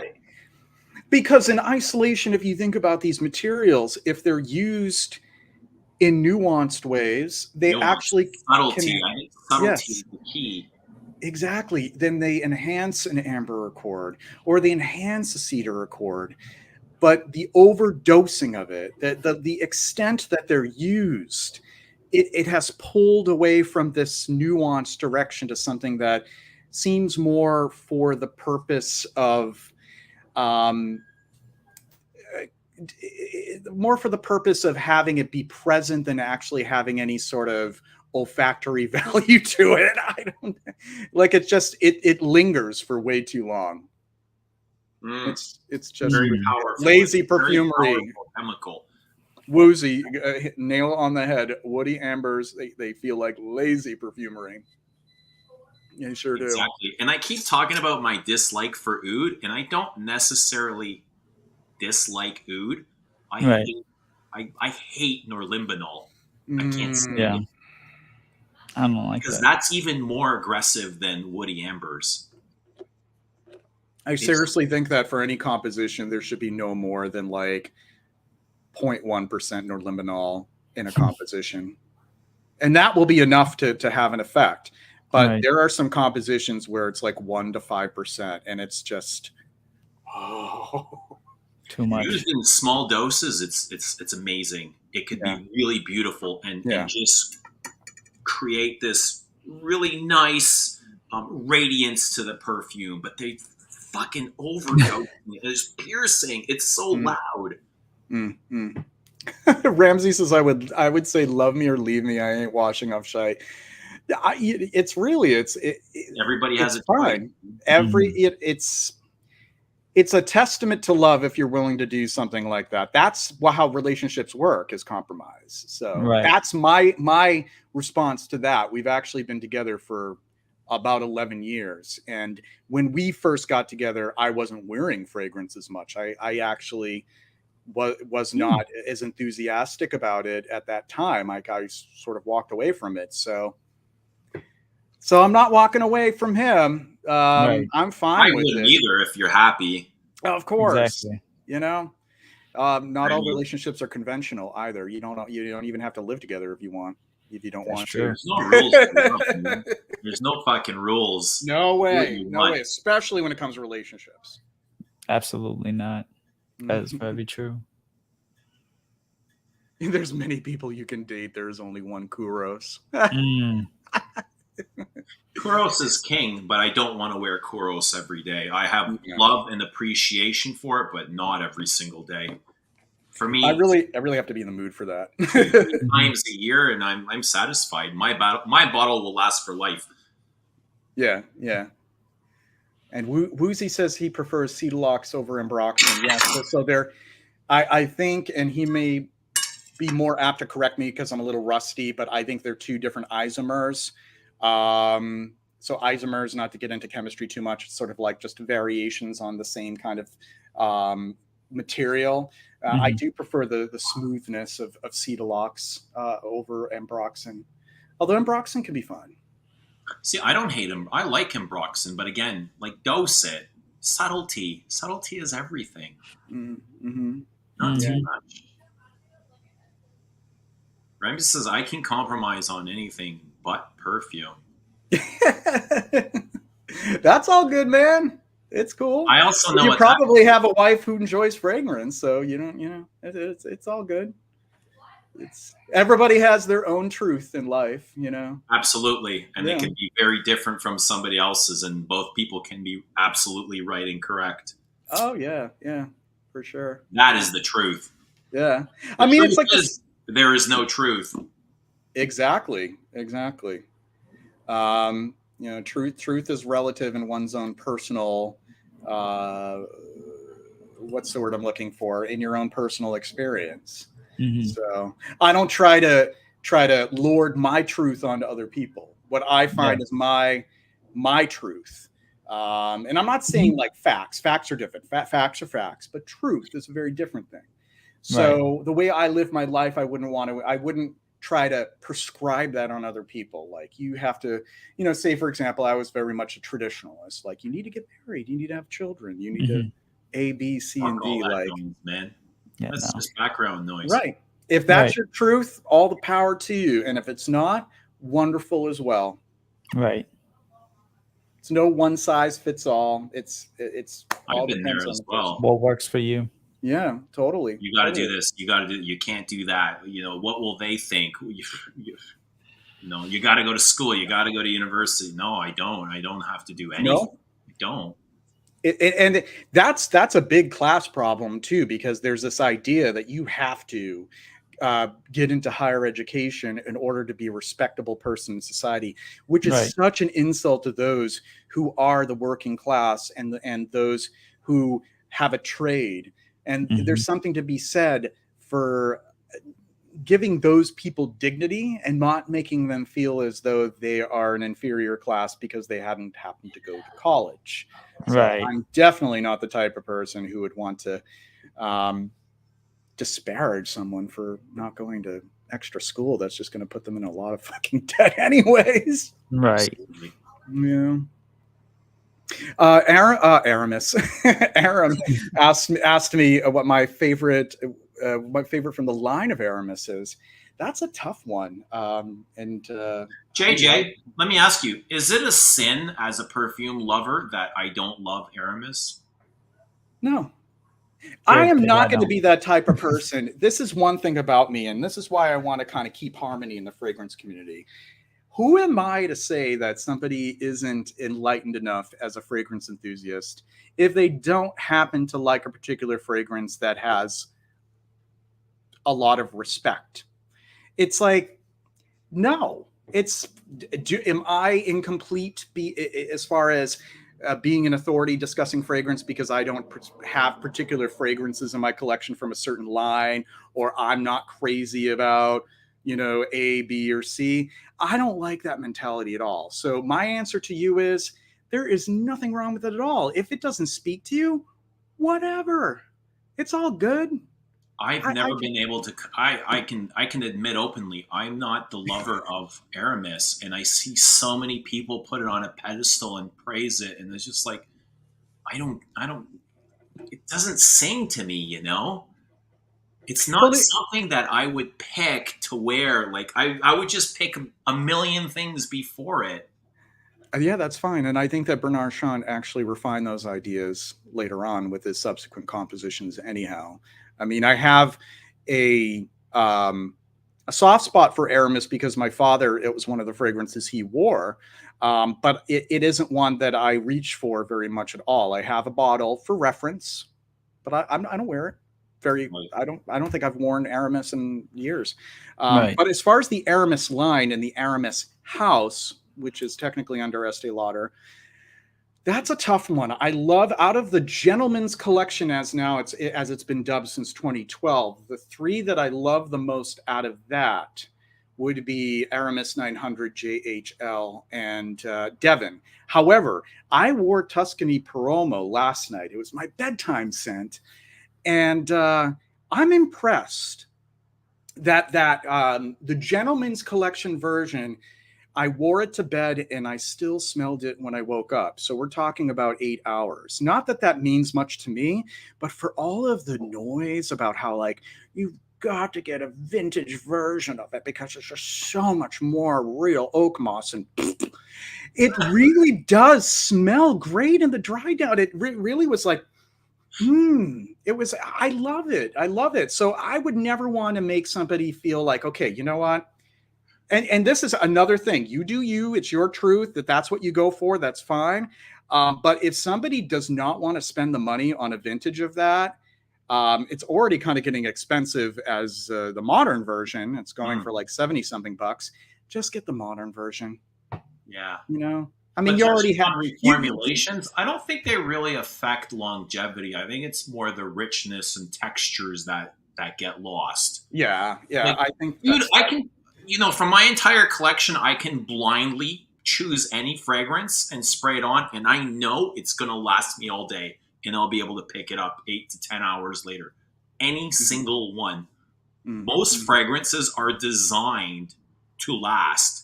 That is actually part of the process You know, that they keep that in mind. Mm-hmm. Just because you can't smell it doesn't mean it doesn't exist. Exactly. And that speaks to the whole subject of anosmia. Some of us genetically are wired differently in our olfactory bulb. Our receptors may fatigue faster than somebody else's. You ever hear that, Joe, when somebody's like, oh, it has such shitty performance, I can't smell it after an hour, and you're like, I don't know what you're talking about. It lasts 9 hours on me. I smell it. Right. Yeah. Dude, how many times, and I'm sorry for my rudeness, have you been like, if you're in the bathroom for way too long and you drop the deuce and you're like, oh, yeah, I don't smell anything. Somebody walks by 5 minutes later and they like fall to the floor, Exactly. right?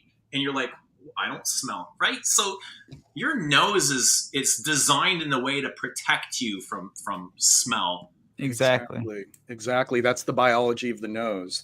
Once we realize it's not a threat anymore, we cancel it out. There is this very effective means for the brain to cancel out information it doesn't need anymore.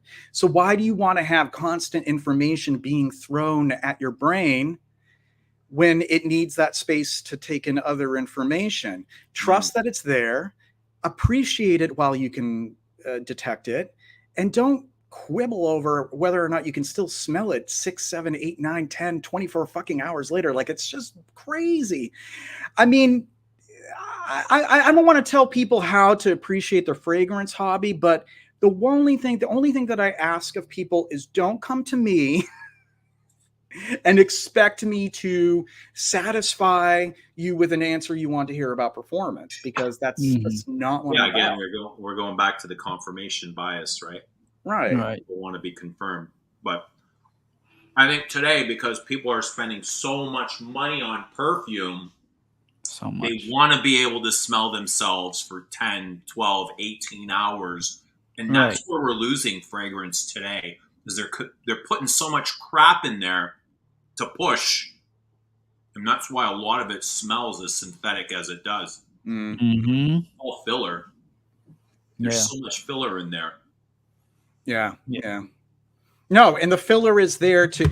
I've said this before. Like, I feel like the industry responds to the demands of the consumer, and now that we have this really burgeoning social media presence with fragrance influencers, they're paying attention to that. And they know that the mainstream target audience will be more likely to see these particular influencers. So they take notes and they realize this is what the people want. Let's give it to them. And it becomes sort of like this feedback loop after a while. It's like, okay, we need to concentrate on performance. Let's add these.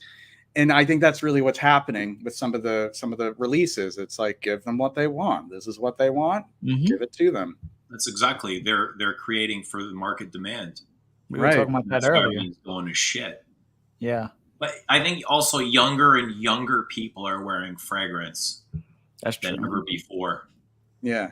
But I actually think it's actually kind of going in two different directions. Either it's like really, really strong fragrance, or something you can't smell at all that's so subtle.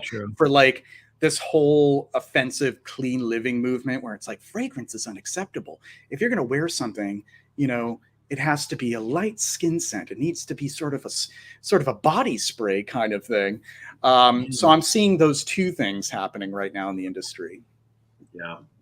Phil, this is all subliminal. The next perfume I'm releasing is watermelon based. So got to add the K-lone. Yeah, that's right. Watermelon.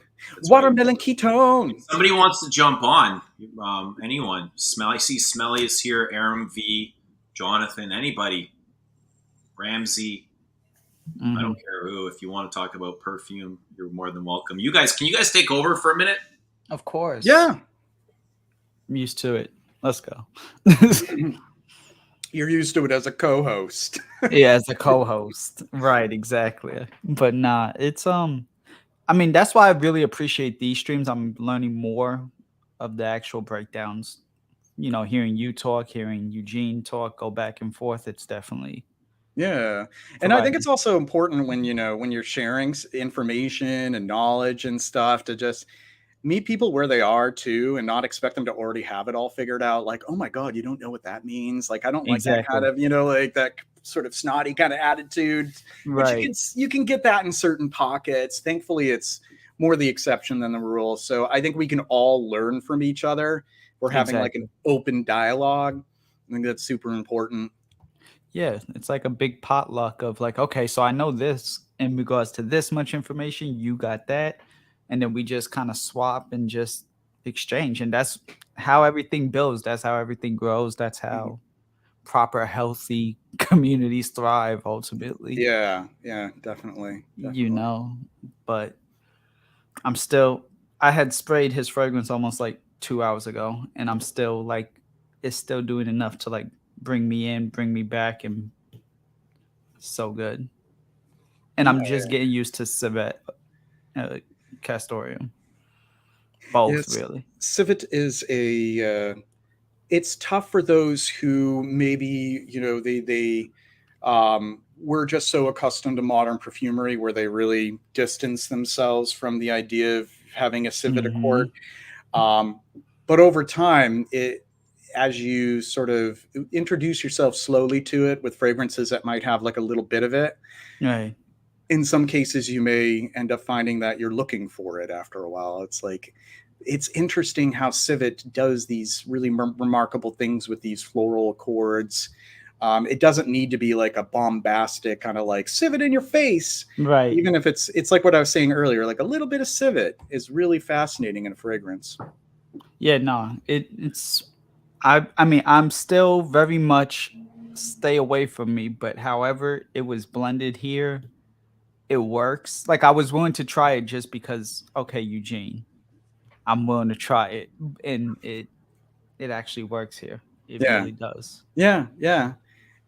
Sometimes it is somewhere in the mix, but it isn't.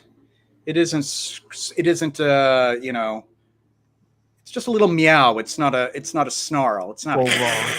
No. Just a little purr. Little purr of Right. civet. Just This a little is kitty. this is good though.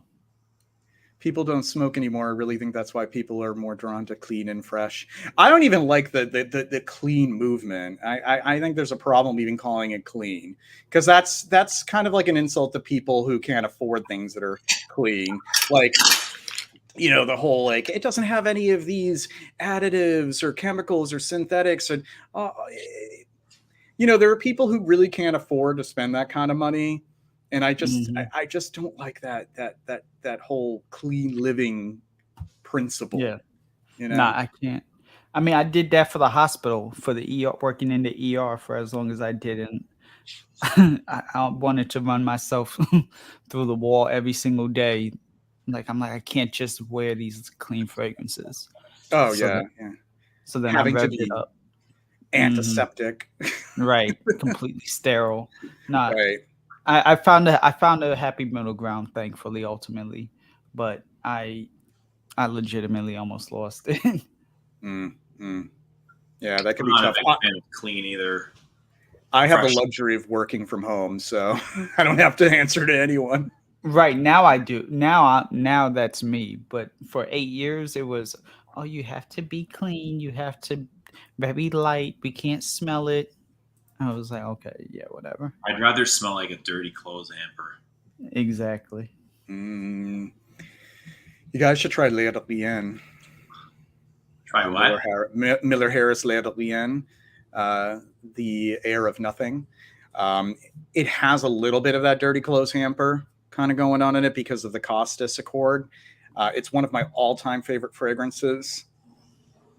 I mentioned it in the top 5 I love video as kind of being a little naughty in a library because it also has this vanilla accord that kind of reminds you of aging books. Mm, It's a wild. I love it. That's a cool accord. Books. I like that. Books and dirty laundry. A little Yeah. romp in the sheets. There you go.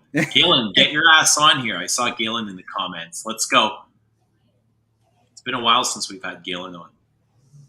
I haven't seen him in a while. I missed Yeah. the opportunity to hang out with him. I had some prior plans, but he was in the area, I think, this past weekend. Oh, yeah. He was telling us he was not far from you.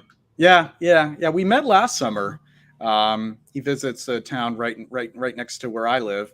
But yeah, we met each other in person. He's one of the few who I've met. You've met with Galen? Yeah, last summer, not this summer, but the How last come summer. I can't recall that? Yeah, it was really brief. Like we met for coffee. Cool. That's cool. Yeah. And he just spent 4 hours at the beach. Get on here, Galen. Show us your tan. Right. Let's see your curls. He's getting that George Washington look now. It's kind of like down to here. Mm-hmm. A little bit, yeah. Yeah. Awesome. So I actually think that it was a legendary JJ was lucky. It was legendary. It's his next comment. JJ was lucky to meet me. It was an honor and a privilege. I was genuflecting at his presence. Have you met anyone else, JJ? Like in this space? I met Galen and I met Chad recently, Gentleman's Journey. Oh yeah, I saw that. Mm-hmm. Yeah. How was meeting with Chad? Great. I thought it was a cool contrast between the two of us, just coming from different directions, having him smell these vintages. He was a bit overwhelmed with Calvin, the original Calvin, and he doesn't like anything dirty or challenging, does he? Yeah. I love all of it. At all. So it was just, yeah, but that's fine. See, spice of life. We all have things that respond to us. And if somebody doesn't appreciate that, as long as they respectfully decline and they don't say that's garbage, that's fine. There's a difference. There's a difference between saying, yeah, that's not my steez, and yeah, that's not perfumery. When people start to say that stuff, like, no. Yeah, we don't want to say that. But he didn't. He didn't. I don't want you to think that he did. You didn't say, yeah. No. Like, I've met Chad. He's a good guy. Times. And I know like, he doesn't like anything that is remotely dirty or challenging. Yeah. At all. I've been trying for so long, ever since I'm like, come on, let's do the new Tom Fords. No. Come on, why don't we do this? No. I'm like, and Tom Fords are pretty tame in their animalic stuff. Yeah. I know. Yeah. What? Hell yeah! We got a special guest here. We got the one and only Curly Fragrance. Yeah, the original Curly Fragrance. Oh, bye. What did you do? He just you pressed escape. Like his hair's freshly shampooed. He's just come back. That must be his beach hair, actually. Well, this is perfect because I really need to get back to work. It's not a good look for me to be gone more than an hour. Yeah, they'll be like, And I'm in management too, so it's definitely not a good word. But yeah, all right. It's a very, very slow afternoon, but yeah, it was great chatting with you guys. Just in time, saying toodaloo. Great to see you, JJ. This is my exit. Perfect timing. Thanks for coming on. We appreciate you. Will we see you tonight on Smelly Stream? Oh no, I'm having a tough time doing that on the weekends now. I don't know. I'll be at my office tomorrow night. Maybe I'll be on there then. But Galen, I assure you, I'm not leaving because of your entry into the live stream. I must be getting back to work. I have people asking for me. Totally understand. I will be in Wellesley tomorrow for a few hours. Oh, you will be? I will be. Okay. Well, in the morning? Late morning, early afternoon. All right. Hit me up. Maybe we can make a plan. Sounds good. All right. Toodaloo, take care, everyone. Thanks, Bye-bye. JJ. And there's later, JJ. Channel if you want to go and subscribe to him. What's good? Not much. We're just Galen, on here talking about dirty clothes hampers, perfume, the weather, you. How you been? I'm good. Nice to see you, Joe. Great to see you too, Galen. Yeah, I thought for a second those were some quatrefoils behind you. Oh my god. Let's see here. You know what? There's something going on here. It's like a half-quarter quatrefoil. Like I see like a quarter quatrefoil. Pretty cool. Oh, Oh, that might be a quatrefoil right there. Okay. Damn. Not quite, but it's similar. All right. Yeah, we got something here. I You got actually, like I haven't really been looking, but now that you bring it up. you got the Cubert thing, the video game Cubert right behind your head. I see the cubes from Cubert. Right there at eye level, just below. Yeah, right there. That That's one. a Cubert video game. Do you remember Cubert? Oh my God, do I ever? In fact, that used to be long time ago. My ex-wife used to call me Cubert. Why? And it was because I was so square. I was cubed. Is that why she's the ex? I Too much time playing Cubert. It seems kind of odd to be talking about this in front of the world, but yeah, we actually had Cubert figurines on our wedding cake. Oh shit, that's hilarious. Yeah. Anyways, yeah, that's totally Cubert. Dude, Cubert. you're just giving us a whole lot of ammo. I know. Took me back. So I see you've been going for 3 hours 45 minutes. Can I get a quick recap? Long? Time flies when you're having fun. It really does. So you're at the lake house. Yeah. How's Boston? It's great, actually. We're on Cape Cod. Cool. Yeah. Tell us about Cape Cod. I know nothing about Cape Cod. Give us like a rundown. It's huge. It's like this massive body of land that extends probably 30 miles, west to east, and then probably another 30 miles north to south. There's just a ton of coastline. It's old school New England, a lot of beautiful houses, a lot of sunshine. All right. Can you swim? Is there swimming or is the water too cold? No, actually, we've been swimming a lot. There's just miles of beaches, hundreds of miles. And there's sharks in all of the water. So there's always an opportunity for like a shark warning. In fact, they are around, but they're looking for seals.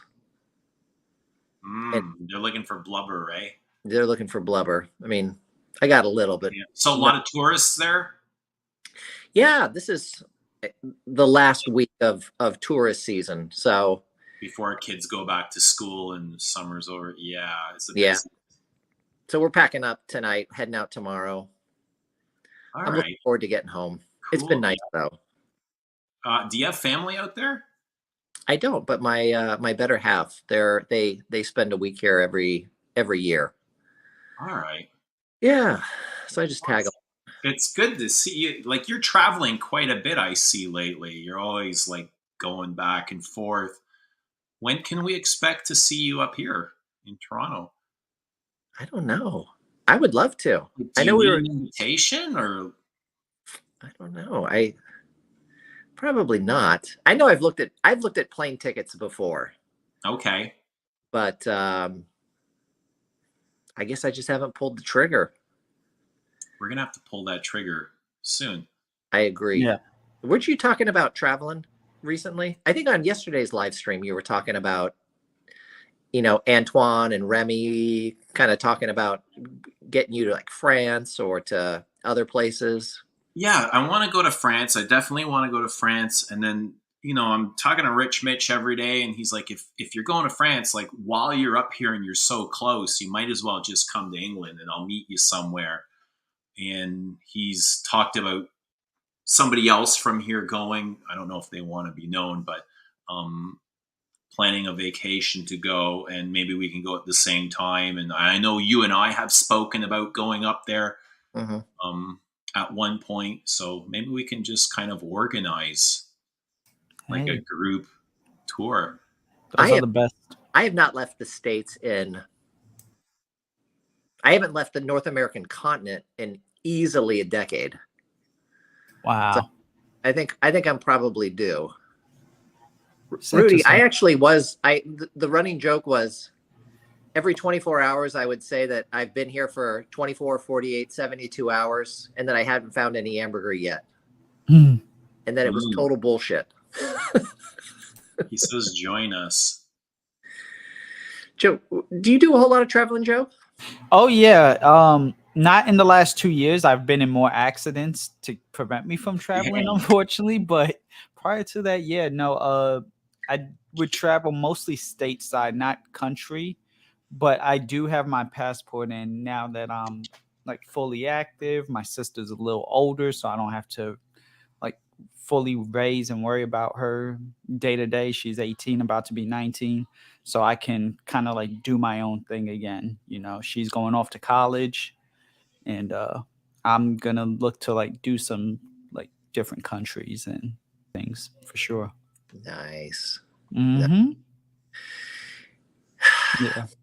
I love traveling though. Have you been doing any perfume related activities, Galen? Actually, next week I'm going to do some traveling to shoot a video.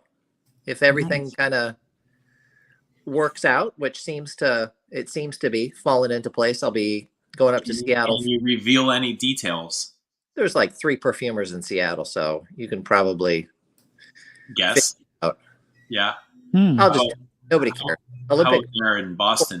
Have you been able to do any sniffing or? Oh, in Boston? Yeah. No shopping. Mm-hmm. You know, we fly in, we head out to the Cape. I try to avoid like, the crowds. How is the duty free? I have no idea. Man, the Boston you didn't airport. Even go to the duty free? What's going on with you? The Boston airport is terrible. It sounds like the Toronto airport. Duty free is a pile of junk. It's terrible. I now, granted, I haven't been through the whole place, but there's not much. Like it's sort of like, all the big things that tourists filter through here in Boston, like the airport and Fenway Park, they're all like 100 years behind the times. They're just not built for sort of today. Are you going to a Red Sox game? No. I'll have a few hours tomorrow to mess around, but we're heading out tomorrow night. All right. Have you done anything else except hit the beach? You doing surfing? You surf, right? Yeah, I'll surf. The waves here are not particularly good, so no surfing. Just mostly the beach. Like chilling, eating like watermelon at the beach. What the hell is that? Hang on. Is that watermelon? Strawberries? No, it's watermelon. Damn, dude, that's a big size watermelon. Well, I'm a big boy.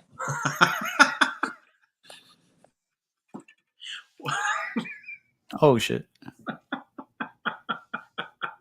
Just like that, he's gone. Nope. Sorry. I'm always pressing buttons. How do you feel about cantaloupe and honeydew? I'm not a fan. I fucking really hate cantaloupe. Like strongly. It's kind of slimy, right? I like the sweetness of watermelon, but also that texture. Mm-hmm. And man, if it's like super ice cold, it's perfect. But if you're looking for like an interesting watermelon experience, chopped watermelon like this, right, cubed up, some like 1 or 2 squeezed limes, and chopped mint. Yes. Oh, interesting. Yes. I've never heard of that. It's so good. Do you sprinkle any sugar on your watermelon? Not necessary. Have you seen people sprinkle sugar on watermelon or strawberries? You know what? People in the States will salt it. Yeah. Damn. Which is just watermelon, wrong. yeah. Mm-hmm. But they also drink Mountain Dew for breakfast in the U.S. Yeah. Speaking of which, I should probably get back to my 2-liter. Nursing a 2-liter of Mountain Dew here. Oh, it's so synthetic. No, I'm not. Yeah, we've got some disgusting habits That's for sure. I remember traveling, like for work, they would send me to the US. So I'd go to some machine shops. And here in Canada, we bring coffee in for breakfast, the tool makers. And the difference in the US is instead of coffee, they were drinking Mountain Dew at 6, 7 o'clock in the morning. I was like, this is really weird. Is this a common thing out here? Or I think it was in Joe's area, Atlanta. Yeah. Oh yeah, Atlanta. Atlanta's a whole different world in itself. It's almost like a whole nother country, to be honest, and it's even worse now. That's why I left. They do so many like weird, just bizarre things. It's oh man. Well, tell you what, Eugene, I'm going to jump off here, but I had to stop by and say hi. Well, we appreciate you coming on. Yeah, Joe, it was awesome to see you as Great always. to see you too, Galen. All right, guys. Safe travels, and we'll talk to you soon, buddy. Thanks, man. Take care. I'll talk to you later. Wow. Mm-hmm. The G spot. G-spot. Always good to see Galen. Galen's hilarious. Yeah. He's great. I think he kind of shies away from the public attention, though. I mean, I chat to him like pretty much every day, and he's like really cynical and hilarious. mm-hmm. He's the kind of guy that likes he just can make fun of himself, and he doesn't take things serious. Yeah, there needs to be more of that, especially these days. Yeah, so many More people calm. take themselves so serious, and they get offended with everything. Mm-hmm. Joe, what kind of things offend you? Actual disrespect. Yeah, I was just thinking So- like rudeness. Yeah, like actual disrespect, entitlement. I consider disrespect. Like people, okay, for instance, me. I came out with my fragrance. Even my own family. I was like, hey, look, when Mike sent me the first version, it was in a 17 ml. I was like, hey, check this out. And I gave it to my cousin. And he snatched it and like walked away. He was like, oh, thanks. And I was like, what are you doing? And then he said, oh, this isn't for me. I'm like, just because I've reviewed it doesn't mean it's immediately yours. I'm like, here, try it because I'm just, it's off the lot. It hasn't been released yet.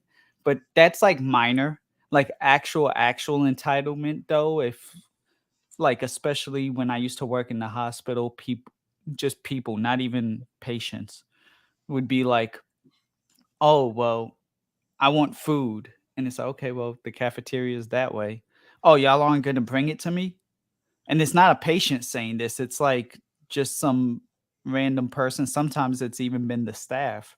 And it's like, no, I'm not going to. Like you're their own personal assistant. Yeah, exactly. Like that's not my job to get you food. It's not my job to do certain things. So I don't like actual entitlement and like underestimation. So if it's like, oh, well, whatever, like, okay, for instance, me with fragrance, it'll be like, oh, Joe only has these type of fragrances, so he knows nothing about this note or he knows nothing about that. And it's like, no, mate, I've been doing this for a minute. I know a little bit of something, stuff like that, or even worse, because it gets personal sometimes with people and they take it too far and they just shouldn't. Again, they shouldn't take themselves too seriously to take it that far. Mm-hmm. Rudeness. How about you? Rudeness is probably the one thing that, I let a lot of things go now, as before I would be offended at almost everything because I always thought that my belief was correct over everybody else's. But, it's taken a lot of realization that there's just no truth to anything. Right. Now it's like I accept everybody's belief for their own, even if it's different than mine. But it's like the judgment of my belief and the put me down, or not just me, but anyone else is right. I find it annoying now, even if it comes from a loved one or a family member or a friend. It's like it quickly triggers me. I don't react in a way, but I'm very aware of it. But I'm also aware of myself I catch myself doing it at the same time. So I'm not just aware of watching other people, but what's happening inside of me. Right. Awareness is key, you know, always knowing like, wait, what's going on with me? You know, that's Yeah. important. And then I'll stop and I'll brace myself and I'll say, oh damn, why did I get that? You know, what's happening to me? Why do I feel this way? Like, why am I making this judgment? So I'm becoming much more aware of that, and I feel like I'm becoming much less judge, even on perfumes. It's like what I once thought was shit. Like, I don't even like to use the word shit anymore, because I can say it's shit for me, but that doesn't get to define the perfume, because for some people it's good. Some people Right. like it. It's just that we have a very different taste, Right. you know. So I don't know. I think it's now I find it kind of foolish to call Hmm. something shit, because it's just my opinion. And my opinion means really very little in this world, right? Right. Just one person. Um, That's but true. that doesn't mean that I now appreciate and love everything. You know, Right. react to it differently. That doesn't mean I accept it as greatness. You know what I mean? No, absolutely. I get it.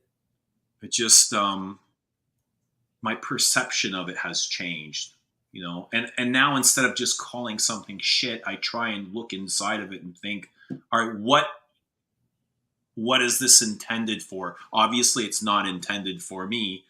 Right. um, this obviously created for somebody. There's a market for this, and that doesn't necessarily have to be just about perfume. You can use that for anything. It literally goes for everything, Right. right? Everything, really. Yeah. Something's for everyone at the end of the day. That car you drive is, you know, shit.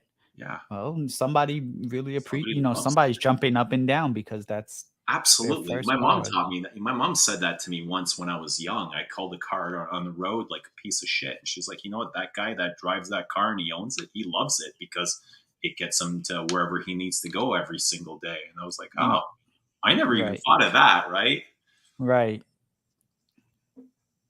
Like it's all about perspectives and just But yeah, I think rudeness, like, I don't get offended by a lot of things. Even if somebody were to Mhm. judge me, I don't get offended from it because I know where it comes from now. Like, after, like, Mhm. sitting with myself, I realize where it comes from, and it's not really from a deep place. It's because these people judge themselves. So I understand it, and that doesn't offend me. But rudeness, more than anything, offends me. Yeah. The way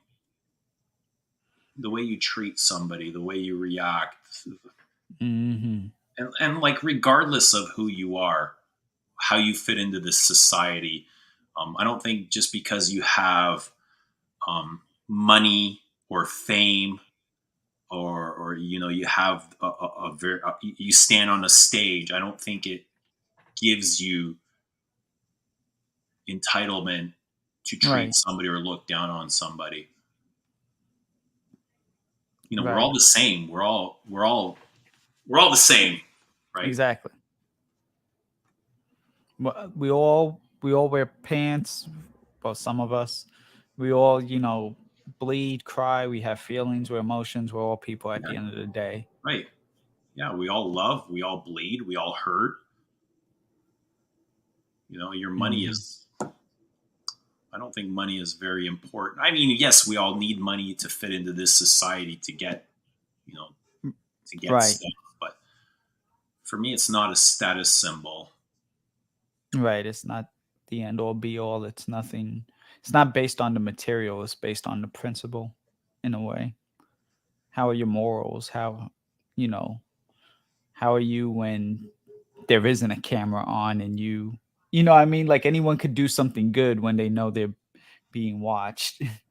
You know, I could be like, oh, hey, let me give this homeless person, you know, some food. Hey, look, I did that. But then, you know, are you Right. also doing Yeah. that when the camera isn't there? You Yeah. know? What's the purpose behind it? What's the driving force? Exactly. So, Rich Mitch. Yeah, no, that's definitely true. I think at the end of the day, that's the only real true pet peeve is rudeness. That and that should be almost it. Everything should stem from being rude. Like there shouldn't be like, oh, I'm triggered by. I mean, yes, people have quirks like, oh, I'm triggered by odd numbers, or like everything needs to be even, and that's a whole nother different thing. But I understand that, but Dysregulation triggers me as well. Like dysregulated bodies that have people with dysregulated nervous systems that get hyper over yeah, no reason, right? yeah, I can see that. That triggers me. I can't be around that. Well, yeah, because it's like, especially for you, you want like peace and balance and just, Because you know what everything's it's like, so it triggers me, and then I quickly become dysregulated. So I need right, to leave that space, regardless if it's in person or even a text. I will just leave. right. I just won't go back and forth. I'll Mm-hmm. chop it off. Mm-hmm. Yeah, no, I think as you should. I mean, because otherwise, like it throws everything off. Your food starts tasting bad. Your fragrance. I mean, not your fragrance, but just as a whole fragrance that you're wearing, whatever you're smelling, it it affects all your senses. It really does. So, mm, yeah, people pretty think they sure. can talk to you any way they want over a text or a message or in a Right. in a YouTube comment. I guess they can. They can. They have that. It's available for them, but that doesn't mean I need to respond or I'm going to. Chances are I'm not. Right. Yeah. These days, I'm slowly starting to fall back from all the additional like banter. I used to really, really like, okay, we'll go back and forth. This is fun. Let's spar. But now it's like, I'll pick and choose. I have certain people who will still do it. It's almost like you're at a basketball game. You're like what was his name, Jack Nicholson, versus like anyone on that was going against the Lakers. It's like, oh, that's just Jack. We know that he's just Mm, messing. But yeah. mhm, That back and forth that comes from a place of boredom. right, You're looking for something. You're looking for some sort of stimulation or excitement. mm-hmm. Rudeness can be a form of losing control. Yeah, Adam with the truth bomb. people want to control situations. Mm-hmm. No, Lily lives for the I live for banter. I banter. What believe it. kind of banter, Lily? I believe it. Just like there's nothing wrong with back and forth conversation. Mm-hmm. Nothing Right. wrong with that. Especially if it's But it opposing depends on where viewpoints. it's coming from. Right. If somebody's accusing you of doing something that you didn't, or they're making you feel a certain way, which you're not okay with. I don't like that kind of stuff. Right. Not at all. Not at all. I'm good. Derby. Oof. I I haven't heard missed of the that one. Guerlain Boutique. That was one of the that was the cathedral of perfume. Yeah. Was it Hero's video that I saw it? I think it was Hero. I think he did a video before he ultimately took his channel down in Guerlain. And I was like, wow, that's amazing. He talked about Guerlain. I don't remember him doing anything from the boutique. Might not have been him. I remember seeing like certain like quick B-roll panels of it. Not that he like did a whole video in there, but like he just gave some pictures. I was like, that looks amazing. So many channels. I mean, it might not have actually been him, but I know he did love Guerlain. Yeah. He might have. I just don't remember them. I don't remember them. So much. What's everybody doing? We've got 50 people here. We've been on for 4 hours. Has anyone been here from the start? That's what I want to know. A few have. because I Who's I been was here here from from starts? I'm sure a few have too. yeah, I popped in and out. Bosco's been here a while. Lily's been here for a while. Bobby's been here for a while. Rudy's been here for a while. I think Rudy's come and gone though. Yeah. Yeah, nah, I came and went, but once I came back, I was like, okay, good. But when it first started, a few people were here. We're elevator music. Mhm. Feel free to fall asleep, man. No offense. Exactly. Listen to the soothing sounds of you smells good. There you go. Work and watch disappear Yeah, for a I bit. mean, Hero was huge when this all started. You know, he was probably at one time the biggest fragrance reviewer, the most popular. He was the most popular for sure. Were you around? You were around with Hero, weren't you? That's how I got. So when I actually started reviewing is when he literally stopped, and then maybe a year later he took his channel down. But I had been watching Hero since 2011. Like Prime Same. Hero, I was listening, I was watching, but reviewing, I had basically like he maybe did like one or two videos and then he left. He's the one that originally hyped up YSL's Leno de L'Homme. He was the first guy to promote that. Mm-hmm. He's the one that made that famous. And Pure Distance Them. He was the first one to talk about pure, because I remember he bought it out and it was the small pen size one. It wasn't the big bottle. So he had the pen. He was like, "This is what you need. This is the Aston Martin." He always had a way with his words to make it where like you had to buy it, right? Like the Aston Martin of fragrance of what? I have to buy this. Meanwhile, Bellamy from Hermes almost smelled He hyped similar up. enough. He was the first to hype up Ledge. He was really the And first to bring niche to the eye, right? yeah, Most everybody was reviewing designers, and he really brought niche. Like, yeah, he was the one to do Musk Ravageur. I remember first hearing that from him. MDCI, Invasion Barbar was the That's other. right. He really had refined taste for a young guy. He was very young at the Yeah, he time. was. Young, Him and I were the same single. age. Yeah. So it was interesting. Like, why is this young, stylish guy into these really weird fragrance? Like back then, I considered them weird, right? Right. He deleted he got a job that hmm didn't allow him to be in the public eye. I think it was in banking or something. I don't know. There It was one the airline. He was airline.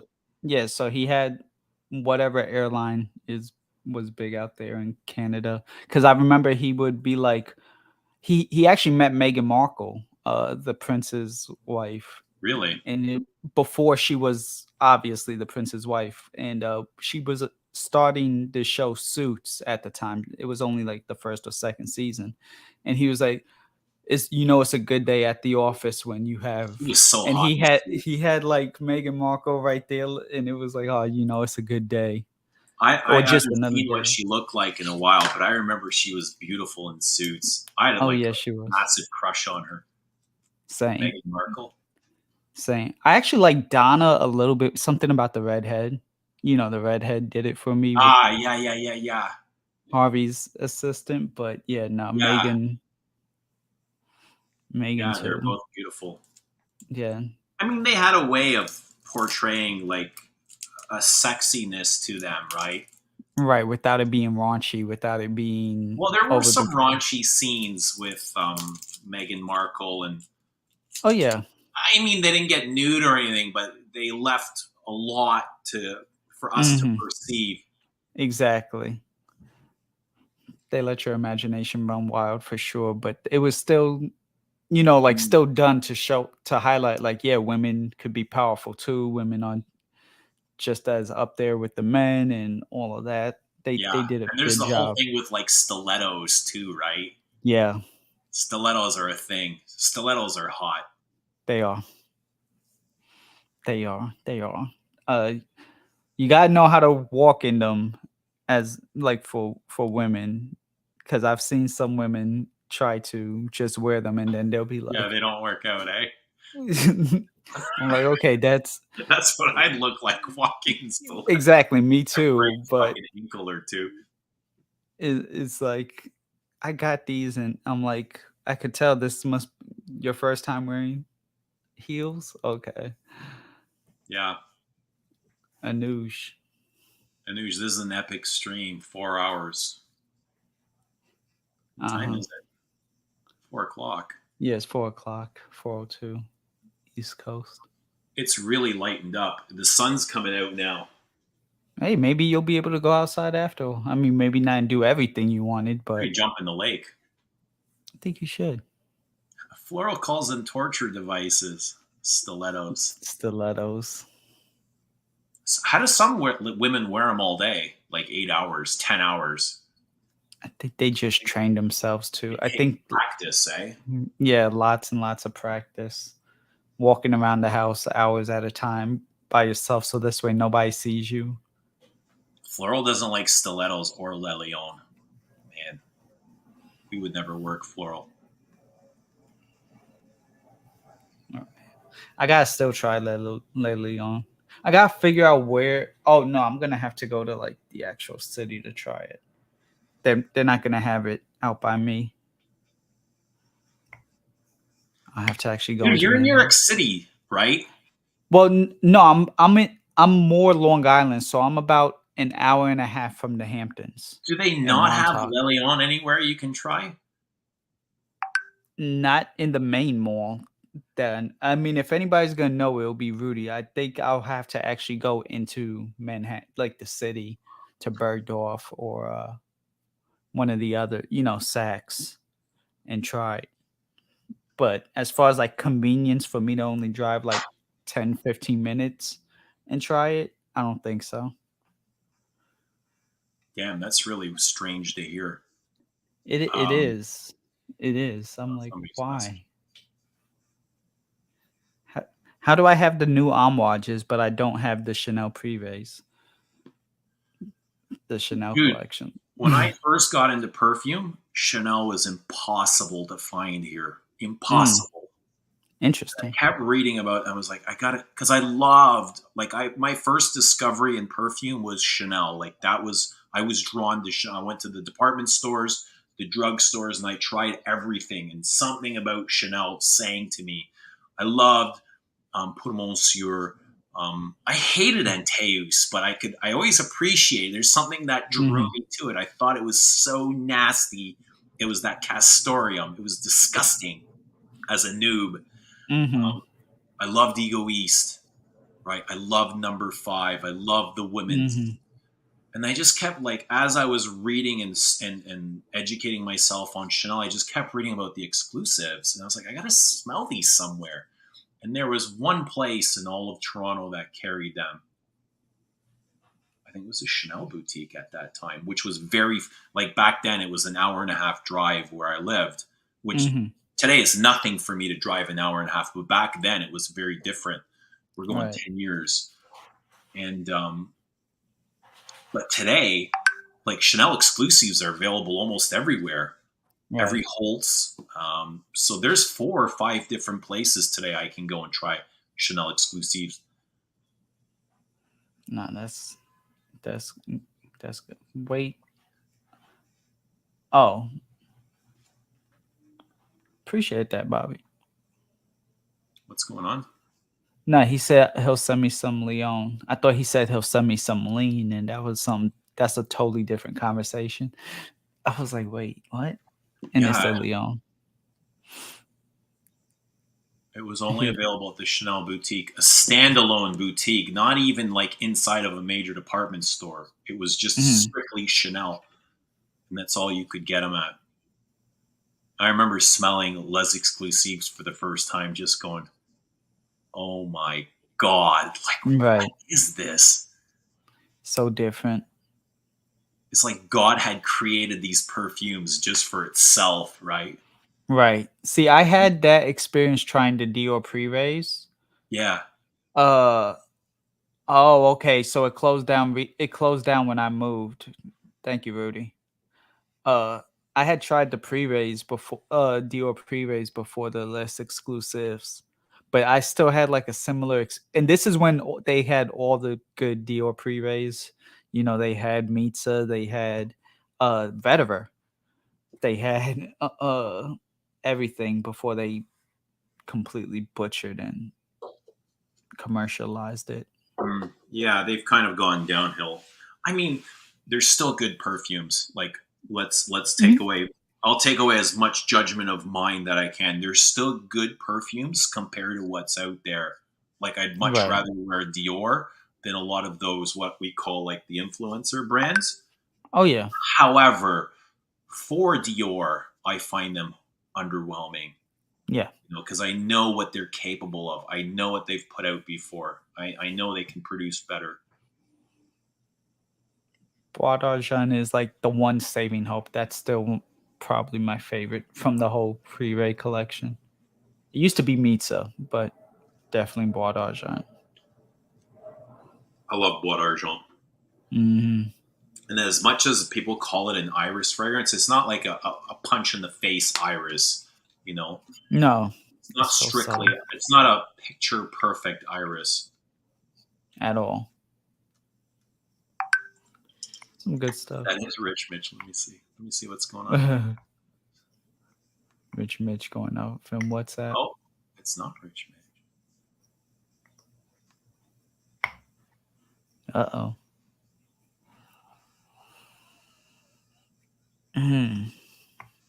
So, if you had to recommend, because I'm still fairly new to the less exclusive, if you had to, aside from Le Lion, what would be another that I should like absolutely, like you can't walk out without trying? From Chanel, From the Chanel, yeah. I think Cuir de Russie is a must try. Okay. Sycamore. Sycamore. So yeah, Sycamore. Coromandel. That's the one that I did try. I have tried Coromandel because that was when everything was all wild and you have to try this. You have, a few years ago. Yeah. Depends what you're looking for. If you want something artistic, if you want something exciting. Yeah. I love Bois de Zil. I'm not Bois sure. de Like, Zil. it leans kind of feminine. I don't know if you're okay with that. That's fine. 31 dude, I love all of them. There's not a single one that I don't love. Yeah, I saw Sycamore Parfum. That'll be interesting. Like I love Bella Despito, but I would totally understand if somebody felt it was underwhelming for them. I would get you. But for me, it's like a pure love. Like I love it. But if somebody were to say, "Hey, Eugene, this fragrance is, I don't get it. It's so boring," I'd be like, "Yeah, that's fine. Mm-hmm. It's allowed. You're allowed to think like that." Yeah, no.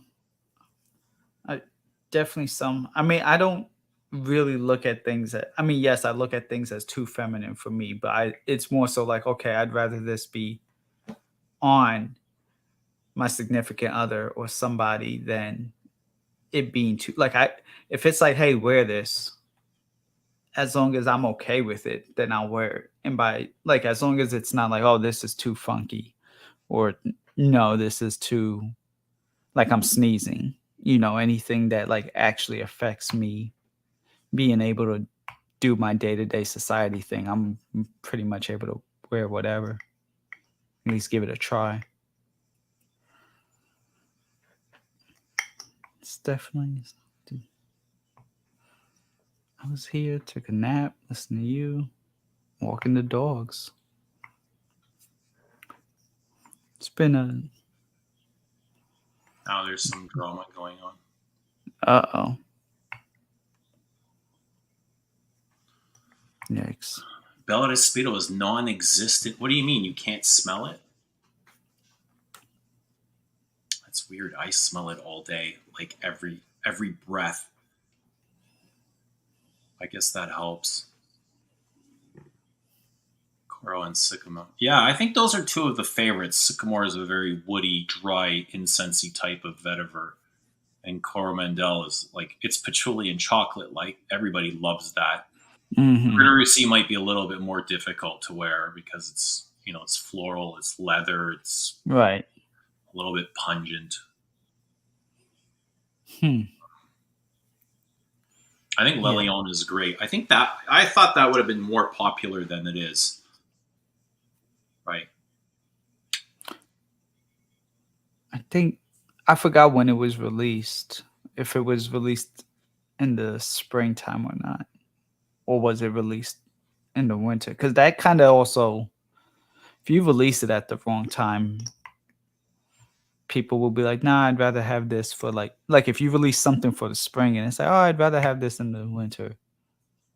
Well, it was released in the Middle East for Okay, as an exclusive. got you. Among the non-Chanel crowd. Got you. Damn. Eugene, this has been great. I actually need to go cook. So What's for dinner? I am making hamburgers tonight. I only eat beef twice a month. Red meat, really. So this time I'm going ahead and I'm making some burgers. Twice a month? Yeah, twice a month I'll eat red meat. I'm trying to I went a good 6 years without eating red meat, but then those nutrients I started to need, and Right. I'd rather get those nutrients in a burger than buy all the supplements themselves to replace, because that it was more money. I'm like, okay, well, I could either buy a pound of ground meat, or I could buy a steak, or I could spend $300 in supplements for the price of the $20 steak. I'll just buy the Yeah. $20, Makes so sense too. It's all natural as well. right. And so I started to incorporate. I was like, okay, if I at least incorporate, and it's lean meat, it's not just like, whatever meat, but it's lean meat, and incorporate that. But yeah, it's halfway through the month, and then at the beginning to either like first day of the month, I'll usually mix in some sort of red meat. But this has been awesome, and I appreciate you always. Thank All right, you. man. Thanks for coming on. I appreciate you too. Good seeing Dried you. down is magic, by the Yeah. way. It's Thank you. amazing. And have a great weekend, everybody. There is On Average Joe's channel. If you want, go and subscribe to Joe. I think I'm going to get out of here as well after 4.5 hours.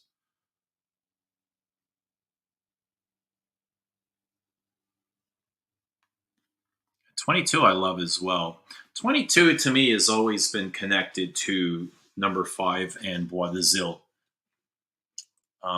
Massive aldehydes in that I get that warm, creamy, the chenillade, the pastels, the waxiness, the creaminess, the powderiness, the sandalwood in the base, very similar to 5 and Bois de Zil. And now, boy, I get a connection between all of them. There is something connecting them, and it's that chenillade.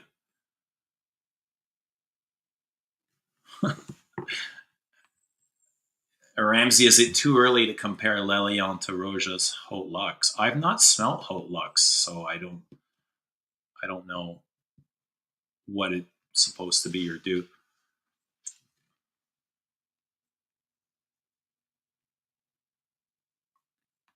So FCM says, I love Bella de Spe. I love it too. It's so green and earthy and moody, contemplative, powdery. I get the iris and the leather, but it's very soft. And I get what Lily says, like she can't perceive it because it does turn into a skin set, but I can still smell it. Very powdery. And you got that touch of florals in the base, almost like decaying florals. I love it.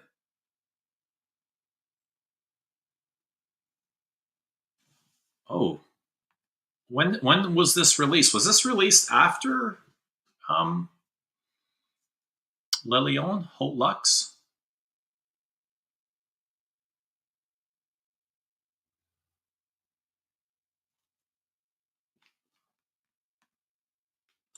I love Antaeus as well. Inquiry to Receive.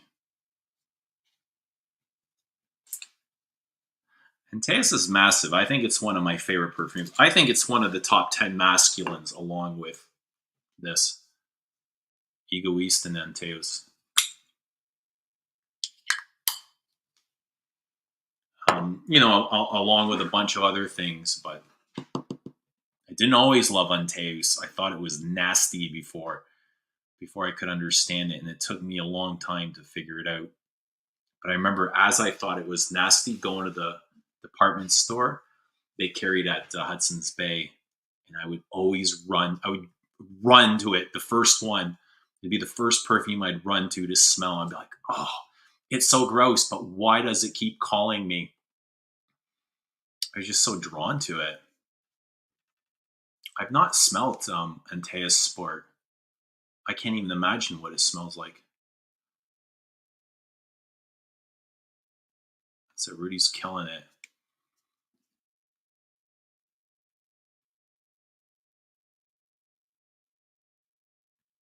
'19 is gorgeous as well. See, I find Chanel has this thing where they have this aesthetic where perfumes are connected. And as much as I see number 5, Bois d'Azur, number 22, and Boy connected, I get that connection of 19 and Bella Respiro. Of course, there's the 19 flankers, which are all very similar, but Bella Respiro definitely fits into that number 19 realm. Even Antaeus has that, in the background, it has that warmth of powdery cosmetics, underneath that masculinity, underneath that roar of leather and castoreum. It has that slight lipsticky, cosmeticy thing. If you blink, you're going to miss it, but it's definitely there.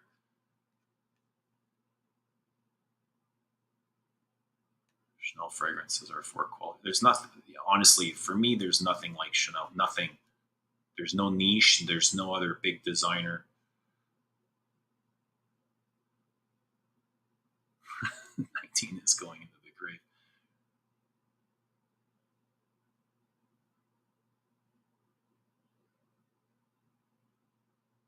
Rudy, floral needs more Antaeus. I've never.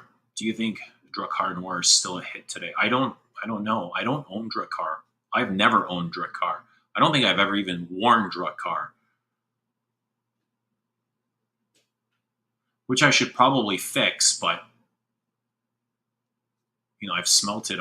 I know what it smells like. I've never worn it.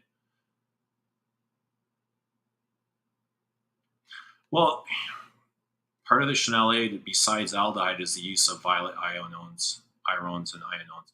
Yeah, it has that accord of ylang, rose, iris, jasmine, tuberose, and then they just kind of concentrate it differently.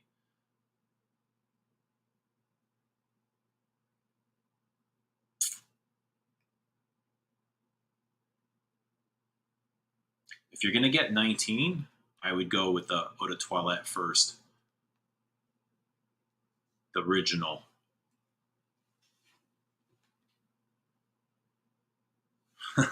Anush keeps warning people that they should get Antaeus because he believes it's going to be discontinued. Take my word for it. I'd be shocked if they discontinued it.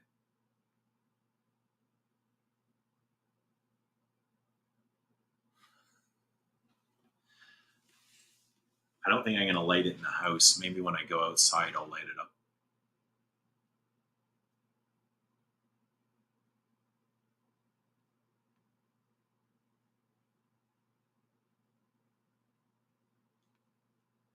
I don't think they sell much of it, Fosco. Talking to sales assistants, I don't think it moves at all.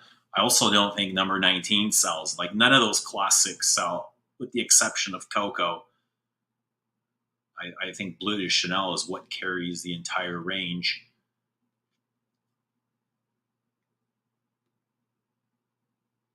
They've been out of stock. I think this is the case for a lot of things, though, especially in the last 2 years.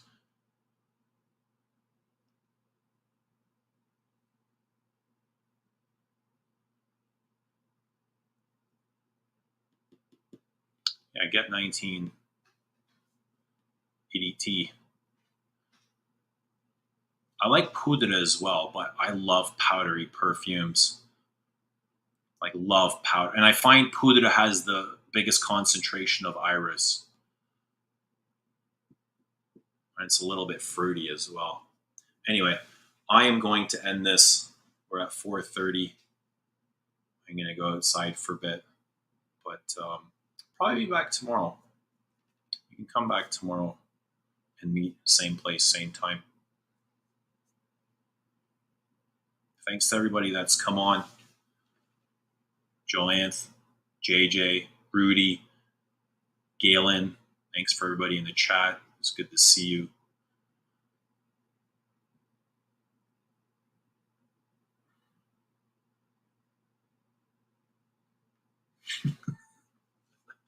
Already. Yeah, well, it's only been 4.5 hours. Couldn't possibly want more of me. No, but we'll come back tomorrow. We'll come back tomorrow. Maybe even tonight. Who knows? Who knows, man? It doesn't look like outside is very inviting.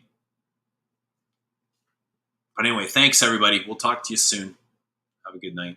Bye.